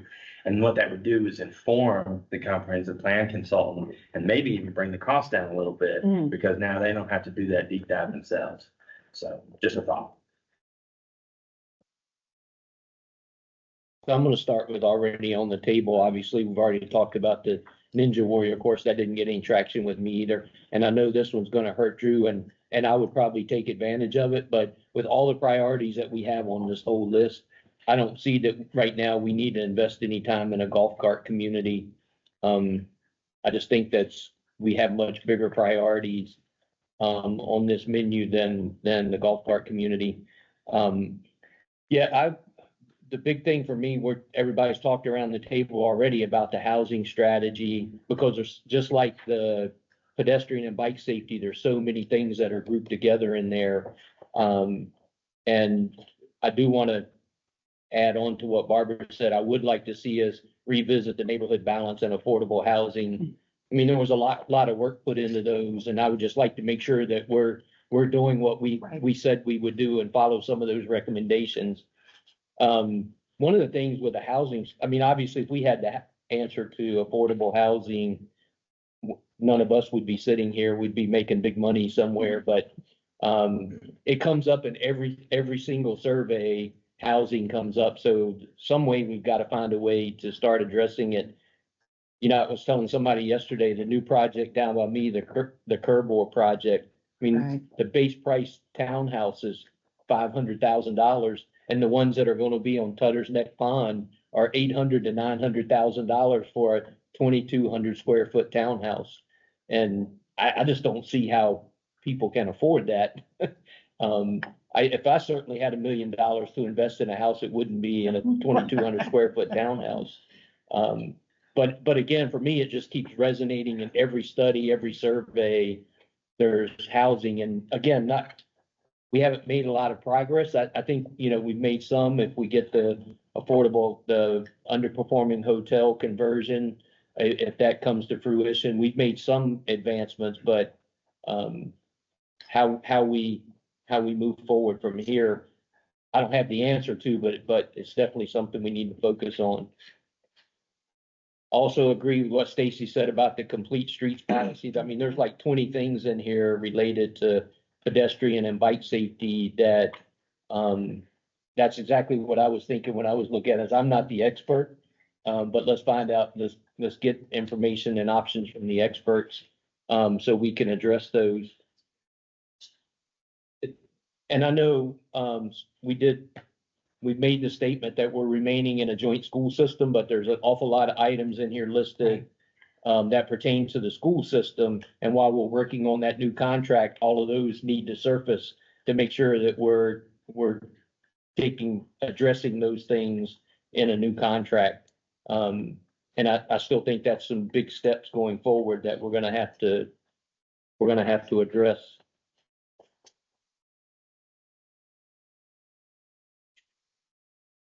And maybe Jack, the water sewer facilities, it's just a broad. The plant pump stations need significant investment, right? I guess up to par right now. And that's what I was thinking as we took the tour out there. So, I mean, to me, that's a foundational issue, a core service. I was talking to maybe Nicole over the weekend, we were working on material for the retreat. If I were going to write a GIO, which I try not to do in advance, to help with that issue, I would probably write it as we need to invest in the utility infrastructure, starting with supply and work into distribution, right? So start the plant, fix whatever issues there are there, update software, improve equipment, all that kind of stuff. And Jack has already made tremendous efforts in that regard because of necessity. But there's a lot more that we need to do, even to the structural part of the plan. And then work our way from there to the pump stations, from the pump stations to the distribution lines. That makes sense to me. And so that is I think that would be a safe and reasonable approach to. Well, that just jumped out at me because that's a core service that we need to provide. And you talk about an upset community, you take water and sewer away. Well, just look at all those communities in Southwest Virginia and North Carolina right now. Right. They're still boiling water. Yeah, Blacksburg just lifted their boil water notice this week. And that also goes to the Waller Mill too. That's, I mean, that's already on the table. Yeah. And we're awaiting the report to come back, aren't we still? Yeah, on the quantifying those upgrades. Yeah. So we'll better understand the needs then. And then I too, agree with the comprehensive plan update I'll say for now. He reserves the right, yeah. Depending on what the update is. Yeah. All right. Well, first time I say, I remember saying 2 years ago that a friend of mine once told me you have to overestimate what you can do in 2 years to underestimate what you can do in 10. So I'm always reminded of that at the GIOs. We might get 85%, but that's a solid B. And that means Williamsburg 2040 is going to be extraordinary for all that we get to do. So thank you to staff for helping facilitate some of the ideas, which will land on this board. I'll also start with already on the table and really just concur. The one that really jumps out for me, less so much from capacity and more so I think it's a little antithetical for how we think Williamsburg, where we wanted to head, is the golf cart community. I yesterday got stuck behind a construction vehicle of William & Mary's, which was going exceedingly slow down Jamestown Road. We talk about it as a carbon emission strategy, but probably those golf carts would be gas powered. Even if they were electric, they'd be much slower. I just don't think we want to have these nodes of international tourism and new concepts like sports complex and also have visitors get here stuck behind golf carts on some of our main thoroughfares. So I really would like to move that from the table. The second was I agree that there wasn't a ton of community support for the Ninja Warrior course, though I do understand that it may already be conceived and in the plan to actually establish. The only other one that jumped out at me was, Chief Dunn, I saw your request yesterday for 6 officers being added so that we have full coverage from city in the case of one major event happening and people responding and another one going on. We need to have coverage for someone to respond to that. There's still, it sounds like, an officer that's just in flux waiting to see, is there something else we're going to need to respond to, and maybe some short periods where they can't. It's hard to square one thing with the other without an idea about costs. I think we've started to implement the take-home car program, but I don't know that if continuing that would limit us in adding personnel to your department. That it jumped out at me as it seems like a higher priority to add personnel than to give the benefit of the take-home car program to more. That could be an area that we look at as a way to try to meet as much of your request, while as maybe limiting what would be I know, competitive benefit. So not saying that's off the table. I understand and have heard in my ride-alongs the benefit from having that take-home car program, but I also know that there's a real personnel need. That's a quick question. Yeah.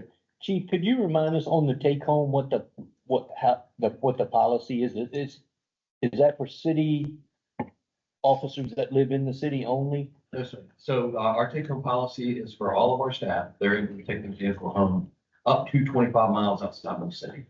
And if you live in the city, you are priority.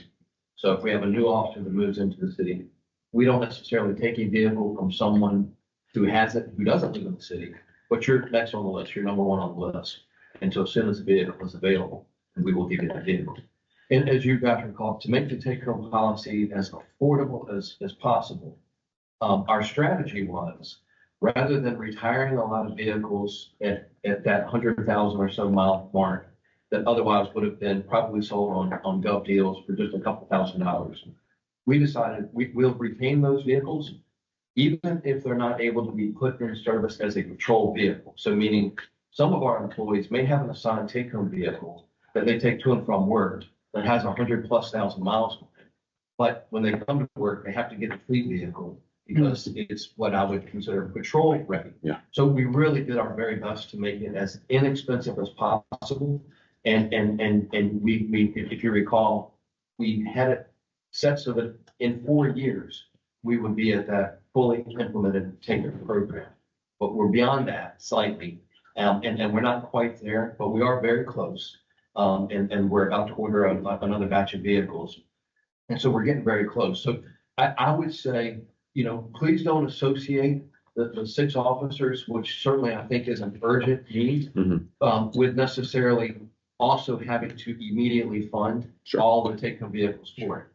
I mean, we obviously, we understand, and we will be as prudent as we can to help achieve both goals, even if it takes some time to get there. Yeah, and that's part of the challenge is what's the cost difference? Obviously, you can't have one by replacing the other. So I do hear that, but I see that personnel challenge is most critical for the department. Yes. Although I know that benefit's been appreciated.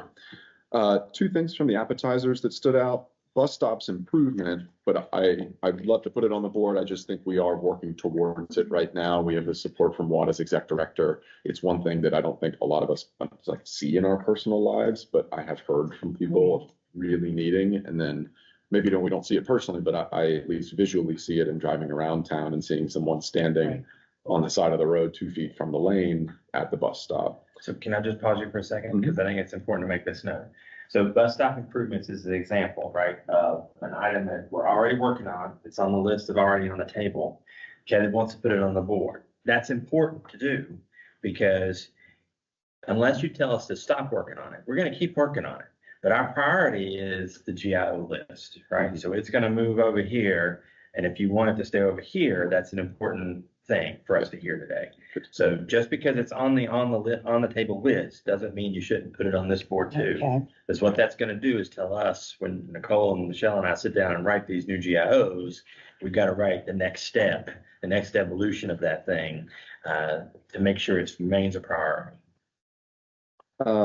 So then, lastly, a few things that just haven't been added yet. First is I think we've seen a lot of success in the Midtown Row area public art program that I think it'd be a good time to start thinking about potentially expanding what would be allowable in public art or murals in other parts of the city. Northeast Triangle, High Street, up Richmond Road. So this way you can hopefully see it other areas. It's been nice seeing murals come into Midtown Row. The third one was just to take a stab. Do you want us to start talking carbon emissions? Yeah, that's fine. I'll put it on my list to make sure we went back and. He wants to see electric golf carts. I actually, e-mobility, I want to put that back on the list, bird scooters everywhere. Well, the golf carts, actually, it's interesting. There's a study that shows the reduction by going to electric golf carts, and it's pretty amazing. Just saying. Public art, I want to make sure it's not golf carts.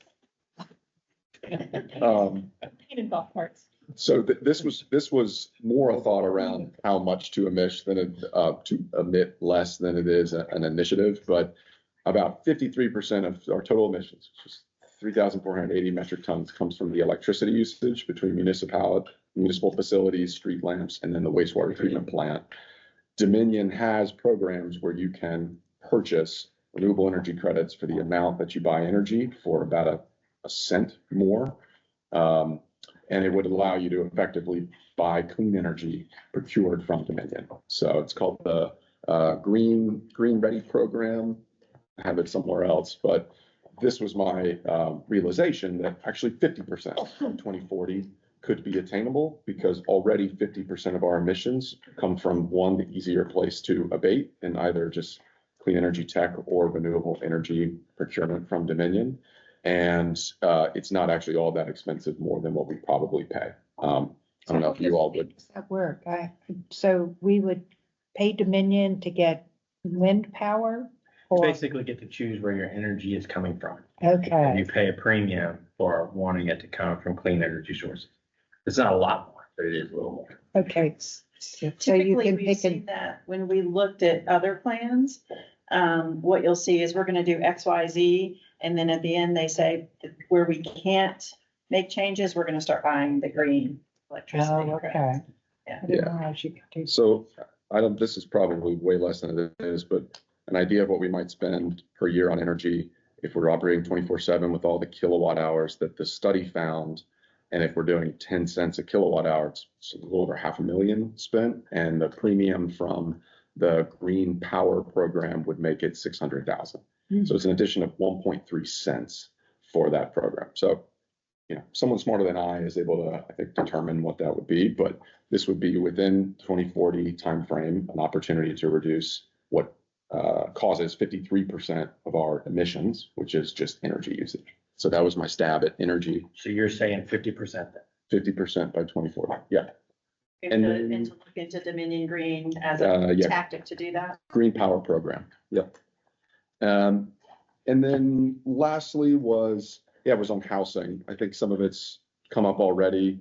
We have available 2 different potential developments of 70 each-ish for 144 total units that we could convert from hotel motel into affordable housing. I know there are a couple hotels that come to mind for me that actually maybe a little ambitiousness from the city would be great to see them converted. Used to drop off Meals on Wheels to America's Best Inn, and I know that's not a good place to house people right now. It'd be nice if we could see that converted. ADUs, I agree with. Workforce housing was one of the things that was recommended from this study in Waller Mill at the time, but there are other areas around town that we could potentially implement it. That would be nice to see. And then finally, just the thought on density and housing. I hear comments around we should convene people from the area. We should be strategic in our thinking. And having been on the work group in 2021, it felt like that was the purpose. We had people from the finance sector, York, James City County, Williamsburg, economists who described, here's where your housing needs are, that I want to be mindful of not reinventing the wheel. I understand completely that maybe there is a Williamsburg supported effort that James City County could actually house for more housing. And I think that's a great idea. Not to say all density needs to be here, it doesn't. But we have done a lot of that strategic thinking already. And the slide presented only had one effort from that report, which was the hotel motel conversion actually sort of worked towards. That was also one of the areas that we all saw that people most felt like we could grow, and just the affordability of housing locally. So I think we've done some of that work and we have levers to pull. That's where I'd recommend we look first, rather than the reconvening of another strategic regional group to tell us what we already know. Oh, and I agree with that. I think that when we had that work group, though, I don't think that any of the action steps that were developed reached into the counties. Right. I think they were all within the city. And so I think what Doug is suggesting is maybe take some of the recommendations and see if we might be able to have the counties participate in a way to execute them. Yeah. Because they're having the same conversations. Yeah. Everyone in Hampton Roads. Yeah. In the nation. Yeah. And if I recall, Doug, this was about, housing was one example, but you saw this handling other discussing. Yeah, well, economic development, could be any number of issues. Those 2 come to mind. Caleb made me think about it. Serving on, well, obviously, everybody knows I've been in the tourism business most of my life and only fortunately just got out of it. When we think about the investment we're making in tourism, some of the concerns that I'm starting to hear is about the product that we have to offer for visitors to come. And with some, it's a conflict. And, if we invite all these people, but we have older products here, recognizing that the economy, we're building the product, we've got the egg and, so the chicken comes and hopefully that spurs economic development.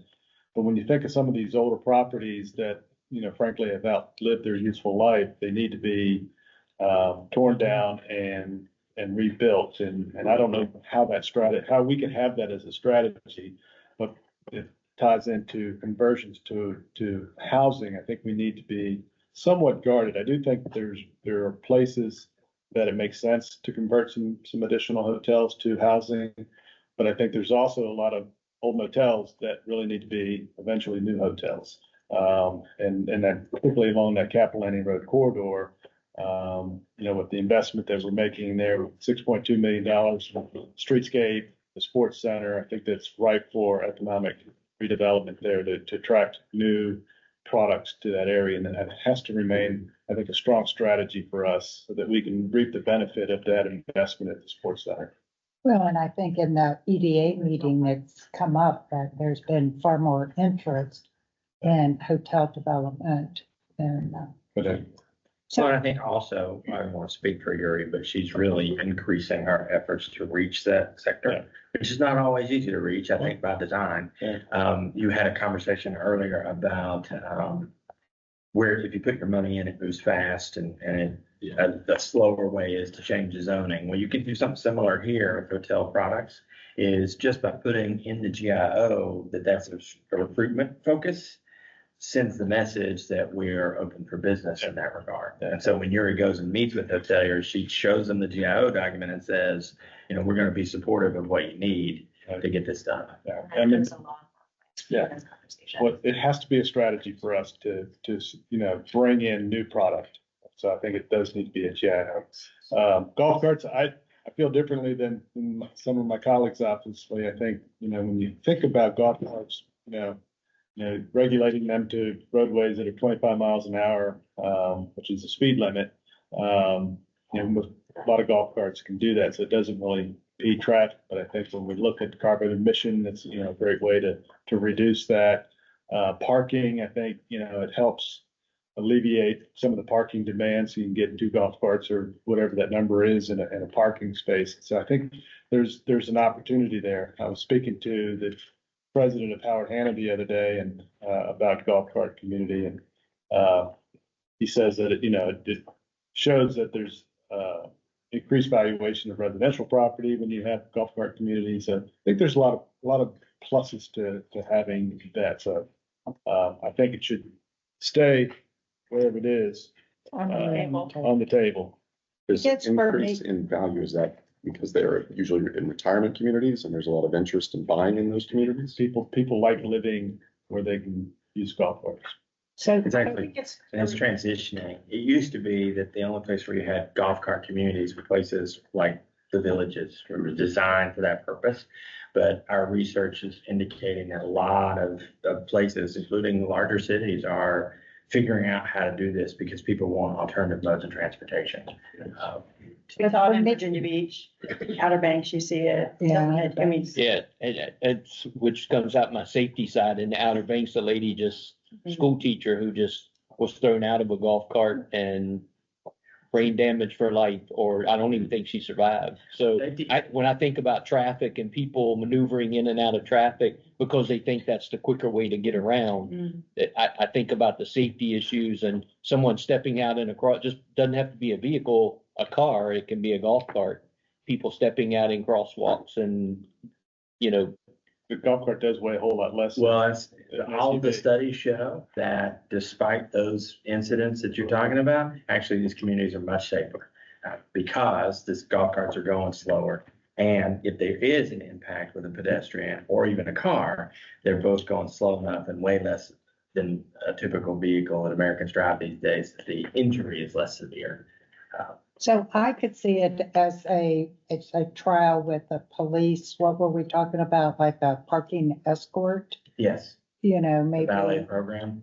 like a valet program, because that's one thing we constantly hear is that, you know, there's not parking close enough or safety, things like that. So, Yeah, well, I mean, the past GIO on this issue wasn't do it.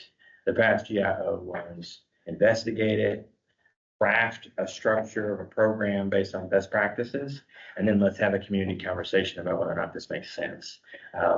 So even if you kept it on the table, that would still be the vein, unless you gave us new direction, would be to continue this research, close the loop, design a program, and put it out there. I think we can answer almost all of your concerns with the program through the regulation and the program itself, right? So obviously, Drew's opinion would be if we were going to do this, we would need to have a rigorous permit program and only issue so many permits every year until we're sure that it works. Inside that permit program, it would have to be electric. It has to go a certain minimum speed. It has to have a certain set of safety equipment, all of those kinds of things. So I think there are ways to address those issues. Doesn't mean it's right for us, but I think that what we are seeing from other cities that are doing this, they're learning from those past examples where it's not working great and they're trying to fix that. I have 2 more to quickly add. Is that correct? I can I follow up on golf carts? Yeah, you go This is first. just about golf carts.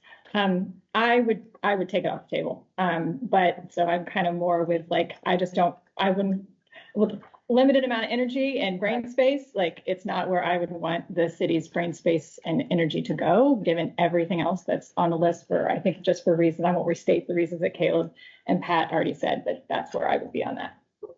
The two that I failed to add were, I think there's a lot of interest around, but maybe I don't see it around the live performance venue. Oh, good. Okay. I'm glad it's there. Read with Children's Park. And then one that I don't think was mentioned was there are so many, I'm looking at it, recommendations in the TRC committee that it's on the list, but I'd like to at least see it on the board of something that we continue. I know 2 was a goal this year, and maybe we can figure out how many and by what year, but they put forward several recommendations. Some of President Rowe's comments at lunch yesterday made me think that's especially something important to address. Well, and I would go back and add, after Drew's comments about, because there were many of the things I didn't mention because they're already on the list. Right. Let's get them on the list. But we need to get them on the board. Same And with me. Yeah. One that I think is really important is Blayton Building. Yep. Yeah. I, again, didn't realize we needed to say these, but I think that's an important project that, and it really resonated me, the residents, always asking like, is this going to happen in my lifetime? And I think it's tremendous support at Future Fest. Yeah. And yes, I mean, I think Which that's honestly a was huge, surprising to me. huge like example of once people learn like what's going on in town, their opinions are informed. And so I think that it would be really too bad, to put it lightly, if we weren't taking what we know is a need and we know has community support. So I would put that like shining on the list. And it also provides a location where we can have some denser housing. Yeah, right. And downtown housing, which is Downtown. It's certainly a very cool opportunity to explore. can you remind me, I think either you or Mark yesterday commented on smart city initiatives. Yes. Where that is, remind me from the. Sure. So the idea here is that we're really, in many ways, we're behind if you think about the leaders that we try to stay in the same pack as, because what we want to be able to do is collect data on everything that we can collect data on, so that as you're making those decisions, you're making it based on data that supports it, right? And so in order to do that, you have to have the infrastructure to collect the data and the sensors to actually capture the data, right? And so Mark's been working on trying to figure out how to do that. Do you want to talk about where you are, Mark? So to Drew's point, the infrastructure is the critical first step. We've got to get the infrastructure in place. If you think about parking specifically, part of the package, if you will, of the program was to come in and they would put the infrastructure up, then the sensors in the ground. Now all of a sudden we can collect data, utilize that, across parking. That infrastructure is limited to parking, to smart lighting, to some environmental monitoring. So what we're doing now is we're still working with them. We're still trying to figure the parking thing out, and is that the way to go? But there are also new advances now where you can essentially bolt on the infrastructure, for lack of a better term, using streetlights as an example. Something that fits the photocell of a streetlight, but it also, so now it gives you public Wi-Fi, it gives you cameras, public safety type things, gunshot detection, noise detection, all of that, in addition to working with those sensors to do trash monitoring, parking, all kinds of use cases for that. That's kind of where a lot of my focus is now, kind of still working on the parking infrastructure, but then how can we establish our own infrastructure that then supports all of these other initiatives that we really want to tackle. Yeah, and that's what I want, not necessarily saying, because you don't know what the answer to parking is, but all those other initiatives I think are important to continue to work on. So smart city on the table? Works for me. Yeah. I think we had an intern It's- work on it too, didn't we? It's part of the future. I hope- No? Yeah. 3-2.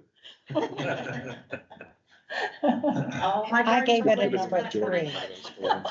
Caleb is relatively.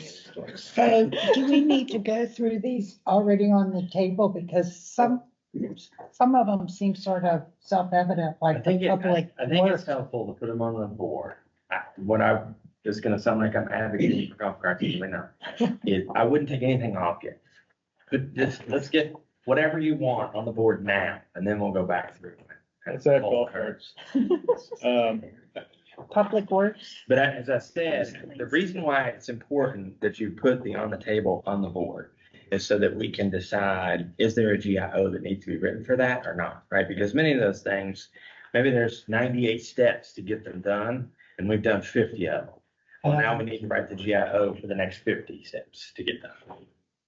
Not to belabor golf carts. I mean, a lot of work has already gone into that. I'd hate to see it come off when, if you're 10% to having a report and some of the things that you've identified, I think it's worthy to hear it. Well, I'll say this too. I think that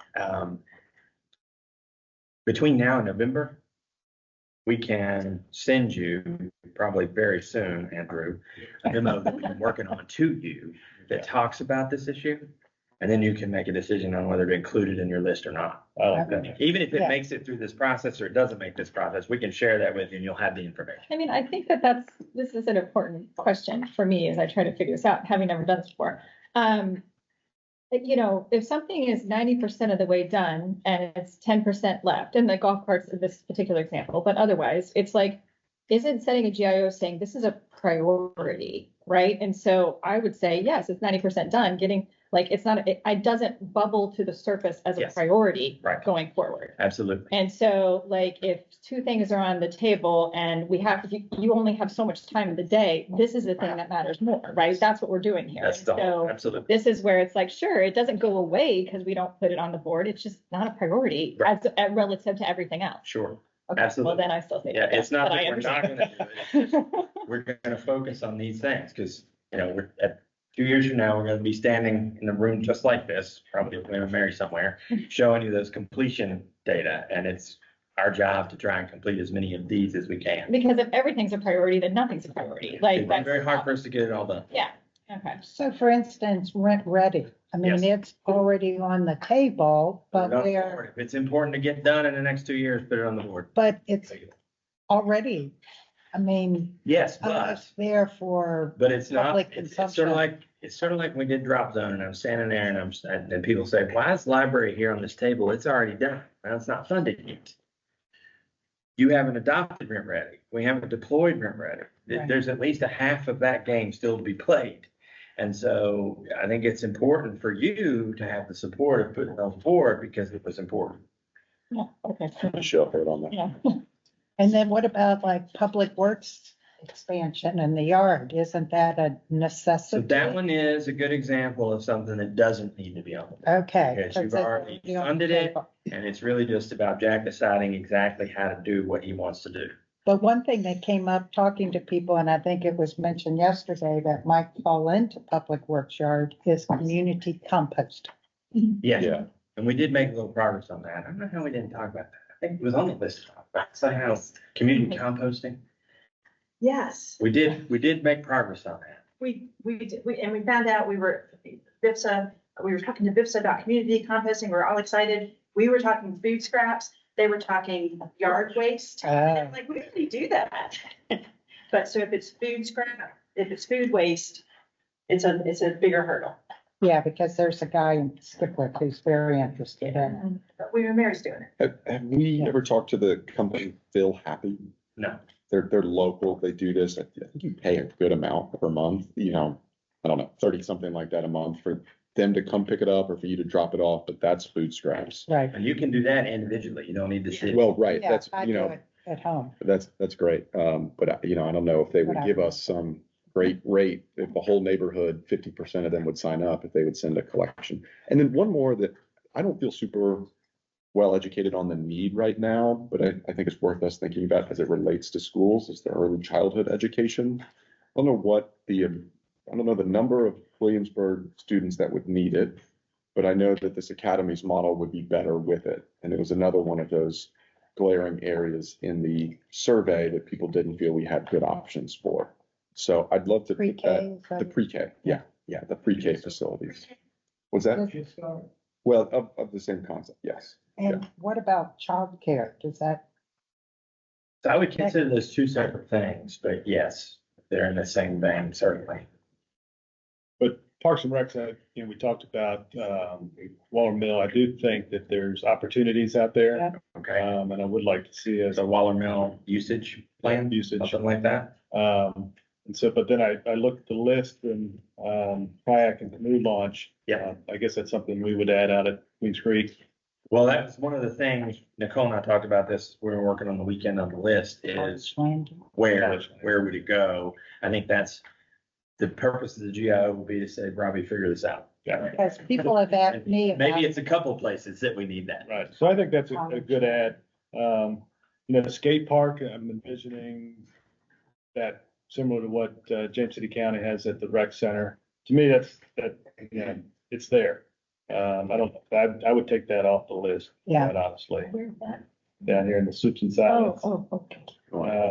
Ruffians. One thing I would, No skate park, which is not on the list now. Right. Just, we're not working on that. That's to be clear. It's not something we're working on. It was a suggestion from some source, whether it was a study, I think it might have been Downtown Vibers, I can't remember, but some study or community input at some point said skate park, but that is not something that we're working on. Right. So you have Queens Creek and College Creek in the notes from the culinary. I guess that's revitalizing those or making them. That was in the comp plan, to do several things would be to apply more resources to make those parks a little bit more active, not necessarily active parks in the sense that they'd have playgrounds and that kind of thing, but more visitation. And also the comp plan, if I remember correctly, recommended continuing to expand the park by using the land across the street and turning that into a space for recreation. Because I've heard about kayaks at the college landing shore. Is that? Sure. Golf carts. And the college circuit bike trail, do we need to specifically put it up? If it's something you want us to focus on. Yes. Yeah. The trail 757. Next steps there. It's already on the table. Capital Landing Road, yeah, that's already there. So one of for the things under the modernized joint school I know there's a lot of topics under there, but one thing under the culinary team is, I don't know what we do in the next 2 years, but somehow in the future, the capacity at Matthew Whaley has to be addressed. Okay. We certainly need to understand what that So is. school Yeah. capacity, let's just do school capacity. School. What is Route 132Y improvements? Isn't that in York County? I think the idea there was, is that on culinary notes? Yeah. So that was the comp plan. I think what they suggested doing was eliminating the Y. Oh, okay, further towards the Yeah. business center. It was to eliminate the Y there and go to I think a roundabout was the recommendation. The Highland Park. Traffic circle if you're going fine. CDBG grant. Highland Park CDBG rehab grant, I would keep that cooking. And like the Trail 757, is that something that we can actively impact or just provide support? No, if you want to see Trail 757 connect to the Capitol Trail and make it through the city, it should be on this board. Is it on the board yet? It is not. Okay. Oh, yeah, it is now. Yeah. Stacy saved it. Yeah, I'm just gonna yell things out. Trail 757. Yes. Already up. Oh, it's already good. Yeah, this is a little like that old television game show, Shopping Spree. You remember that?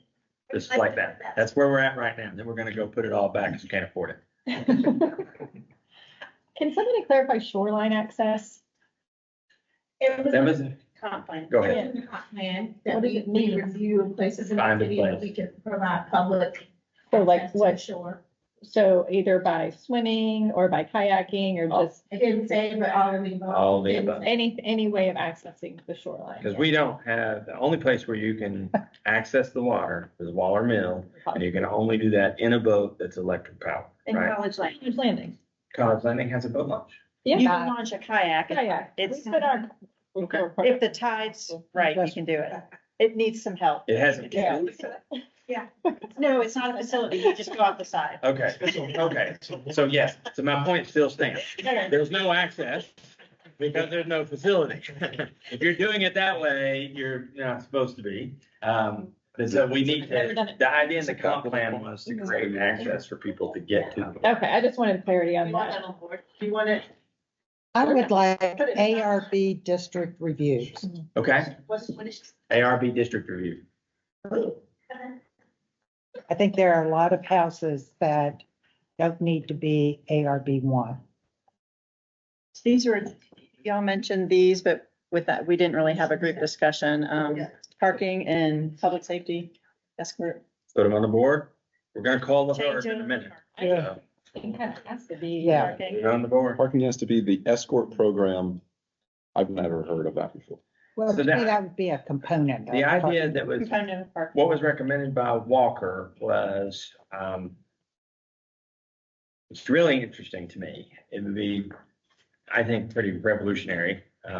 Would be stop focusing so much on where you park, because now when you park, the sign says call this number and somebody comes and gets you and takes you to your destination downtown. So if you park all the way over here by the museum, because that's an easy space and it's always available, you just dial the number, you wait a few minutes, somebody comes and gets you, probably in a golf cart, and takes you to Blue Talent to have dinner.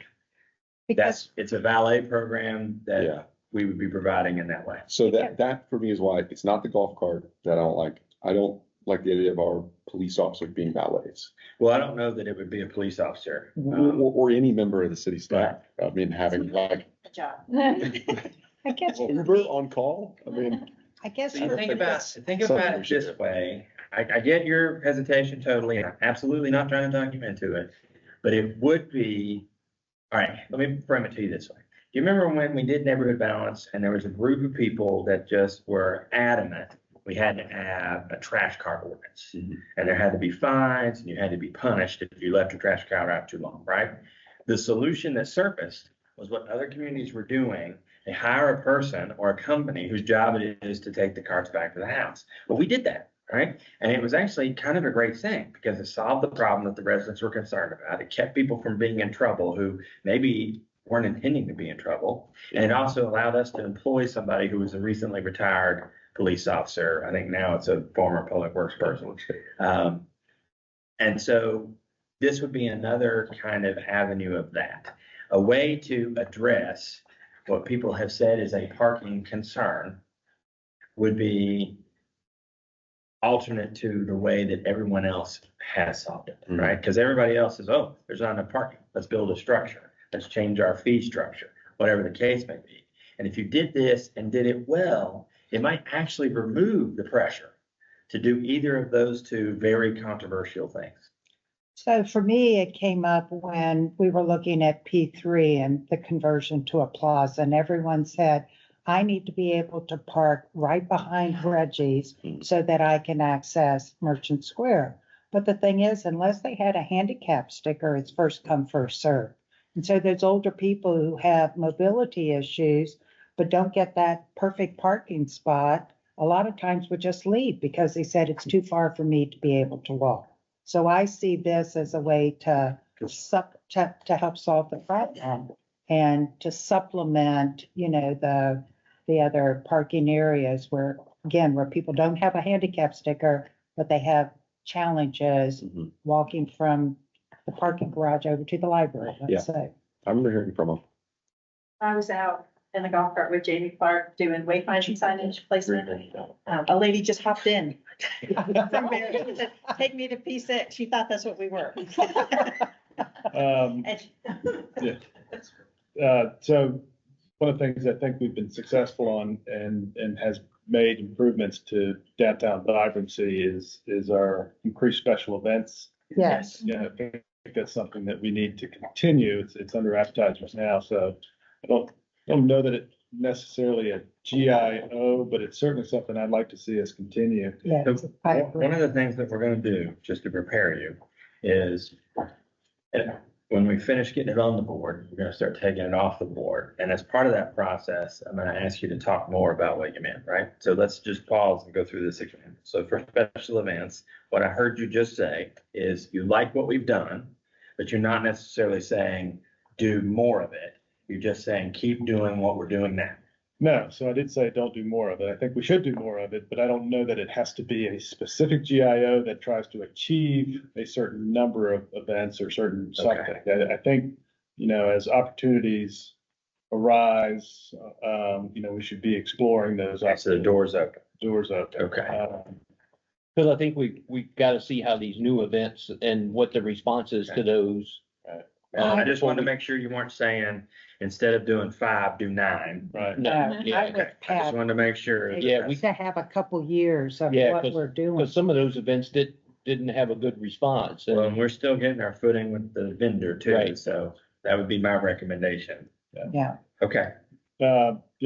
Revised communication strategies under entrees. I think we, for 20 years that have been involved in boards and commissions, there's always, concerns from citizens. We always hear concerns and we're not communicating well enough with our citizens. And so we've implemented lots of different strategies, from mailing to email to text messages to more, robust website. And, but yet that, for lack of a better word, accusation persists that we're not communicating with the public. And certainly, I think for all of council and everybody in this room, that is not a strategy. We want to inform our residents. And so I don't know how that's a GIO, but the ongoing strategy has been and needs to continue that we seek to find ways to communicate with our residents. So I agree with that. And I agree, and Communication, no offense to the website, but there is so much stuff on the website, I can never find right, well, anything. so that's the devil, we Right. put so much information, it's hard to navigate it. So I don't know if they have like a side website or something. That's Just just. stuff Just the like- stuff, the proper one? Yeah. Go to the dark web. Yeah. Okay. So as far as recruitment, is there anything economic development wise that we might want to see you refocused on in addition to hotel? I had one thought to that. Restaurant Row near library, I'd asked about yesterday for the specifics on it. Looks like there's 4 structures in that North Boundary Street area, some of which are really active, like the IIC is there for William and Mary. Not anymore. They moved. They did move. That's right. Yeah.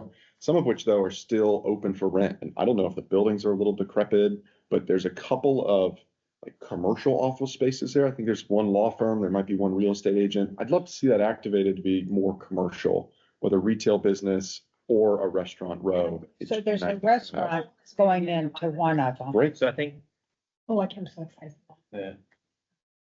whether or not you want to put that on the board or not, good idea. I think how does the city execute that is a sort of floating question. So here's an example. In that instance, the way to make sure that the path is as clear as it can be would be to create an incentive program through the EDA for that specific case, right? Mhm. Because it is wonderfully expensive to convert a house into a restaurant. Mhm. And still have it look like a house, I think- which it would have to, given where they are. For me, for the board, it's more like, I want to see foot traffic there. And, Sure. and, we talk about activating that street Right. more for the library, see people drawn that way. So it could be a retail space too. It doesn't have to be a restaurant, but just some maybe incentive package then to try to turn that into a more commercial retail or restaurant business is what I'm envisioning. Yes. So I with like that, this idea. so a little different There should be a incentive card already program for restaurant. than we already have. To build on that, because I think I too would agree that seeing some activity along those lines in that area would be great. But, from a guy who earned his living in commerce, you need customers.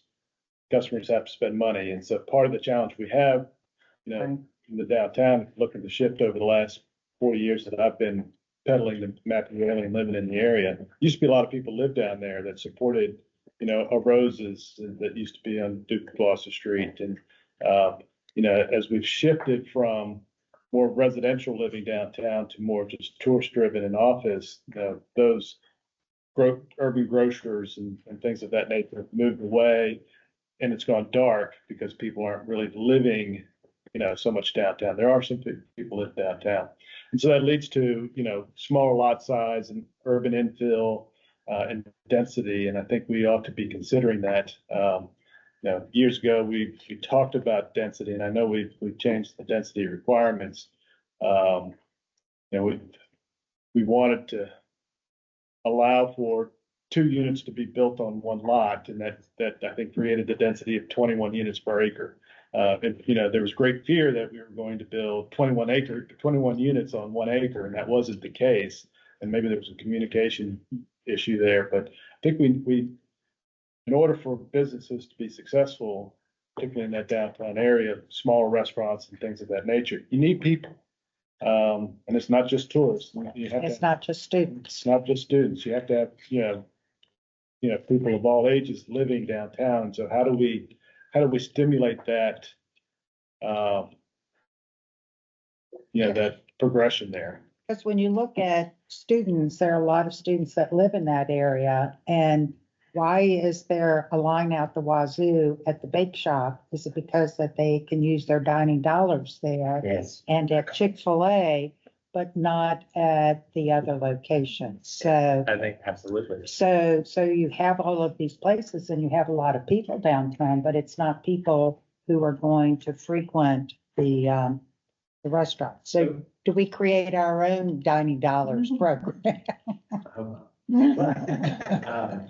Put it on the board. Here's what's interesting to think about this conversation, right? Is talking about downtown and creating the reasons for people to be there, whether they live there or not. If you just think about what you've talked about this morning already on the board, you've got the restaurant row incentive, you've got a new library, a children's park, all of which are reasons to bring more people downtown than are now, right? Because you're talking about doubling the size of the library while still providing more parking. Right. And I think deciding to think about what that will do if all of that is executed. Yeah. And the Bladen Building and the African American Heritage. Sure. Trail, you're right, they're all down in that area. Which leads to parking. Sorry. Yeah.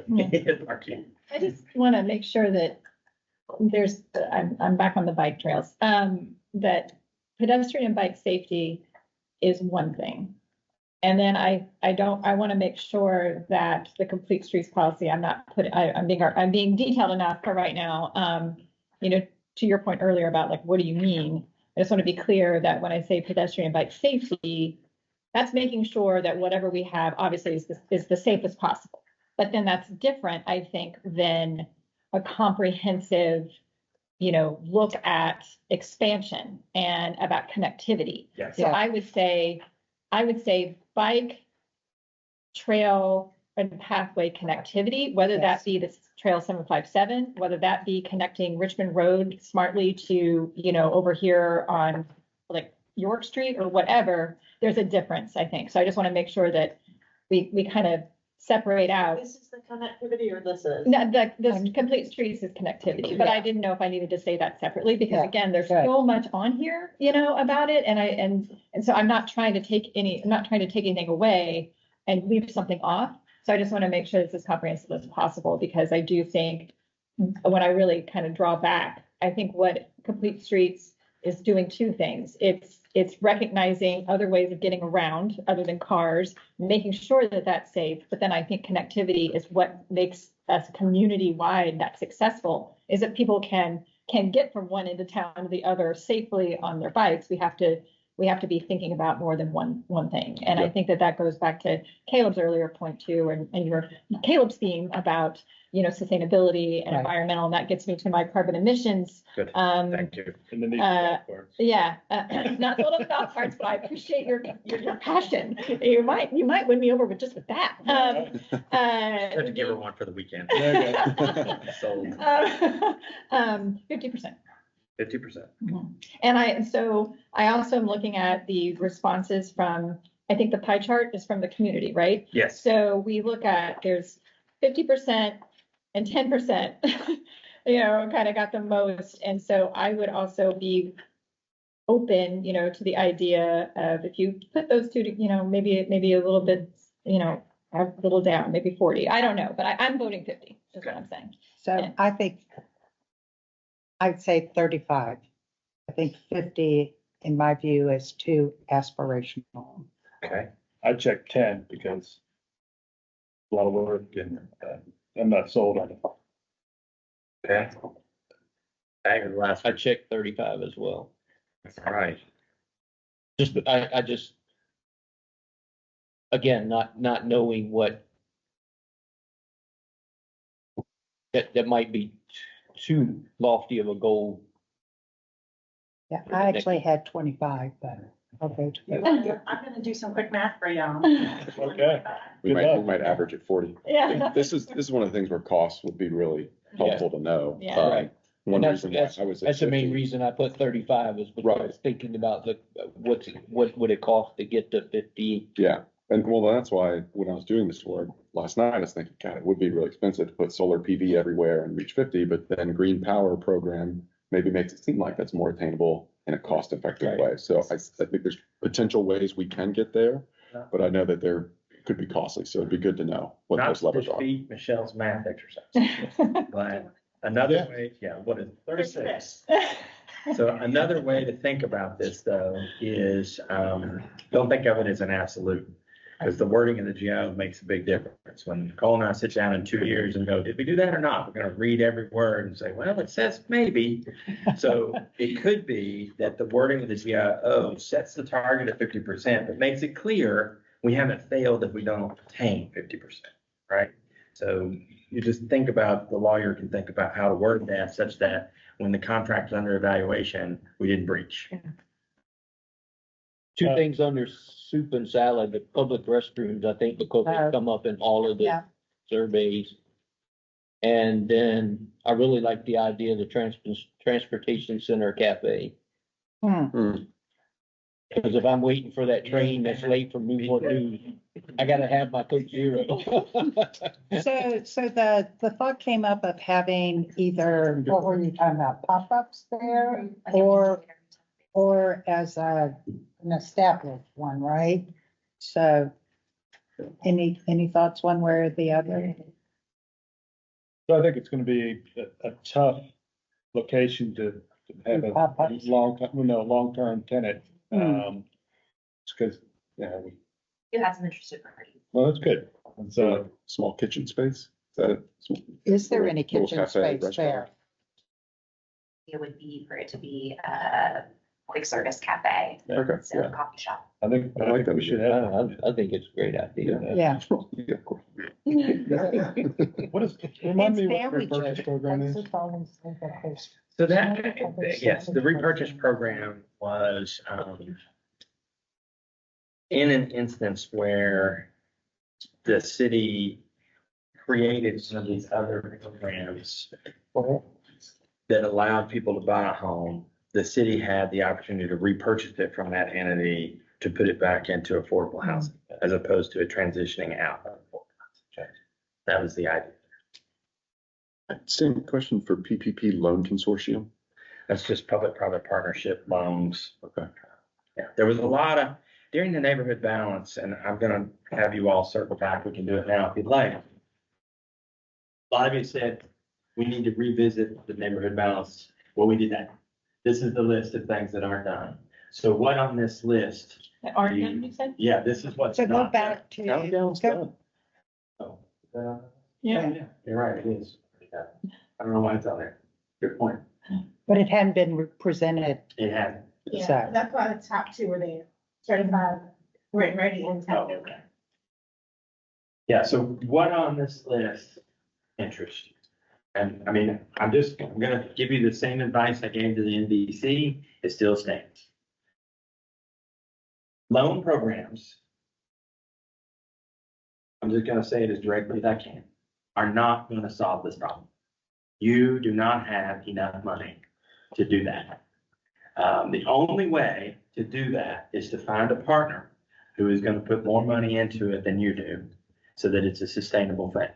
Because you think about how many houses have to be assisted for the needle to move at all, and how much money would be required for that to happen. And no matter how much money you put into it, we're gonna run through it very quickly. And then it's just a wait and see if it was effective, right? I worry about subsidizing demands too, and what that does. If we announce a direct loan program, realtor community is going to go, great, let's advise our clients to increase costs. I mean, it's gonna be a very popular program, and you're gonna run out of money very quickly, and it's not gonna return in any kind of proximate fashion. Once the money's gone, it's gone. So the idea was to find a partner, a banking institution, who would augment whatever we put in with their own money.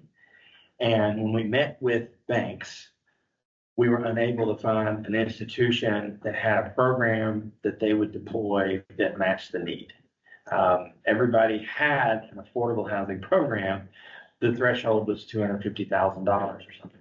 The threshold meaning that we would have to. No, that the candidate had to be able to afford a $250,000 home. And that was not the intent that was established by the committee, right? We were looking for more affordable than that. Well, You can't find that house in Williamsburg. but here's the thing, this is where with housing strategy, like what are we trying to do here, right? So there's affordable housing, true, like low income. Okay, I'm gonna say low income housing, and I know that there's gradations on a spectrum there, but like that's one housing issue, right? And so we think about the hotel conversions or workforce housing, but then there is another component of how do you help people buy their first house, right? And how do you have people enter the home ownership space, which I think is also valuable, especially with the city, because once somebody is able to purchase a home and get a foothold, then like hopefully in the future, they buy their next home and then somebody else can enter in, right? They move up. And so like when I see like direct loan program or we talk about this, my brain was completely to no, it's not like affordable, meaning low income. It's like that middle class, like entry into the home ownership space. And so frankly, as somebody who benefited from a similar type program, it is really important not to forget that there are people who have enough money, some money to make a down payment on a home, but they're working and they're making a fairly, okay income as a young professional, right? But they do need help in order to remove the barrier that comes with living in a town where investors can always pay more. And so how do we help people get a foothold in a town where, especially in the downtown area, investors can always pay more? So maybe I see a value in this, but I also don't think we should overshoot what we can do, which maybe we can't, like you were saying, Drew, we can't solve this problem alone. Like this is a perfect example of like the city is not in a position to solve this problem, even most of the way. But maybe what we can do is continue to look for partnerships and continue to look for opportunities where what we can do matches well with what somebody or some other entity that can do more also can do. And so together we may be able to make an inroad, but we can't do it alone. So I don't think, for me, looking at this, I would not say like, yes, the city is going to do this because we can't really commit to that alone. But yes, what the city can do is continue to look for opportunities that would enable first-time home buyer, maybe change it to that in the city. So hearing what you're saying, what I would do is, this is Drew's opinion, I would move direct loan to not pursue. It's just not viable. When I said that to the NBC, that should not be a shock to anyone. Based on what you're describing, you'd like to do, we should probably consider contingent interest and preservation assistance. Both of those, I think, are doable. The preservation assistance program would be like direct loans for very specific instances where the ARB is requiring a thing and it's making the house not affordable. This would be a place you could go to apply for assistance to get that done, right? And then contingent interest avoids the problem that Tyrone and I ran into when we met with banks on the direct loan, is that the bank said, okay, great, we have a program, but the house has to cost $250,000 less. Well, that doesn't exist in the city, so we're never going to give that money, right? And the banks were unwilling to change the threshold. So contingent interest is, we used to use this all the time in South Virginia economic development. I think Tennessee invented it. Is basically the local government says, I got this cash of money and I'm going to partner with you, bank. And when somebody comes forward and wants to buy a house, and they can't afford it, given the market interest rate. You fold our money in with a much lower subsidized interest rate, which brings the whole thing down, right? So now the interest rate on what they borrowed is far less. It's a way to multiply our money. You're still not gonna do a bunch of them, but the ones you do, it'll be very impactful, and it helps the very people I think you're talking about. Because I know James City County has a first-time home Yeah, buyers. everybody program, has a first-time home. But we don't. The city of Williamsburg does not. And I think when we talk about trying to attract like families and people who don't, who are coming to this area, you know, as young professionals and starting a family, like they're gonna, like, there's not, like, how do we make it possible to live in a city and not just be like, well, I guess I'm just gonna go buy a house in James City County or York County, you know? And so I just think that thinking about, again, coming back to like a housing strategy, you know, separating, like, what does affordable mean and to whom, you know, and not lumping it all together. So I think what you suggest is a good avenue for how do we help first-time home buyers make it possible that they don't just sort of look at Williamsburg City and just laugh and be like, I could never afford that, you know? And so we do it as a first time so that there are a number of strategies included that, depending upon the house and the location, you might be able to say the preservation assistance program works better here, but contingent interest there. I think we could consider that. Maybe that's the broader heading of the GIO's first-time home buyer program. They're already writing them down. Yeah. Because I think, you know, under that heading, the first-time home buyer, there may be other strategies. Sure. Right. Maybe we sign on contingent liability, cosigner essentially, for, you know, and so the purchaser goes into default, city ends up with the house, and we can then replace, you know, that person with somebody else. And Keep your loan loss reserve, you Right. can do a lot of things. You can also, to Stacy's point, leverage existing programs if you can find them, apply in the city. We found one for the son, buy a condo in Richmond, through the Federal Home Bank of Atlanta.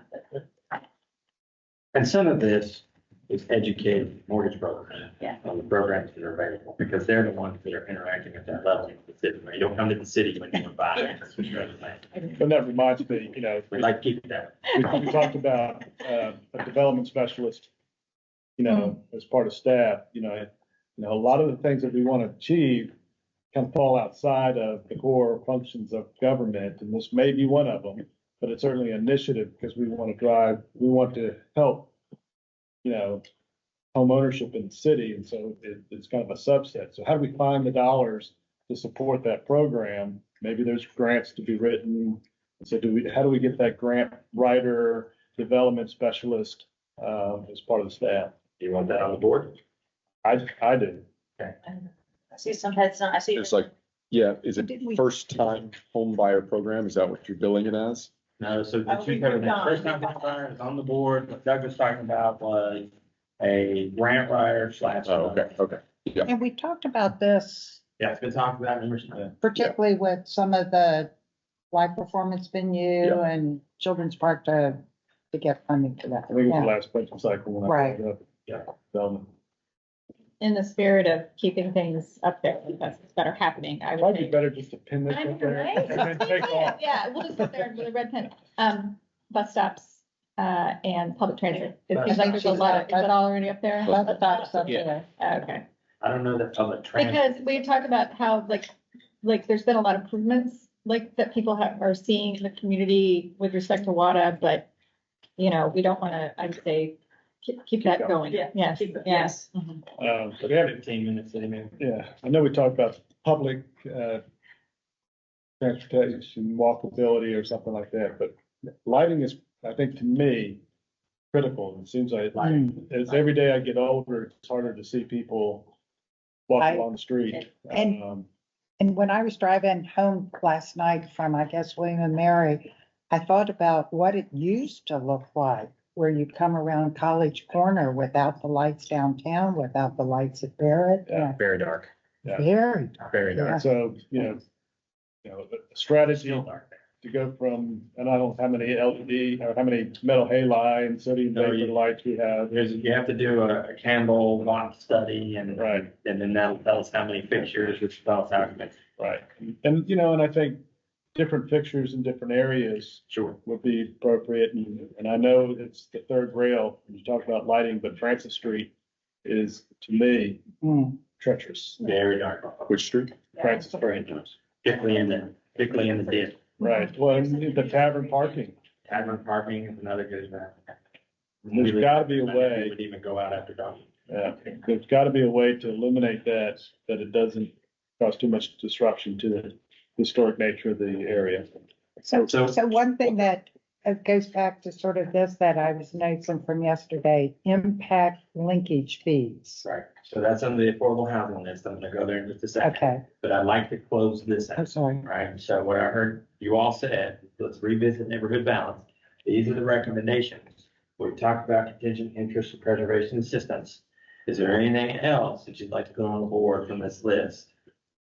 Well, which ones did you say, other than the direct loan program, that you thought would be extremely difficult for us to achieve? Well, I think direct loan, the reason I would say move that to not pursuing is because it's just not gonna be impactful. It's gonna be very expensive and we're not gonna be able to show a real return on that investment.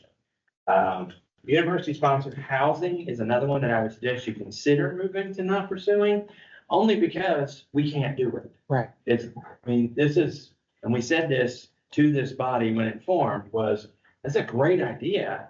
We just can't make it happen. We can't force William and Mary to do anything. We can ask them to. We've certainly talked about that. We've even talked about partnerships in this regard. Nothing has lifted off yet. I got called up yesterday, things in a row, didn't feel like I was imminent. Yeah, exactly. And we've had that same conversation numerous times at our monthly meetings with them. And I think it's just important to understand, this is a great idea. I'm not saying it's not. They should totally figure out how to do this. Other universities are doing this, but we can't make it happen. Right. There are lots of factors that go into that for the university's consideration of adding housing. You know, but I think they're very comfortable housing 75% of their students, which is higher than the average university houses. Could they do more? I think if there's a financial model for it, they'll do it. I think that's, it's a monetization. Drew, how about community land trust? And that is what Strawberry Plains originally was. Yes. Correct? Yeah. So what areas, like, that seems like an ideal community. They've got a little park, all the houses are nice, there's all those trails they have. But do we have the land in the city to have No longer development like that? Okay, so explain. I think it's important to put that note on that. Was that a successful project? I would say absolutely, right? But one of the failures of that project was there were no mechanisms put in place to maintain the affordability of those houses. And there's all different ways to look at that. I will tell you, having lived in an affordable house, it does feel a little like punishment when you succeed to the point where you no longer meet the requirement. Nobody's kicking you out. But when Ally and I sold that house, we had to sell it as affordable. And it was very challenging, right?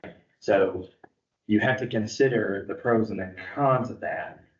Obviously, the con is that whole neighborhood now is transitioned into just housing because it's no longer, there's no restrictions at all now on the houses that are sold. But I guess my question is, let's, oh, yeah. I was just thinking, the only way that you can control it is if we control it. Well, you have to put in place deed restrictions, right? And we set the stage to do that with land modeling. That same model works. That's how my house was restricted, is a deed restriction. You can't change it. There's no way to escape it as much as I wanted to. I proposed ordinance changes to the county and in the department that I was in charge of to make the change. But it just, you know, if there's a deed restriction, it's restricted. But what land would we have to try something like that again, if any? Well, I mean, we still own the land behind Strawberry Plains. We own land adjacent to Strawberry Plains. That would be an obvious choice. I don't know that we own anything else big enough of that size for that kind of development. Certainly there are places where we could do smaller lots, maybe on some of the spaces that we own, but most of what we own is positioned well for commercial. So you would really want to think hard about that. Yeah. I mean, No. Super 8, Tioga, the properties out on Capilano Road, I don't know that that's really well suited to residential. Now, what you could do would be like the blatant redevelopment. If that ended up being a mixed use concept, you could require some percentage of the units to be deed restricted, like we tried to do with Landmark. That would be an option. Now, here's the thing, and this is the moral of the story on affordable housing. The problem is super simple. It's money. I mean, that's all it is when it comes down to it. A developer will absolutely build it as long as it makes sense for them from a profit standpoint. Well, the only way to do that is to make it cheaper to build by either putting the city's money into it or taking some of the cost off the table. So that goes to, inclusionary zoning, because when you think about land availability, and what Williamsburg may or may not want to do, I think we heard from the president yesterday that housing is, very desirable when he's talking to investors. So do you add inclusionary zoning when we look at some of the properties that may come forward for housing? Yeah, the one reason why I haven't put that or linkage fees yet on the board is I've been, not if impressed is the right word, but all of the recent real estate developments I can think of have included some homage to affordable goals, whether it's mixed income or it's just direct payment into an affordable housing conceived fund. It's at zero now, but it could be up to like nearly, I think it'd be 1.8 million between had we gone ahead with High Street and Penniman. If we go, technically you have 950. I'm sorry, there you go. But if we go those routes, I'd worry that we're boxing in developers to say you have to go one way or the other. Whereas right now, there's already, as is directed from the planning department, in the proffer that they give, I think a known idea in the private community that the city of Williamsburg wants to see efforts towards affordability. That's why I haven't suggested a zoning ordinance update of a required inclusionary zone. Yeah.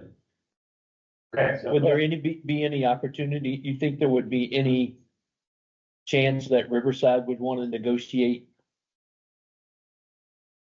There'd be, outside of just, I said this phrase yesterday, and I don't think it's tired yet, but it's not my phrase, so don't think I'm a genius. The difference between being a good institution and a great institution. I think UVA currently owns this. They launched a whole program where President Ryan, when he took over UVA, said, we need to understand and appreciate our impacts on the community, not just the good ones, but also the bad ones. And as they looked at the bad ones, the very first one they decided to tackle was their impact on the housing market and how they contribute to the lack of affordability in Charlottesville. It's dealing with the exact same pressures that we are. And they decided to launch a major building campaign financed through their funding to build staff housing on campus. Now their campus is humongous. They don't have General Assembly restricted land that can never be anything but trees. So it's a little easier for them. I'm not trying to say that this is an easy thing for Williamsburg to do, but that is the difference between good versus great. Now, in the question that you asked about Riverside, you have to think about motive. Other than wanting to be a good and great institution, there'd be no way for that to happen because what they have is already approved. If they wanted to come back for more units or change the plan, then you would have the opportunity to say, this makes sense, but we want a certain percentage to be affordable. Yeah, they're just not very good at it, so. Right. It's been a long time that they've been working on doing it. They're good in healthcare. Yeah, well, that's why I say there might be an opportunity for them to be that great organization and contribute something to the community because they're not good at what they've done. Well, partner with the other organizations, William and Mary. So I can't help but point out the obvious. A lot of what we've heard about from the community through this future festivals and surveys is the need for additional housing. And we this morning have focused a lot of our conversation on the need to add housing. How do we achieve it? But what we also know is that there's, a segment of our town that doesn't want to see any new housing. And so how do we grapple with those two dichotomies there? Because And I won't say which entity has more people in its camp to grow or not grow, but certainly the not grow is very vocal. So, that's kind of a rhetorical question. And it leads me back to the comprehensive plan where everybody has the opportunity to provide input. And then we'll get that feedback, and then from there we can develop strategies.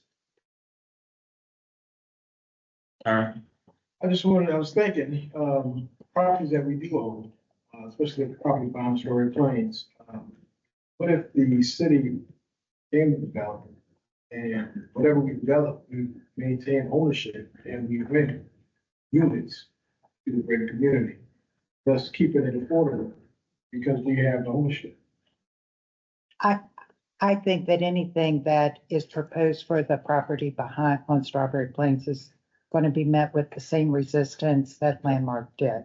Certainly from the things that people said during those public meetings, Yes. they're gonna have the same problem regardless of what's proposed. Yeah. The only thing that might work is if you could build tree houses or something above the tree line, but yeah, I think anything other than it being maintained as a green space is. Yeah. So. Okay. Anything else on this list? So community land trust, we didn't put up, because I think you were just asking questions about it. I also think it's probably more regional. To get to the impact you want, it's probably a regional. That's what we said in DC. It's a great idea for a county. Yeah. But for a city like ours, it'd be really hard for the community land trust to find footing because of the expense of buying the land. I mean, you're talking about the community land trust in the city. Maybe you tell me if you disagree. They're gonna have to buy land with houses already on it. And so they're paying a premium for what they're buying. And so they're gonna run out of money really quickly. And what did you say about the repurchase program as far as whether it Repurchase program has any technically legs? applies to what we're doing now. The idea was to, if we had an interest in a property that transitioned, that we would have the right to repurchase it, put it back into the affordable. Cool. Okay, let's go and talk about the affordable housing study. So this is the list of possible actions. Some of which are already on the board, driving redevelopment. I think workforce housing and Walton Mill is already up there. We have grants up there. We've already talked about inclusionary zoning. Accessory units. We talked about mental housing and soft density. Units are already up there. We just talked about community land garden. Yeah, Anthony, is there anything from that list? Yeah, I mean, soft density, I sort of see as an encompassing term for a lot of the things already on that list. Sure. AAUs being one of them. So are there other pieces of that? Soft density in this definition actually means doing away with the R1 zone. I don't think we want that. No. I mean, my opinion. We've talked about that. This was what middle housing was called before it was called middle housing. Yeah. Yeah. Okay. So what about the impact linkage fees? Kayla brought up that earlier. The one thing that might be nice to standardize is I remember Penniman Road being, help me out, Tavia, you might know, there was a big discrepancy between what Penniman was proffering per unit and what High Street was. Yes. One was gonna be 300,000, the other was 1.5. It's just developing what it's provide. That's what I was, that, it may be nice to standardize what we would want to see per unit roughly from the development community. Can we tell them? Can we tell the developer? Not explicitly. You can, if you adopt an inclusionary zoning ordinance. Yeah. That's what you would say in that. Otherwise, you get what they want. What you would have to say is you want a percentage of, you want this percent of any residential development proposed to be affordable. And in lieu of that, you can make this payment. I guess you could structure it so that it was just the payment and not the option to build it. I guess you could do that. I don't know why you would, but I guess you could. Then that takes other options off the table. So just, Yeah, I don't have problems. sure. Yeah. I think I'm gonna say again, impact and linkage fees are attached to building. They are not the same thing as you've got to proffer this amount to deal with affordable housing impacts. This would be every building permit issued would have a fee associated with affordable housing, and that money would go into an affordable housing plan. So what's the downside of that? There isn't one. So what- I- but I- say It's cost of development. Okay, yes. But- Because the but county does not have that. it doesn't have to be thousands of dollars. You know, it's whatever number you want it to be, and anything is going to nothing. When we did the affordable housing work group, I urged them to consider that one, because it wasn't a huge step to take, and it doesn't have to be so much money that a developer says, oh man, there's no way I'm doing this project in the city because of that fee. Didn't I hear you the other day saying something about the cost of development is 40% permit fees and every other stuff? Was that you? Somebody It else? wasn't me. The governor often talks about that. You, Yeah, governor. totally. Yeah. But I mean, I guess maybe to Caleb's point, and Caleb, this is what you were kind of saying earlier, if we have the fee, that people be like, look, I'm paying the fee, I don't really need to offer Right. something else. So then that becomes Yeah. like, But what's your, but a linkage fee or that could be attached to a residential home. Yes. So Yeah, so it could that's be- not something it we're could be- going to get through. An impact fee is Say it one more attached time. to every building permit has this impact. Fee. Every Okay. single permit issue has this fee. It's $1, Huh. right? And we collect $1 per permit issued, and that money goes to the affordable housing fund, right? A lot of places, I said yesterday, do this with like technology fee, to pay for the technology the city uses. $1 goes to that technology fee and pays the subscription to all the permit software. Right, how about a $10 permit fee for golf club? Could be, absolutely. I mean, Every time you bring it I up. think we were talking about. I think if you did a golf cart permit, you'd want it to be like $300 or $400. So that's one way to do it. And then a linkage fee would be on a redevelopment plan or a development plan that has 100 units in it. You would assess a per unit fee that would be a lot more than that, right? But just for context, Tavia, can you take a stab at what the average single-family residential house permit cost? Based on square footage. Ballpark, I'd say at least 2,000. $2,000. All right, so I just want you to, it's $2,000. In Monroe County, the average cost was $25,000 for the same permit, and you had to wait 6 years at least to get it. So, Tell us where Monroe County is. Key West. Tell us. this is Florida Keys. Okay, so it's a different. Very different, right? But just for context, your permit fees are very inexpensive, even compared to the state of Virginia. So do we know how much we could make off of a impact fee? I mean, if that structure was $10, $50, $200. It doesn't sound like yet you've done that work. Permits issued, I don't have that. I don't think that, I can get that number, the number of permits issued over a certain amount of years, and then we can figure it out. Yeah, I mean, maybe that's the first step to considering an impact Well, I fee. think- It's just what would it bring in? If you think about the GIO, it doesn't have to say institute an impact fee of this much money. Yeah. It could just be investigate and propose an impact or linkage fee. And if we were, is there a way that we can understand that? Yes, Just it up there, or are you still talking about? So I don't. Yeah. Well, so I think we should investigate ways to fund our, Affordable our housing city. community land trust. And maybe that's linkage fees, maybe it's something else, but, you know, for me, linkage fees, impact fees are barriers to entry. And we already have high cost of land and so on and so forth, and we recognize the challenges, but are there ways that we can fund some, you know, achieve the same goal that we're trying to achieve by imposing impact fees or linkage fees? I think that, To fund affordable housing? yeah, I think we can look at those different things and come back with numbers. Sure. Yeah. Okay. Anything else from the affordable housing list? two-story development requirement, what was that again? That was, I mean, really simple. You can't propose a single-story commercial development. It has to have a second story that would be residential. It was specifically on capital land development. Okay.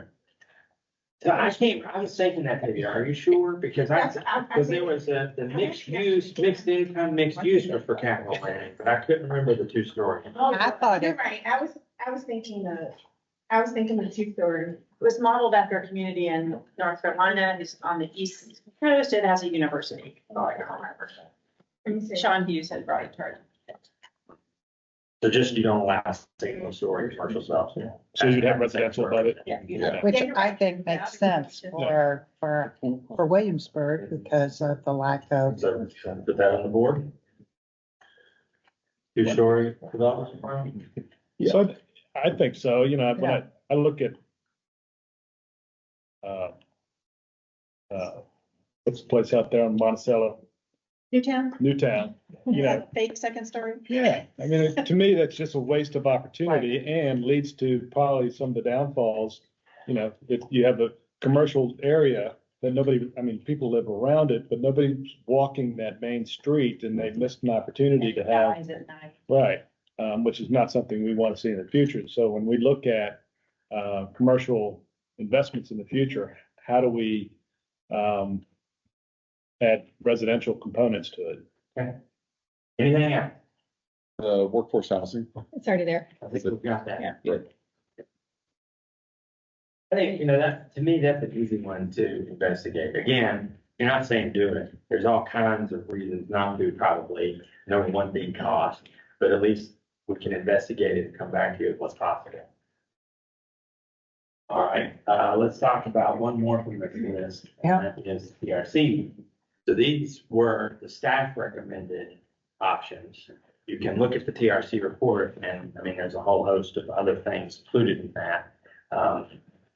Assuming that we do get the two that you gave us done by January, and I think we will, where would you like us to go next, if anywhere? For me, it's redevelopment, Bladen and Triangle properties. I think that's a natural extension of where we're heading. And, does it require, different than business grant for minorities? One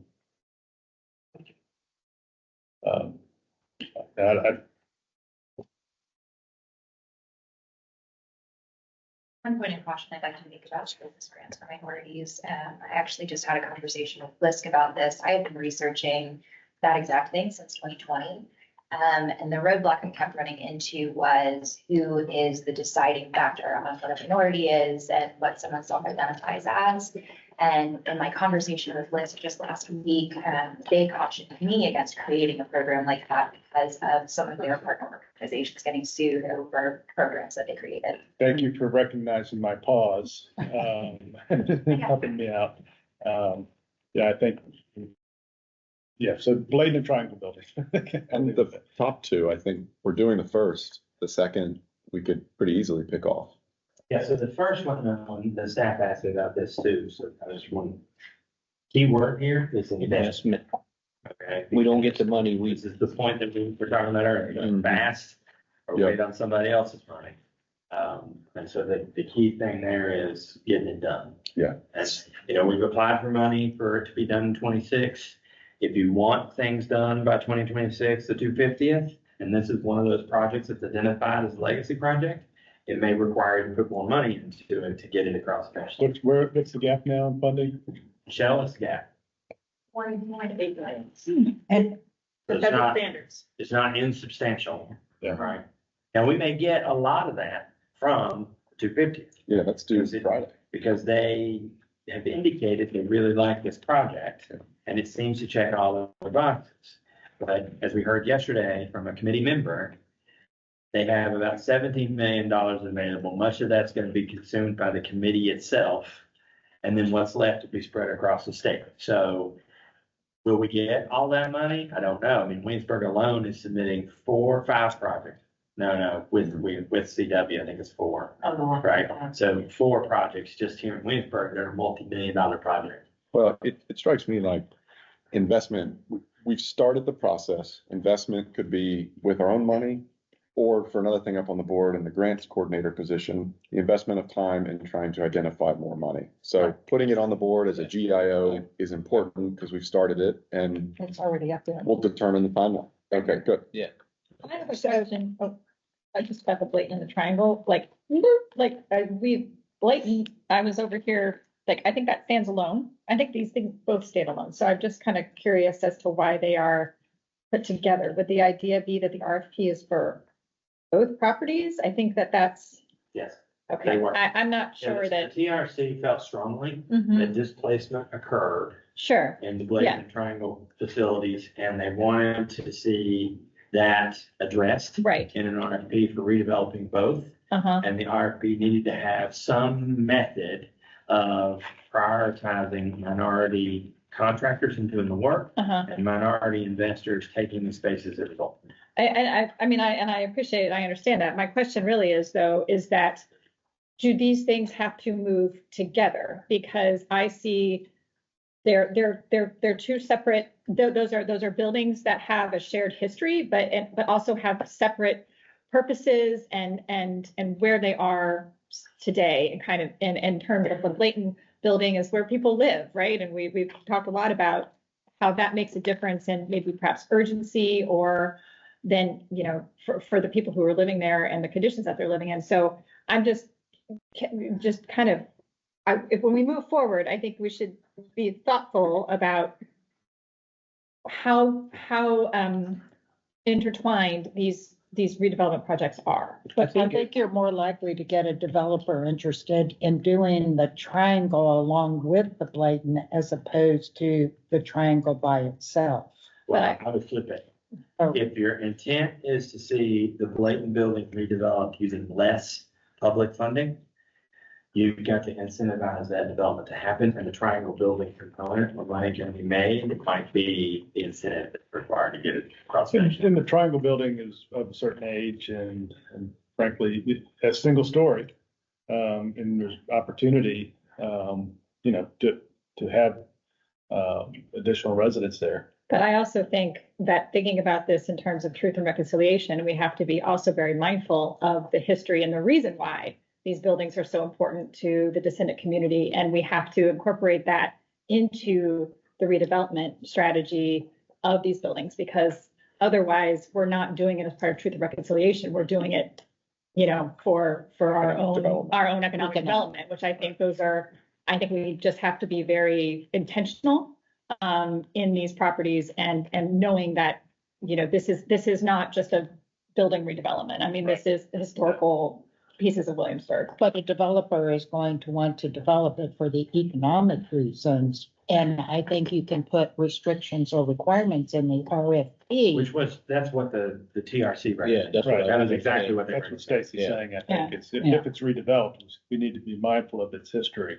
Yeah, and And include that's it in the exactly what the RFP. TRC said when they pushed this forward was having it. Requiring a percentage of the work to be done by minority contractors, if not all of it. And then once buildings are built and commercial spaces available, requiring some percentage of those spaces be minority owned.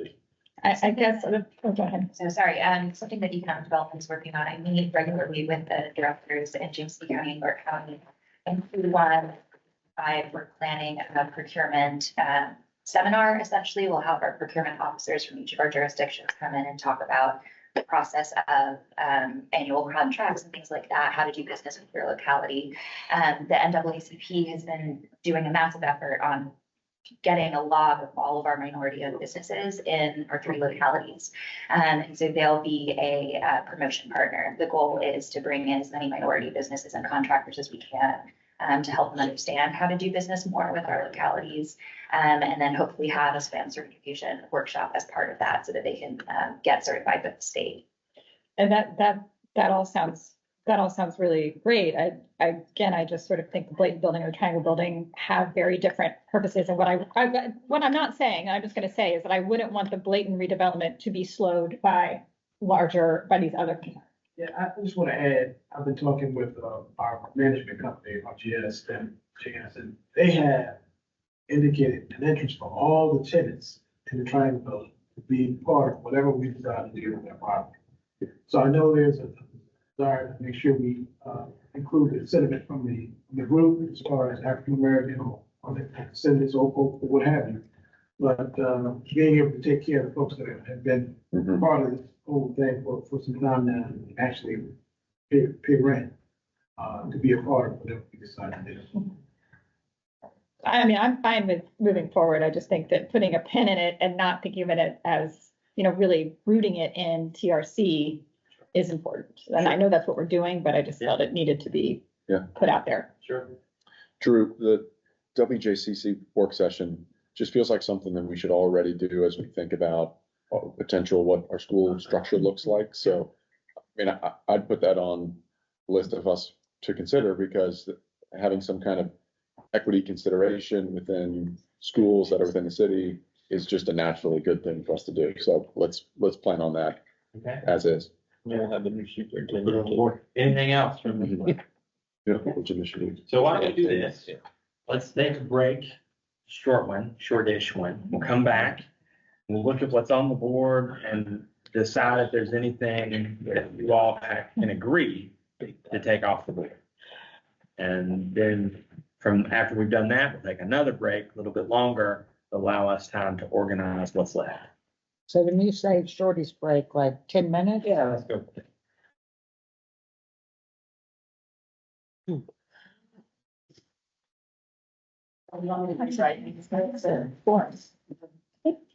Went okay to, Okay, so we've organized the board just a little bit. What we tried to do is group them into sort of categories, but those aren't really meaningful in a particular week. You got, if I counted correctly, in the neighborhood of 63 individual cards. Better than 200. The way that we typically do this is each card would be a GIO statement. Some of them we might combine, but one of the things that we learned from this 2-year period is if we do too much combining in one GIO, it makes it impossible to complete it, because we might complete 3 of the things that are mentioned in that 4th one we just didn't get done, and so therefore it's not done. So we'll be careful about that this time. You've got, I think it's 34 now, is that right? In this current GIO cycle, it's 38. 38, you got 38, so you need to pare this down by about half to be in the neighborhood of what you had this 2-year cycle. So what on this list do you want to discuss maybe taking off or modifying? Could we first take the ones that are already on the cycle that we know we want to continue and put them like under the categories where they are? We can. I mean, would that be helpful? Already doing. That we're already doing and we know we want to continue. Yeah, so it's a lot of it. Truth and reconciliation, is that a good place to start? That, public art, LPV. I mean, you might need to take them over a couple at a time, because I do see these a good amount. Well, I don't know if public art already, so, well, Nicole's pulling them up, I guess. Yeah, I'm going up and I kind of know that. Well, truth and reconciliation. That was one way. yeah, public art, Anyway. according to the menu, it's already in. Oh, right. Why don't we just do them in order? So one Williamsburg is African American Heritage Trail, CDBG rehab grant. That, Yeah. Highland Park. Truth and reconciliation. Should be up there. Stacy said it. Truth and reconciliation. Is that James? African American Heritage Trail, did she get, oh, she's got that. Middle housing, which would be the ADU.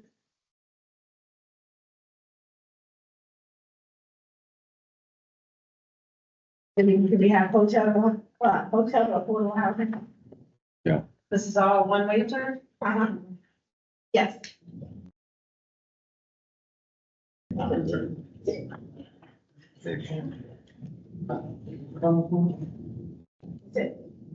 Okay. Courteously leading. Carbon emission reduction. Early childhood education. So I would do the modernized.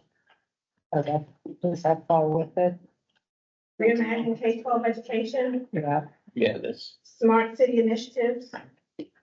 Hold on, what was it? Sorry. Reimagine K-12. Which to me would be the modernized one. Yeah. These are the ones we're already doing? Yeah. Okay. Look how much we're doing. Just all the green ones away. Yeah, we got that. And golf cart cleaning. I don't think that's on the. Oh. Oh. So we can take them off of both boards in a second. Okay. I'm telling you, my garden club really wants you to do that. Okay, innovation among the city. Capitol Landing Road. City Square Plan. Capitol Landing's right there.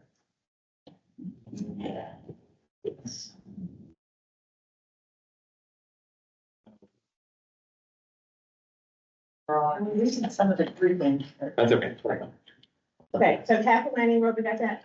City Square Plan, that is develop a master plan for the continued redevelopment of City Square down. That did not make. We did. Okay, downtown vibrancy, no, outdoor dining, no, public art. Okay. Yep, top right. Research village, no, that wasn't on there. Signature event, year-round event.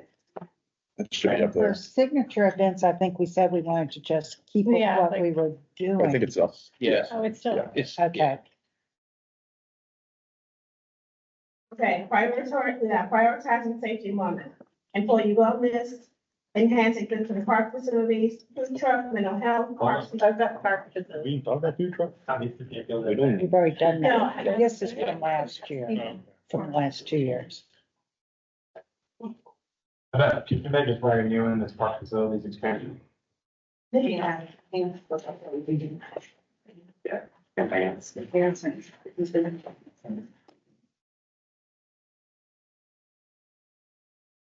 Sorry, here. I remember. it. Keep going, David. Okay. Parks and recreation, ADA improvements, public restrooms. So that's under safety and wellness. Yes, ma'am. Okay. And the last one, connecting with the world, 15-minute city. And we've got it. I'm sorry, engaging, connecting. Festivals. Yeah, I'm sorry. Engaging Cedar Grove Cemetery, leverage external funding. Is that the? Do we use the grant person for that? Yeah.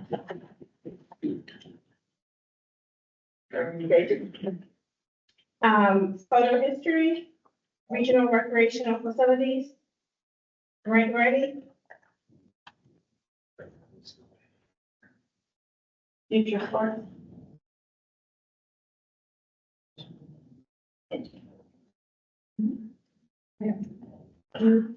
You put more tape on your fingers?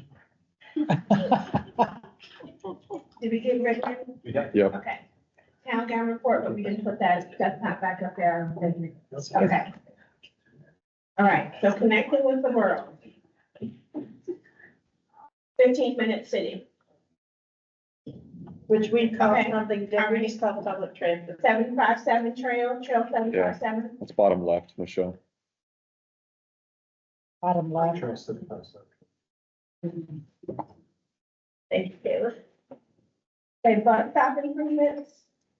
There. Drew said.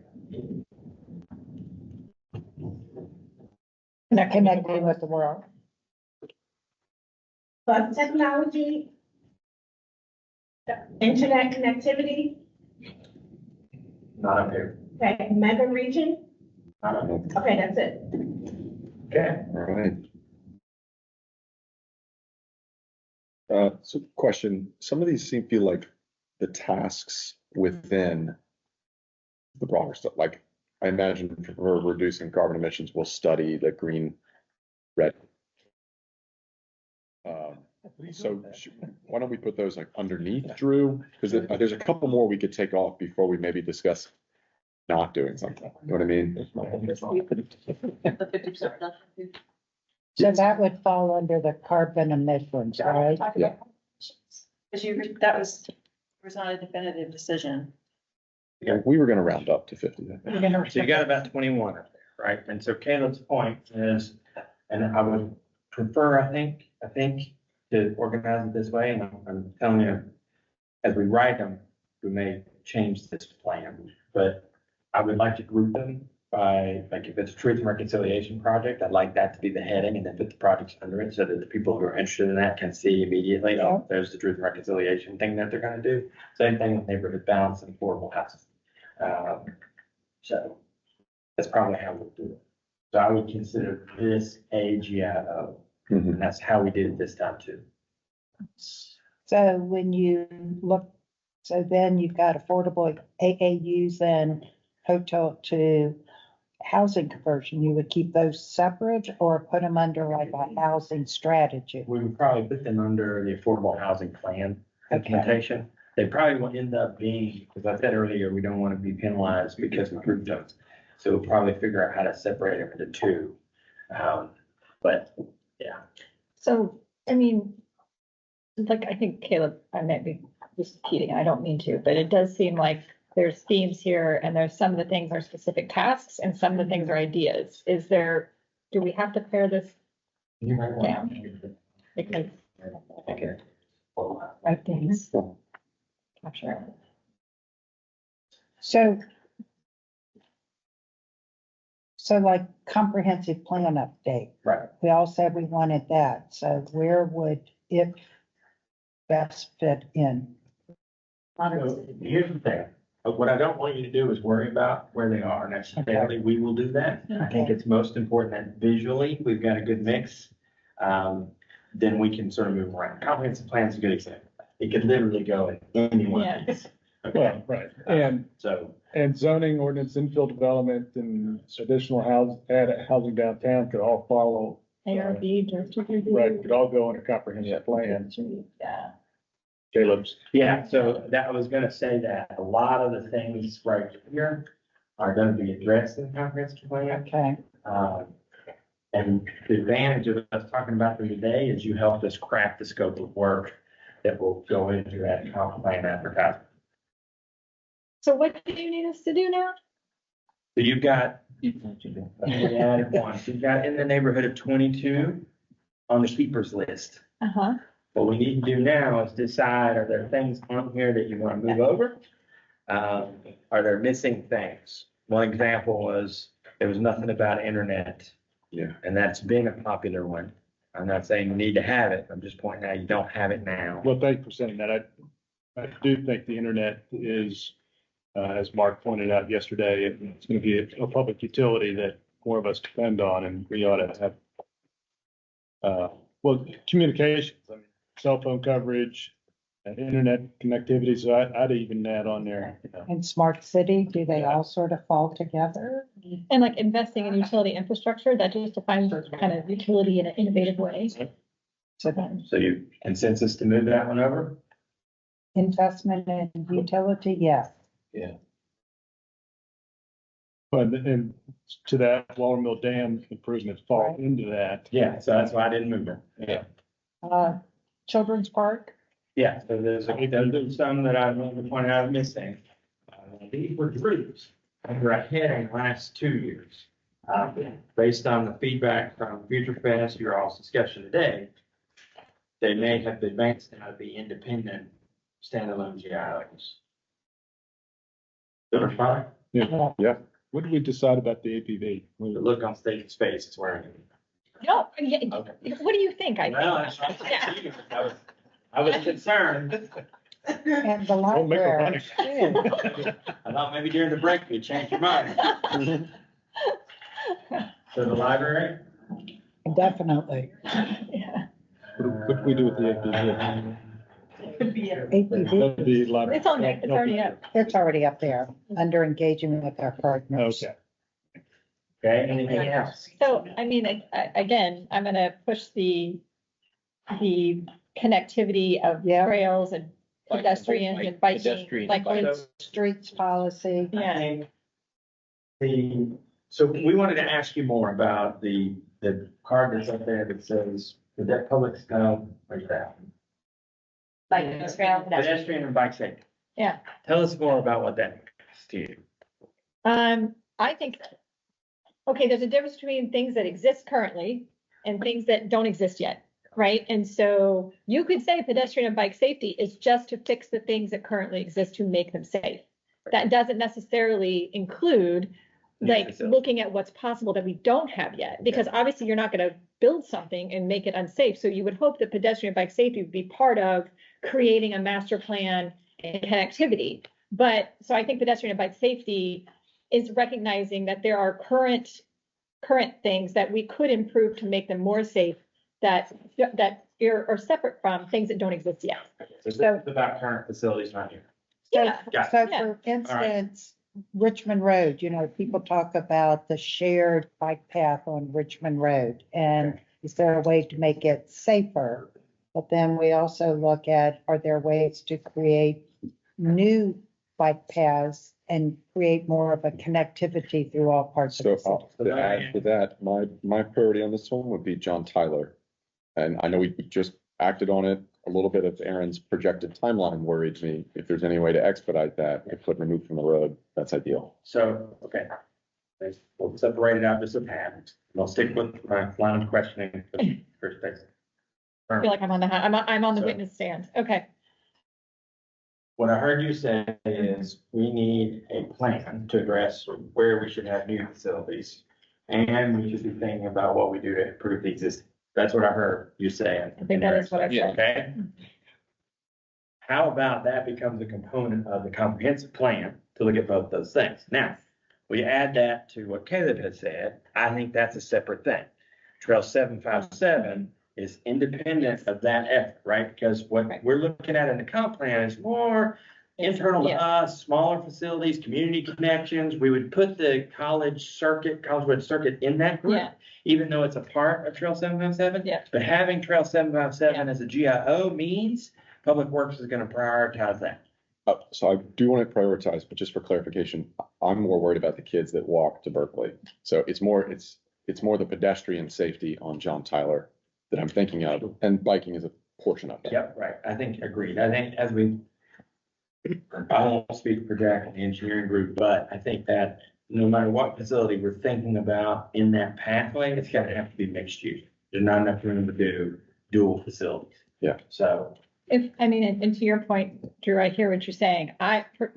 Stacy, would prioritize the internal connectivity and safety of biking and walking within our town through the comprehensive plan, complete streets, all of that. I would prioritize that in the next 2 years, right? And then thinking, okay, once we get our house in order, then we would maybe in the future say, how do we now connect to Trail 757? So, if I had to prioritize, that's how I would do it. If you're telling me that doing both at the same time may not be reasonable or feasible. oh, I think we can. Oh, well then great. Do them I both think at that the same can be both. I think. Yeah, it's Actually, just, because they're. to me, another they're group. not the same task. time. I They completely are agree. two separate Yeah. tasks, but I think the study of what we should be doing for new community facilities and improving what we have is a comprehensive plan exercise. Drew, I have a question. So the group that's been coming to my office talking about trails and bikes, they're talking about a separate plan on its own. Right, I know. Okay, I don't think it has to be. okay. I think it's a chapter in the comprehensive plan, and if we hire the right firm, it'll be done just as well as a standalone plan. Mhm, But there's no reason to duplicate that effort. mhm. Now, those topics are so intertwined, I don't know why you would have two separate plans. It should be one more thing to put on this board. So, as far as, Michelle, are you putting comp plan on all of those different ones? And And so, that will inform how that's written. Yeah, when we write the GIO, it'll say something like complete, hire consultant, complete a comprehensive plan that includes blah, blah, blah, blah, blah. so then I go to the next of economic, development, and there were a few specific things that I got the feeling should be included in the GIOs, to include new hotel recruitment. That, Yes, so these were economic development concepts. You had the big discussion of how do we diversify high-wage jobs, land use, everything like that. And then, development, getting sites ready, and then some specific transportation cafe, enlivening Boundary Street.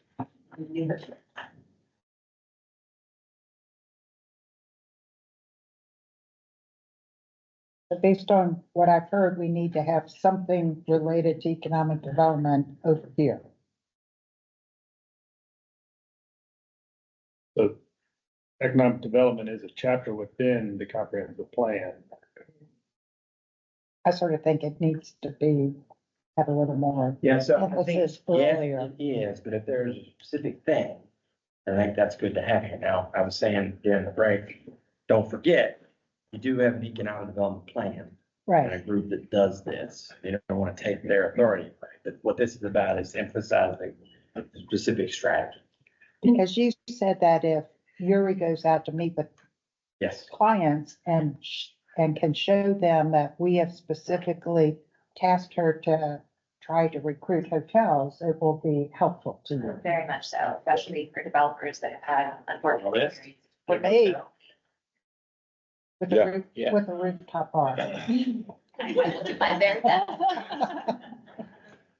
Barb and I have access without staying at the hotel. This could be part of that. Yeah, I want to ask, there was a lot of discussion of this. Is it over here too? Yeah. Doug saying no, Caleb saying yes, Stacy saying, I'm more over here. yeah. Stacy's a no. Well, my idea was like, it's a determination of what the tax credit structure would look like to try to make that corridor a little more vibrant. It doesn't mean it has to be restaurants in the next 2 years, but it's like the launching of a program to try to recruit. Set the stage for it. So Set the stage for it. For me, I Yeah. wonder what would happen if that area, once the Bladen and the Triangle are redeveloped. And also if Whole is as popular as it is, if that's going to make some changes to. And William Mary's talking about the former Brace School site, what to do on that corner. I mean, so there may be housing in. So 3 no's. And you said, yeah, and you said it's gonna be, Put it on the billboard. It's costly for a person to do this without assistance. right, But I think that's Caleb's point is this item would be to consider the structure that would provide that assistance. Is that right, Caleb?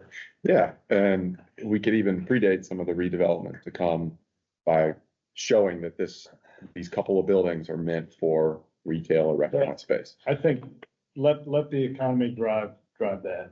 Well, it could also, I can't remember which one of you said it, maybe it was Stacy, clarifying that just because it's not on the GIO doesn't mean it's not something that we're working on. So maybe this is the card that gets handed to Yuri Right. and goes to economic Well, development. and that's what I I'm would just gonna agree ask with you about. that. Like, I'm a little, because I know I have on my notes from yesterday, downtown vibrancy, January work session. So I feel like we didn't really get, I feel like there's a lot we don't know because you're gonna present it in January. So what I wouldn't want to do is put something in here and then you come in January and be like, actually, the really priority should be X, right? And so I kind of, like, I put a lot of stock in this January work session, Gary, no pressure. Yeah, yeah. Caleb's gonna miss it. First time home buyer program.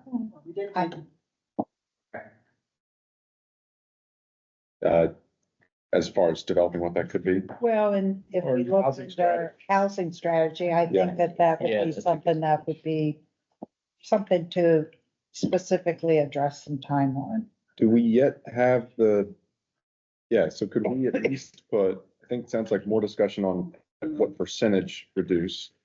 But the Dominion Green Ready program is just determining what would the cost of the city be, what's the timeline to implement. So could we put that under carbon emission reduction as a strategy to look into? We can do whatever you want. I don't think we need to.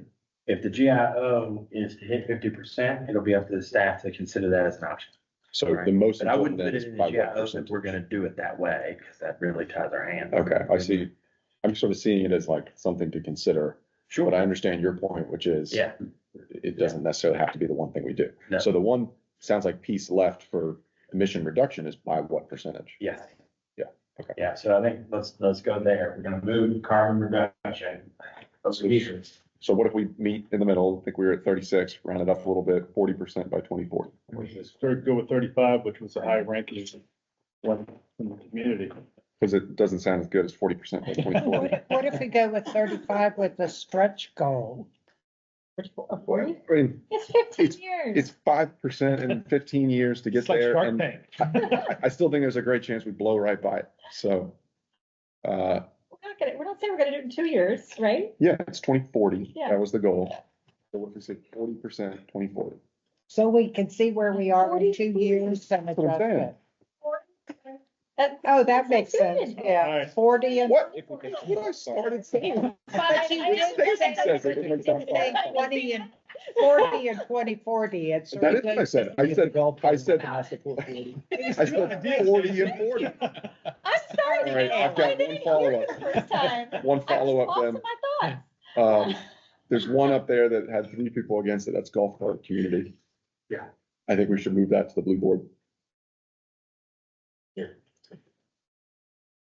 It's surprising you were so No, yeah, against it. I think carbon emissions should be 35%. doesn't sound as good. As It's on the Cable board. said, that doesn't sound as good. Yeah. Yeah. There's a real politician. So aren't we gonna get the golf cart report? Is Andrew doing that? I read Drew's memo and I'm developing the ordinance currently. Okay. So we'll see what the ordinance looks like. It doesn't need to be in. GI. So as far Revised as, communication strategy, I yeah. think needs to move over to. Yeah. I agree. Better lighting can be part of the pedestrian safety. Hey, Smart cities. Michelle and Drew, could we take off some of the ones that, yeah, like carbon emissions done, so are those, that way we know what's left to consider. so as far as enhanced So I existing think that's part of, smart cities. smart city, better lighting. It is, so Mark and I were talking about this. Generally, especially now, smart cities is moving in the direction of better lighting because you put all the equipment on the light bulb. And it helps with carbon emission. Go. Where you go? Which one, Drew? Smart city. Great solution. Okay, but we're gonna put better lighting in it. Where's it going? It's part of smart cities. Because I really wanted it. And as far as the enhanced existing parks, so we could add Should have those, lunch first before. would that go under parks, or does Waller Mill master plan need to be sort of its own? Because that seems to be a little bigger project. Let me ask this question. If you take this one off, what of these 3 things is most important? Or any of them? Shoreline access. To me, what I've heard is a kayak launch at College, is it College Landing? Right. But that is our shoreline. That's kind of what I put that under there. Like, maybe shoreline for me is a broader review of where we have access to water and you could launch a kayak from, but yes, it looks like from the picture that I just looked up, you just kind of wobble from the Right. ground to the water. Right. Was it Stacy? It's Google Maps, but Intentional. I'm glad you know that. So shoreline access, that's the. that's sort of one? like, I'm seeing it as a broader review, because there might be other places to do a launch, Right. College Landing absolutely being one of them. Well, so shoreline, so Michelle's writing little sub notes on them. So add to shoreline access, kayak. At College Landing, Yeah. for one place to consider. And that's what's going over? Yeah. Here we go. What do we actually accomplish? We could put a kayak launch on. Yeah. Queens Creek College. Without having to do the whole thing. Reason I bought that. We already talked about Lake Creek, but we also talked about Queens Creek access. So where is Queens Creek access? So that's at the bridge, The beaches. yeah, the beaches. And I think since 1955 comp plan, the city's been trying to put a park out there. But do we don't own And the that? landowner is not interested in. There was a time long ago when the former city manager and that owner reached some kind of an agreement to throw a park. I've heard it would be extremely expensive for us to purchase that Yeah. land. It's assessed at what, $5,000 or something? I don't know. It's, I think maybe since maybe not have that. Yeah. maybe this is just something, if he wants to sell it for 5,000, we'll bring it to you. Right, keep You it know in. what? It's in the comp plan now, and when the Comp plan? firm goes through the comp Okay. plan process, if it comes back, then you know it does need to be considered. Is that Mr. Whitten? It is. Yeah. It is, can we put that in the? I don't think we've yet discussed Waller Mill Dam improvements. Jack, I mean, it feels like there's probably a necessity. I know I've seen it there before. Is that, Except for on that one, budgeted grants approved, waiting on the money. So that one is sort of in the category of gonna happen whether it's on the GIOs or not. Okay. It's also mandated by the state. Yeah. Okay. The one thing that I have been pushing, since I came here, was, Hydropower. yes, if we're gonna be improving the dam anyway, can we not consider hydropower at the same time? I mean, I think there's also a benefit of keeping it there, because it also communicates to the public that this is something that we are doing and that we're committed to doing. And I think it is a core function, is our infrastructure, so I think it's a good thing to keep there. Yeah.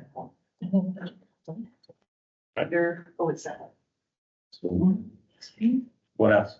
So some of those little things that we talked about for economic development, like the transportation center cafe, that's something we just give to Yuri. Silence is agreement. It sounds like you're already doing it. So is your point to keep it off the GIOs bar because it's happening? So you got 34 now. No, I'm just trying to saying. count quick so I can talk about this. So it stays on the blue for me because it's, it's part of economic development. So there's meeting with prospects. Okay. I don't think it has.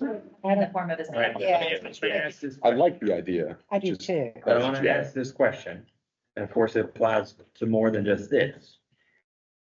Let's say over the next 2 years, Yuri works on this, and she comes back and says, I got this great idea, this great thing, company's lined up and want to do it, everybody's on board, I need this much money to make it happen. Are you more likely to support that if it's on this board or not? I don't think it, to me, Doesn't matter. Okay. All right, just want to make sure, 'cause I'd hate for that to be the hurdle. Gary will be reminding you of that. This moment right here. She's for taking notes. Um, Well, another way to look at that is you want the public to know you prioritize that. Well, it's killing me, so I'm just gonna have to tell you. The idea, one of the ideas behind this, I've been sort of pushing in this direction for a long time because there is a space at the train station. I think to be doing more than this, right? At the same time, when we visited Philadelphia to talk 250th, I had a conversation with one of their city employees about programs they were doing in human services. And one of the ones that really struck me was a program where the city had purchased a storefront and installed a coffee shop.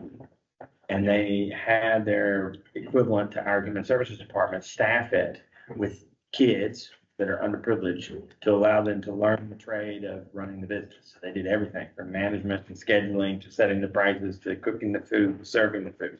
It was only open some times of the day because it was based on staffing, obviously.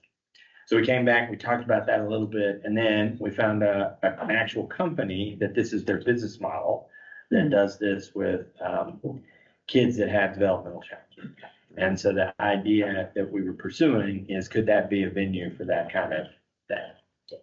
This is on your economic report.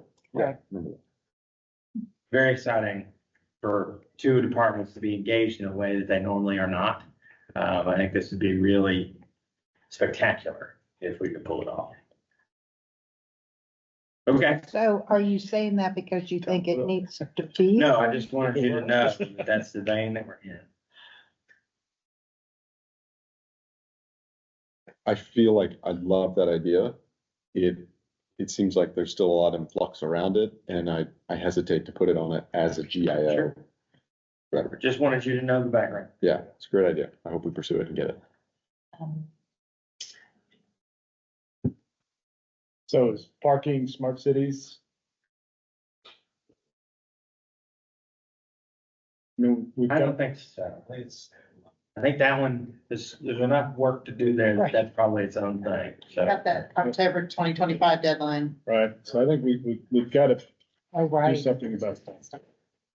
parking, I, put it here for lack of any other place. I'm gonna make a plug here for equity in education. I think in the next few years, we wanna, however things move forward. The city has really been a leader lately on amplifying issues in equity and education, and so I don't think we want to drop that as So- we move forward. But wouldn't that go under the, That's why I didn't mention this. I thought it would go under the, I think it's worth perhaps, pulling that particular issue out as we move forward. I'll agree. Yeah. He's over here bargaining golf carts. Yeah. What's that look like for us working on it? Making sure there are systems of accountability in place that, that what we want to see, making sure it's happening, that we are able to respond and identify places where we think that inequities are in our public school system and kind of making it clear to the community that what we've said the whole time is like the school study gave us information and now shame on us if we pretend like we don't know that, right? So I think it has to be I think in terms of equity and ensuring it, that has to be an ongoing accountability to ourselves, to our school system, no matter what it looks like, and communicate to the public that we've done this work these last several months, and we're carrying that forward into the future. So yeah, it all makes sense with me. I'll note too, there's a written TRC recommendation within that one, so you can kind of kill two birds with one stone. It's almost like those middle three in courageously leading could be under their own school's header. Because like in a way, we should get GIO credit for all the staff time that's going towards the school's consideration, and those are three pretty major ones that I'll remind the council of that 2 years. Maybe you can come back and say that. I'll provide public comment. I previously gave Drew credit for it. So I want that sentence done. So as we think about writing the document though, maybe we include that under sort of a school's major topic. Sure. Same way we're gonna do neighborhood balance. Sure. All right, so you're up to 36. So are you telling us? Nope, I'm just trying to keep you aware. You got 36. You can have as many as you want. There'd be some crying in the room if it goes too many. So when you've got affordable housing over there, I mean, we've got a couple more things that are listed here, which I would assume might be incorporated when you go further. So we can't do it all. Right. It's like TRC, pick two because So- it takes time to do each one. So we already have, You got four hotel, things under affordable housing. but we have hotel to affordable housing. We've already done the policy on that. The question here was, you're gonna add units to it. In my view, we wouldn't add units to it until we need to. How many units do we have left, Fabian? 144. 140. So my kind of thinking was, what more can council do to encourage those units we'd like to see convert, do so? We could provide them funding for them to go to the bank and say that, well, I mean, I think that's what a lot of it is the funding for a hotel owner to do that, to try to finance it. And I don't know that we have a way to. I think there's capacity in the market for them based on our current zoning. Our regulations allow for it. Hopefully the market industry. Yeah, I think if you keep it in the context of the next 2 years, the likelihood of us filling those 144 units in the next 2 years. Yeah, that's. So I know we just took one away, but to put the expansion of workforce housing, that seems like that would be under affordable housing policy. And I think it's just saying we are going to continue to look for opportunities to do that. I mean, right? Yep, the Waller Mill concept. Yeah. So is that a real sort of an opportunistic GIO, or is that something where we create a policy or a program to be proactive? Is this something that we know? Do we have an idea? Okay, yeah, I can see it as this. Probably write it as both. Yeah. Opportunistic, because we certainly have been. Right. And the units that we brought online in the last few years have been that. Right.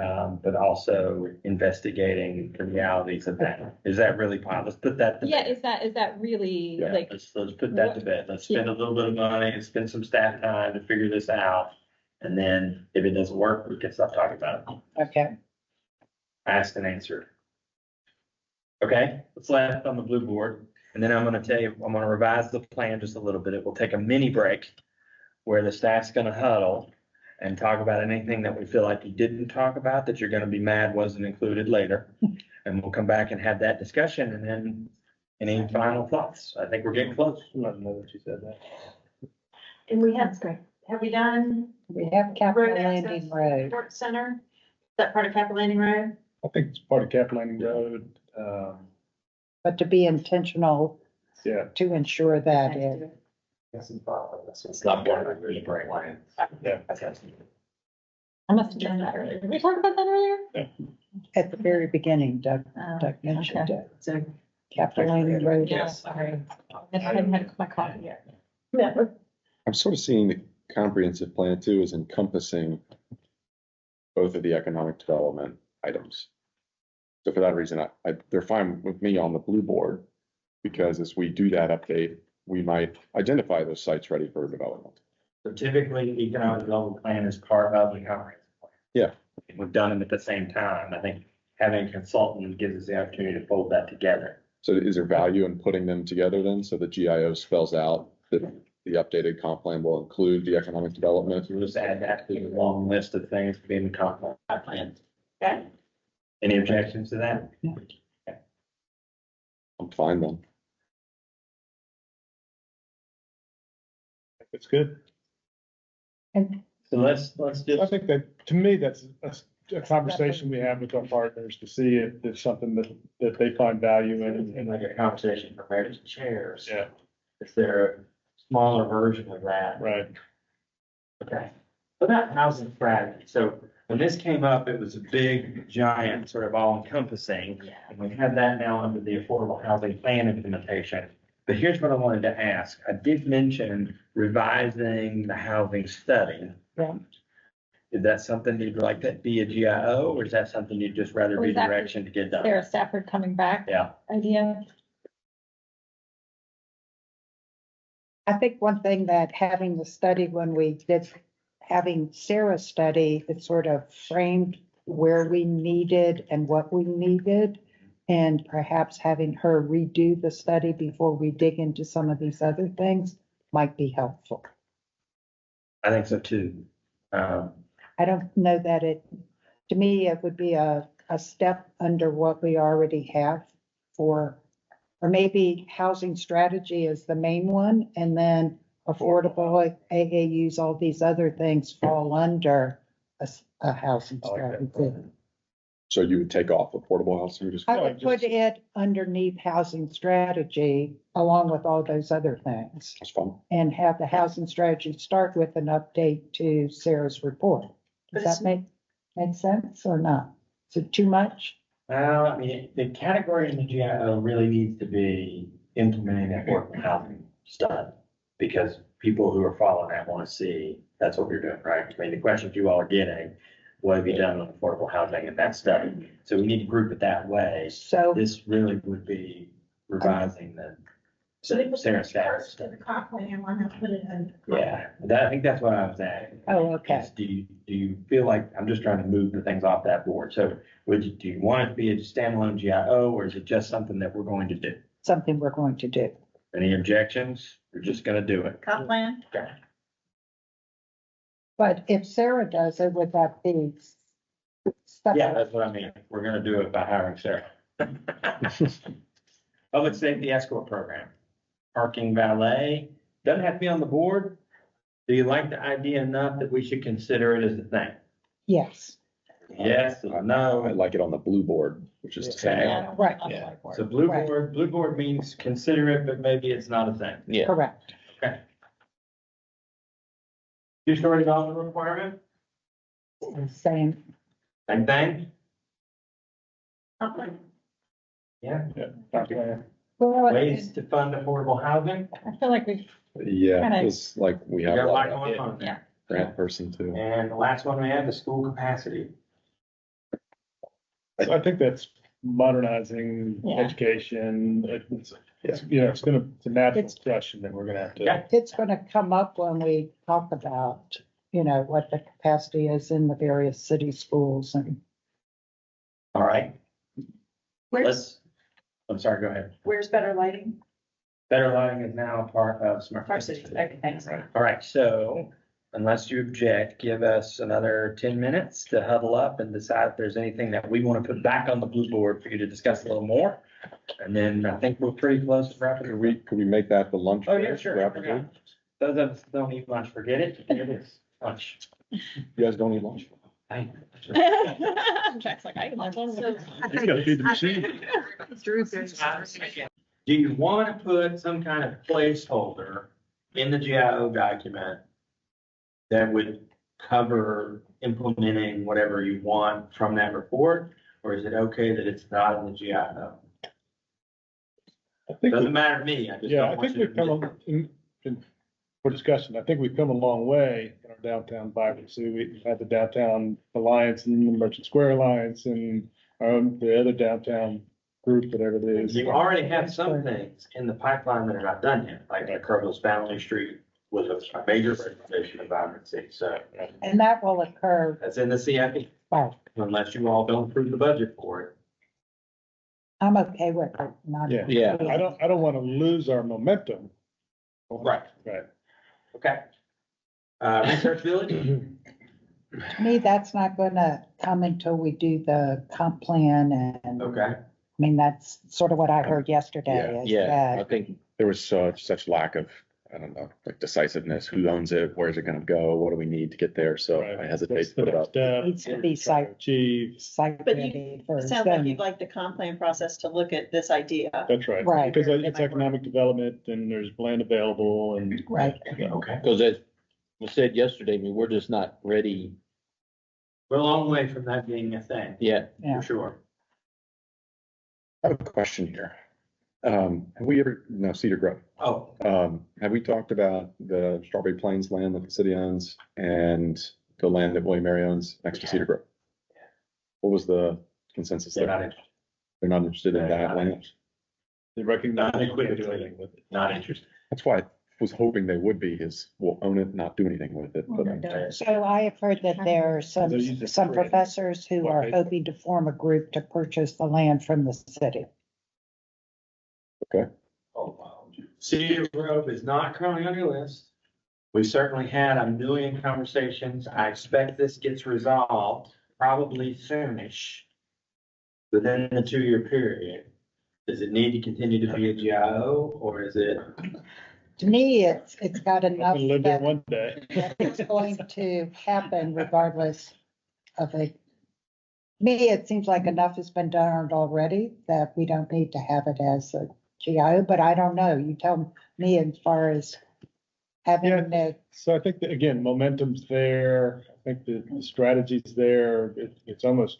We accomplished a lot of what needed to be right. We wrote a plan, we figured out, did an analysis on how many people and how much space we needed. We had initial conversations with the mayor. We know where we're going with it. Sure. Okay.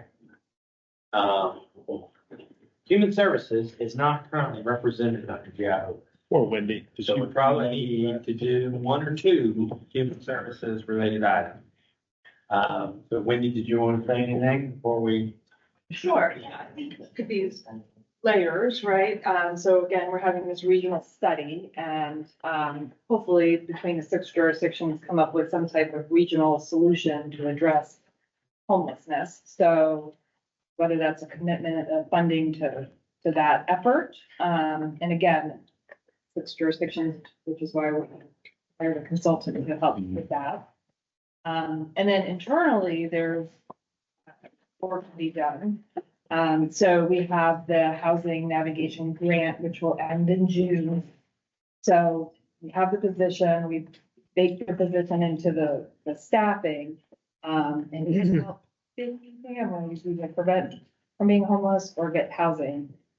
So it's pretty amazing, the work, but we're losing the funding to help that. So we are paying for security deposits, first month's rent to get people into housing. So that funding going away. Is that the funding from Centera? No, it's a Virginia Department of Social Services grant. There's actually a grant program that was initiated, pushed for and funded because of Virginia First City. And every year they advocate for the program to continue and be refunded by the city. But how they're structuring that funding is going away, which is why they keep saying this is your last year, this is your last year. So I'm not counting on that for ongoing. Yeah, there's actually a dinner tomorrow night, I think, that our lobbyist is going to, relative to that, with some lawmakers and agency heads, talk about how this is important for the Virginia First cities, particularly as a community wealth building strategy.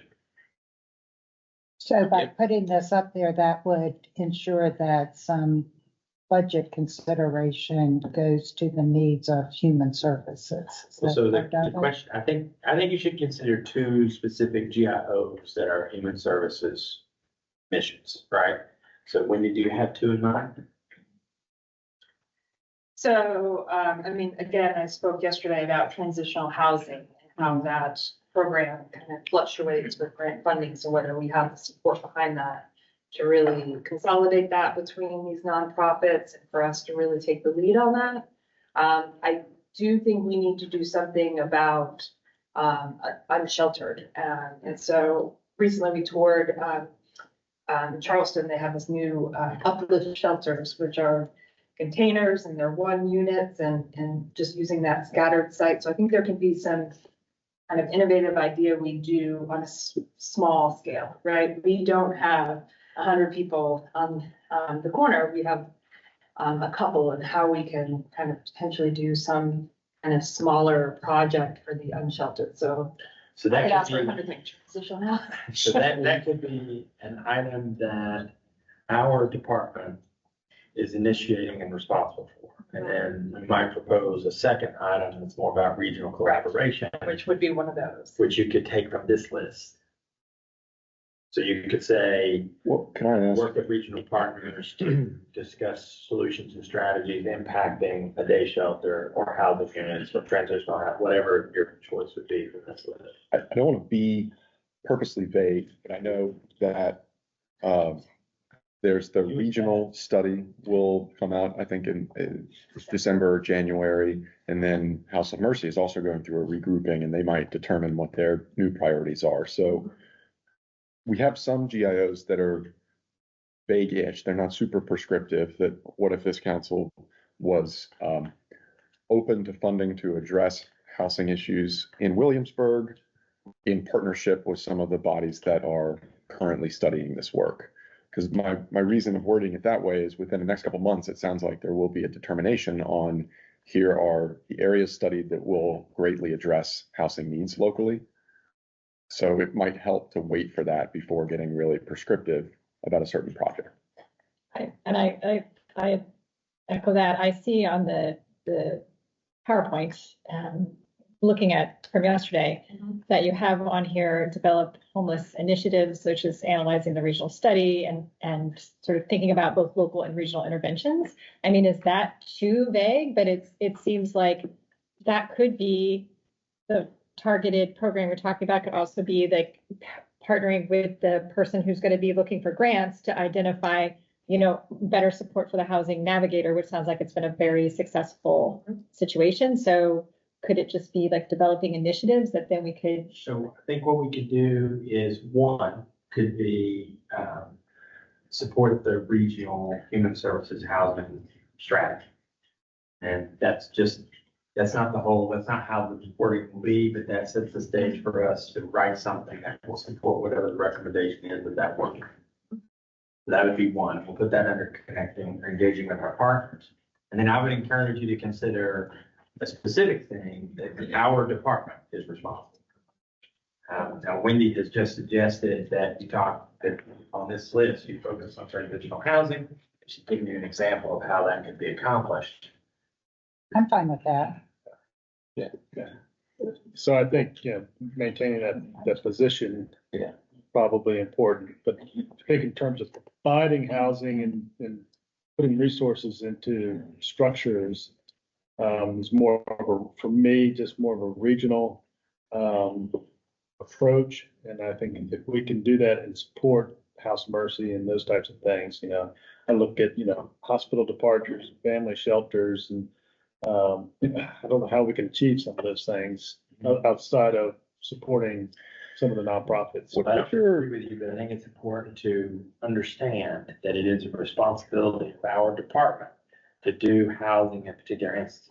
And we are the agency that they come to for it. Sure. And so our housing coordinator tries to compile all the resources that would be available. Our most successful strategies, though, are when we have vouchers or grants that pay for so many nights of emergency housing to deal with those specific problems. Wendy, do you think we need more in the ways of response teams?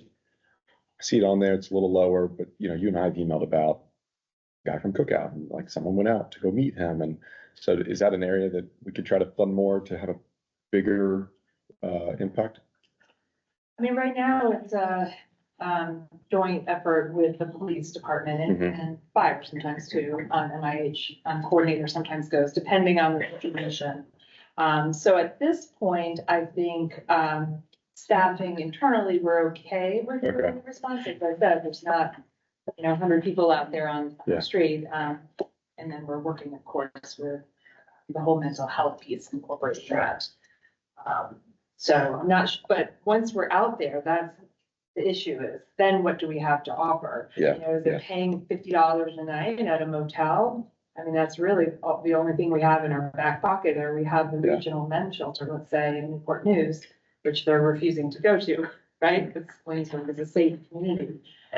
So that's the, where we're lacking is. We try to do, at least what I try to do is I want to be able to answer the question when it comes from a resident. Hey, how come this person is standing on the corner of the sign in Williamsburg? I want the answer to be, we've offered them assistance and they refused it. And in order to be able to do that, we have to have the vehicle, right? So what about an item that is identify and recommend, so very non-committal, new transitional and emergency housing solution? Like that. Yeah. Then we're coming back to you with what Wendy thinks is a good strategy. And you all get to say, yeah, we like that, or we don't like that, keep looking.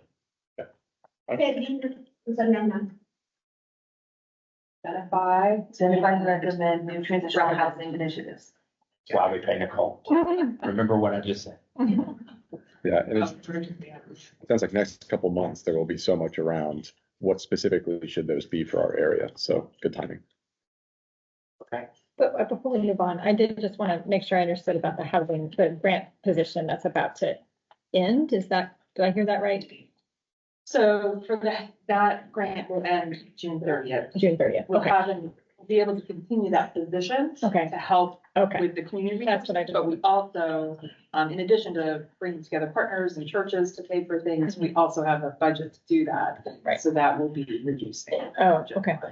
Okay, thank you.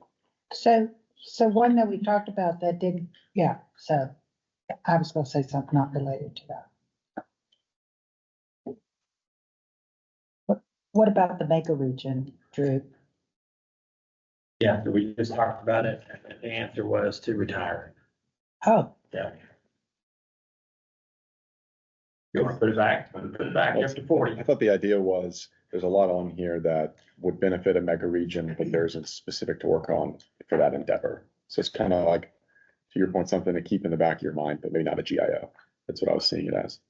Is there efforts that the city could pursue at this point with what's already in place? I mean, my opinion is that the strongest thing that we could do is ask for another seat at the table from the perspective of the government, which is what's missing, I think, from our VA 757 Connects. I think their whole formula is missing that. We've made that request. I think we asked the chair of the HRPDC to continue to make that request. Not about Williamsburg per se, but about you should have this advisory group. It's the only one you don't have. Right. At the ready. And then that gives us a place in the discussion. And without that, I don't know that we could just charge in with something. Okay, makes sense. We are not the mega in the region. Right. We are not the We're mega in the the region. midpoint. I know we've done this with a lot of things, but I think we can also hand that off to Tavia as part of the comp plan, that we're positioned in the middle of that region. Yeah, that's an idea. Talk about what our role is. Absolutely. From a land perspective, that'd be good. I know. All right, so if I counted correctly, I probably didn't. You've got 40 up here, so that's not too bad. 2 more than we had 2 years ago. So how do you feel about it?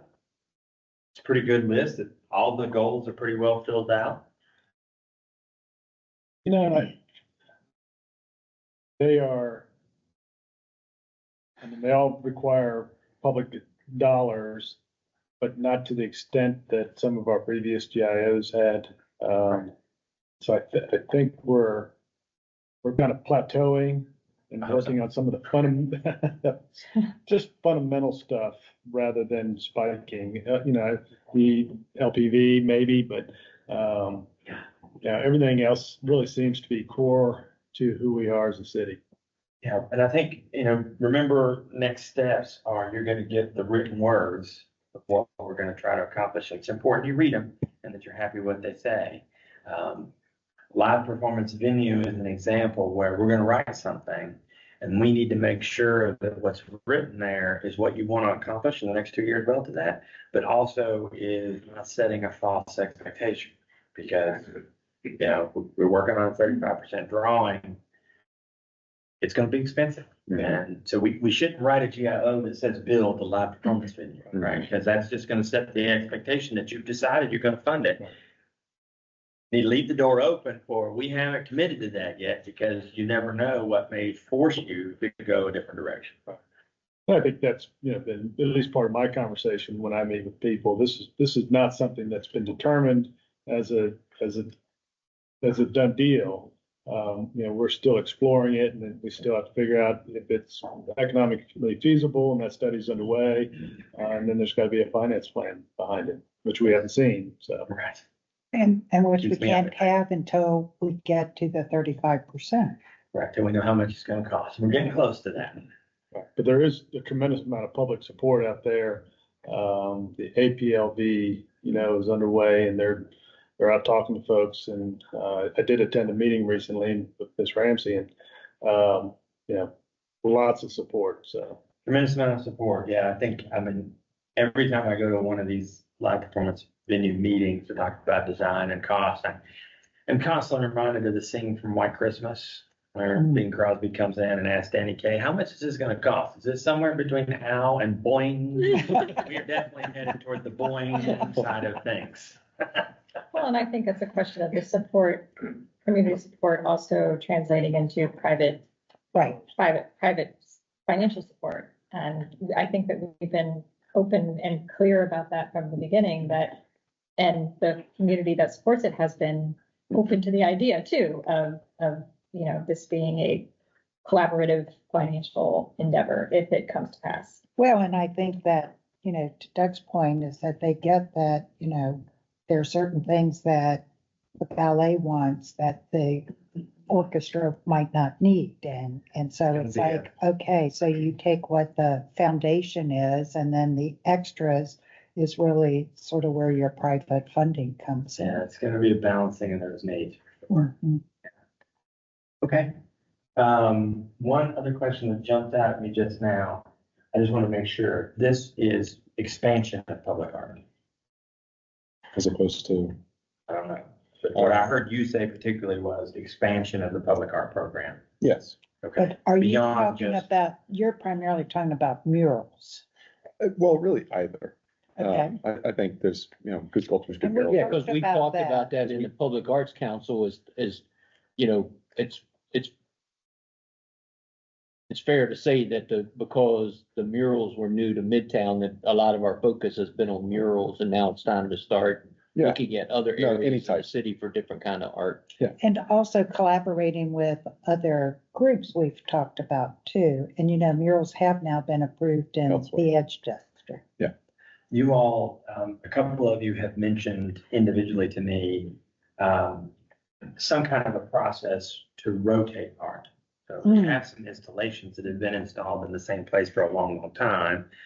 And do you want to look at how can we rotate those so that they're not always there? The best example are the ones that are around the Stryker Center. Is it time for them to go somewhere else for a little bit? Or maybe even be retired. One of the things that we saw that was successful in Omaha was an art leasing program, so that they did have that continual rotation, so that they weren't constantly building new installations and having that cost. They just have a place where art goes, and every so many months or years, the art changes because the art that was there was leased. I guess for me, I look at around the Stryker building, sort of in conjunction with the library. Is, it's like, so will there be an opportunity to move things around or have something different with the plan of the library? Would you But like? that's just, Function of the library. So. yeah, so that's just expansion my, and Location, Yeah. Yeah. rotation, I don't know what the right word is. Okay. I mean, one thing we've talked about is temporary, as well, installations. You can do, what we did in the Arts District initially is, it's temporary installation that's for sale. Right. And the Art Council can even get the commission. Was all that stuff sold? Yeah, I think 3 or 4 of it ended up there at the Stryker building, didn't it? Yes, it's sold. They got like $5,000 commission off the box. They're the sale. Oh, good. So any other thoughts about the list? You're happy with it? Do you think you did a good job? So public restrooms, is that just to look around the city and see Add 'em. where we have a void and then? Add more. I'm happy with it. Me as well. Yeah, it seems like a good, Okay, great. Our next step then will be, over the next few weeks, we'll be writing the actual words and doing some kind of presentation to show you them in preparation for creating the GIO document, which becomes part of the state of the city. So we'll come back to you in advance of the November meetings. We'll certainly present it as a work session item in November with the hopes of adopting it at the regular meeting. So again, so in November, you'll bring it to the work session, make a presentation. The community has the opportunity to weigh in. Right. There'll be a public hearing, or not a public hearing, but a open forum, both that Monday and Thursday's meeting. That's right. Good. In our meeting, said, They're late in this November, the way the days have fallen. yeah, because, Work session of the 12th. right, it's on Tuesday. It's Monday is Veterans Day. All right. Any other thoughts before we go to the last item on the agenda? But I think it's open forum. Anything, council?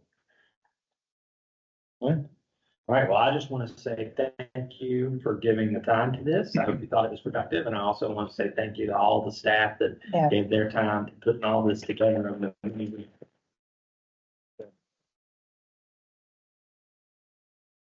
I have one speaker star. Elaine.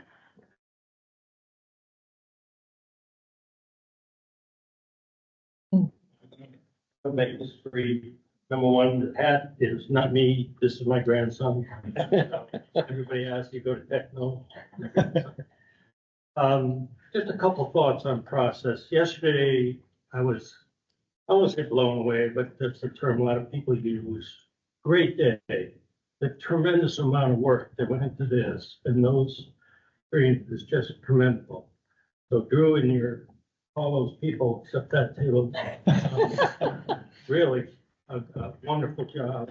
For me, the first time I went away yesterday thinking that was really a well-spent day for me.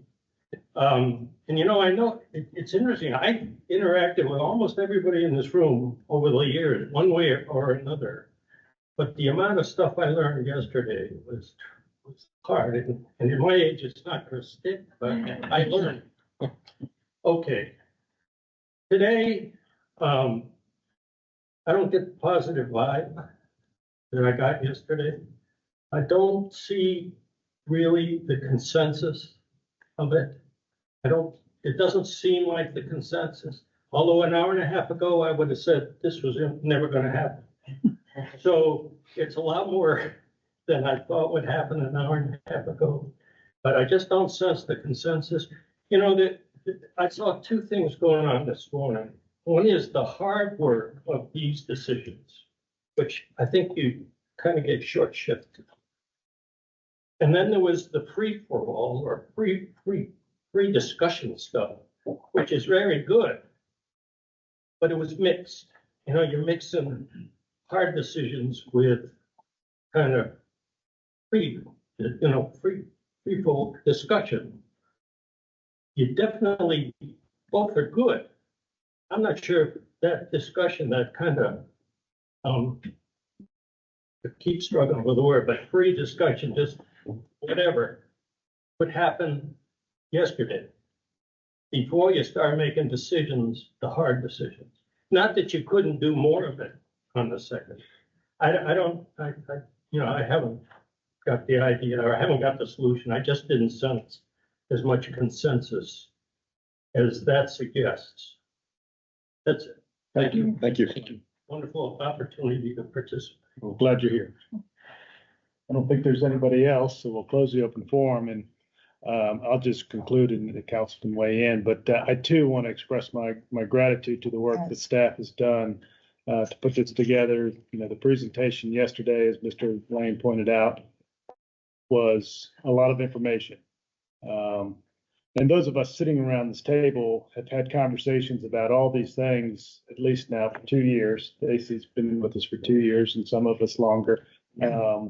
So there's an understanding about these items. And so while it may look like a free for all, you know, I hope that Mr. Lane and others will see that there's a great deal of work and thought that's gone into this. And so again, thank you to the staff and thank you to my colleagues for giving us a day and a half to put this together. And we look forward to seeing what's next. Drew says it's time to go. Anybody else want to have something? No, I just say thanks to the staff. I mean, I know it's a tremendous amount of work that goes into this. It's really helpful to us. You know, I really like the menu and being able to take it home and kind of process everything.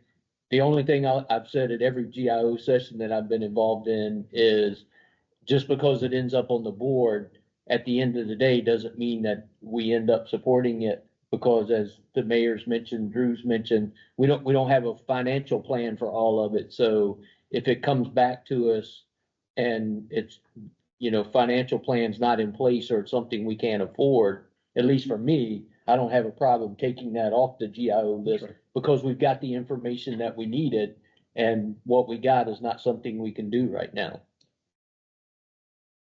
Yeah, I think that just to echo, really appreciate all the efforts of the staff. You all are amazing and we're so lucky and fortunate to have you. And I particularly like everything being loaded on the iPad. I assume that will stay there. Is that right, Micah? It'll stay on my iPad. So I can. Unless you hit control alt. I know, no, refer to it. And particularly as people ask about things, it's hard to keep it all in mind. And this way we can refer back particularly to the studies and what's possible and still out there. So next we'll have to just load all of the GIOs once we get them onto the iPad too. So thanks to everyone. Okay. I'll echo that note of thanks. It's my last GIO. I promised myself I wouldn't cry. But you know, it's apparent to me from where we sat not far away 4 years ago, just how much work this team, meaning staff, like Toby said, not this table, can get done. And I remember 4 years ago, we talked a lot about 2040, which feels really far away. We were talking about Williamsburg as a place that world leaders would visit and a place on the international stage. Even though that's still far away, I do realize that 2 years from now, at the end of this GIO session, is a time period where Williamsburg will be on that stage for the 250th anniversary. So I want to say thank you all for getting us so well prepared, certainly the past few years, but with this set of ideas here for such an event, because that'll be huge for our area. And I know it really falls on staff, the ideation the council does to actually enact it. So thank you all for the day in, day out work that you do. I just want to say thank you. All right. Would somebody like to make a motion to adjourn? Yeah, I move that we adjourn. Second. Mr. Rogers? Aye. Ms. Ramsey? Aye. Mayor Pond? Aye. Vice Mayor Dent? Aye. Ms. Frenchco. Aye. Thank you all. Okay. You should just keep doing that. Yeah. Thanks, Mark. We were laughing at lunch. I shouldn't have taken a peek at the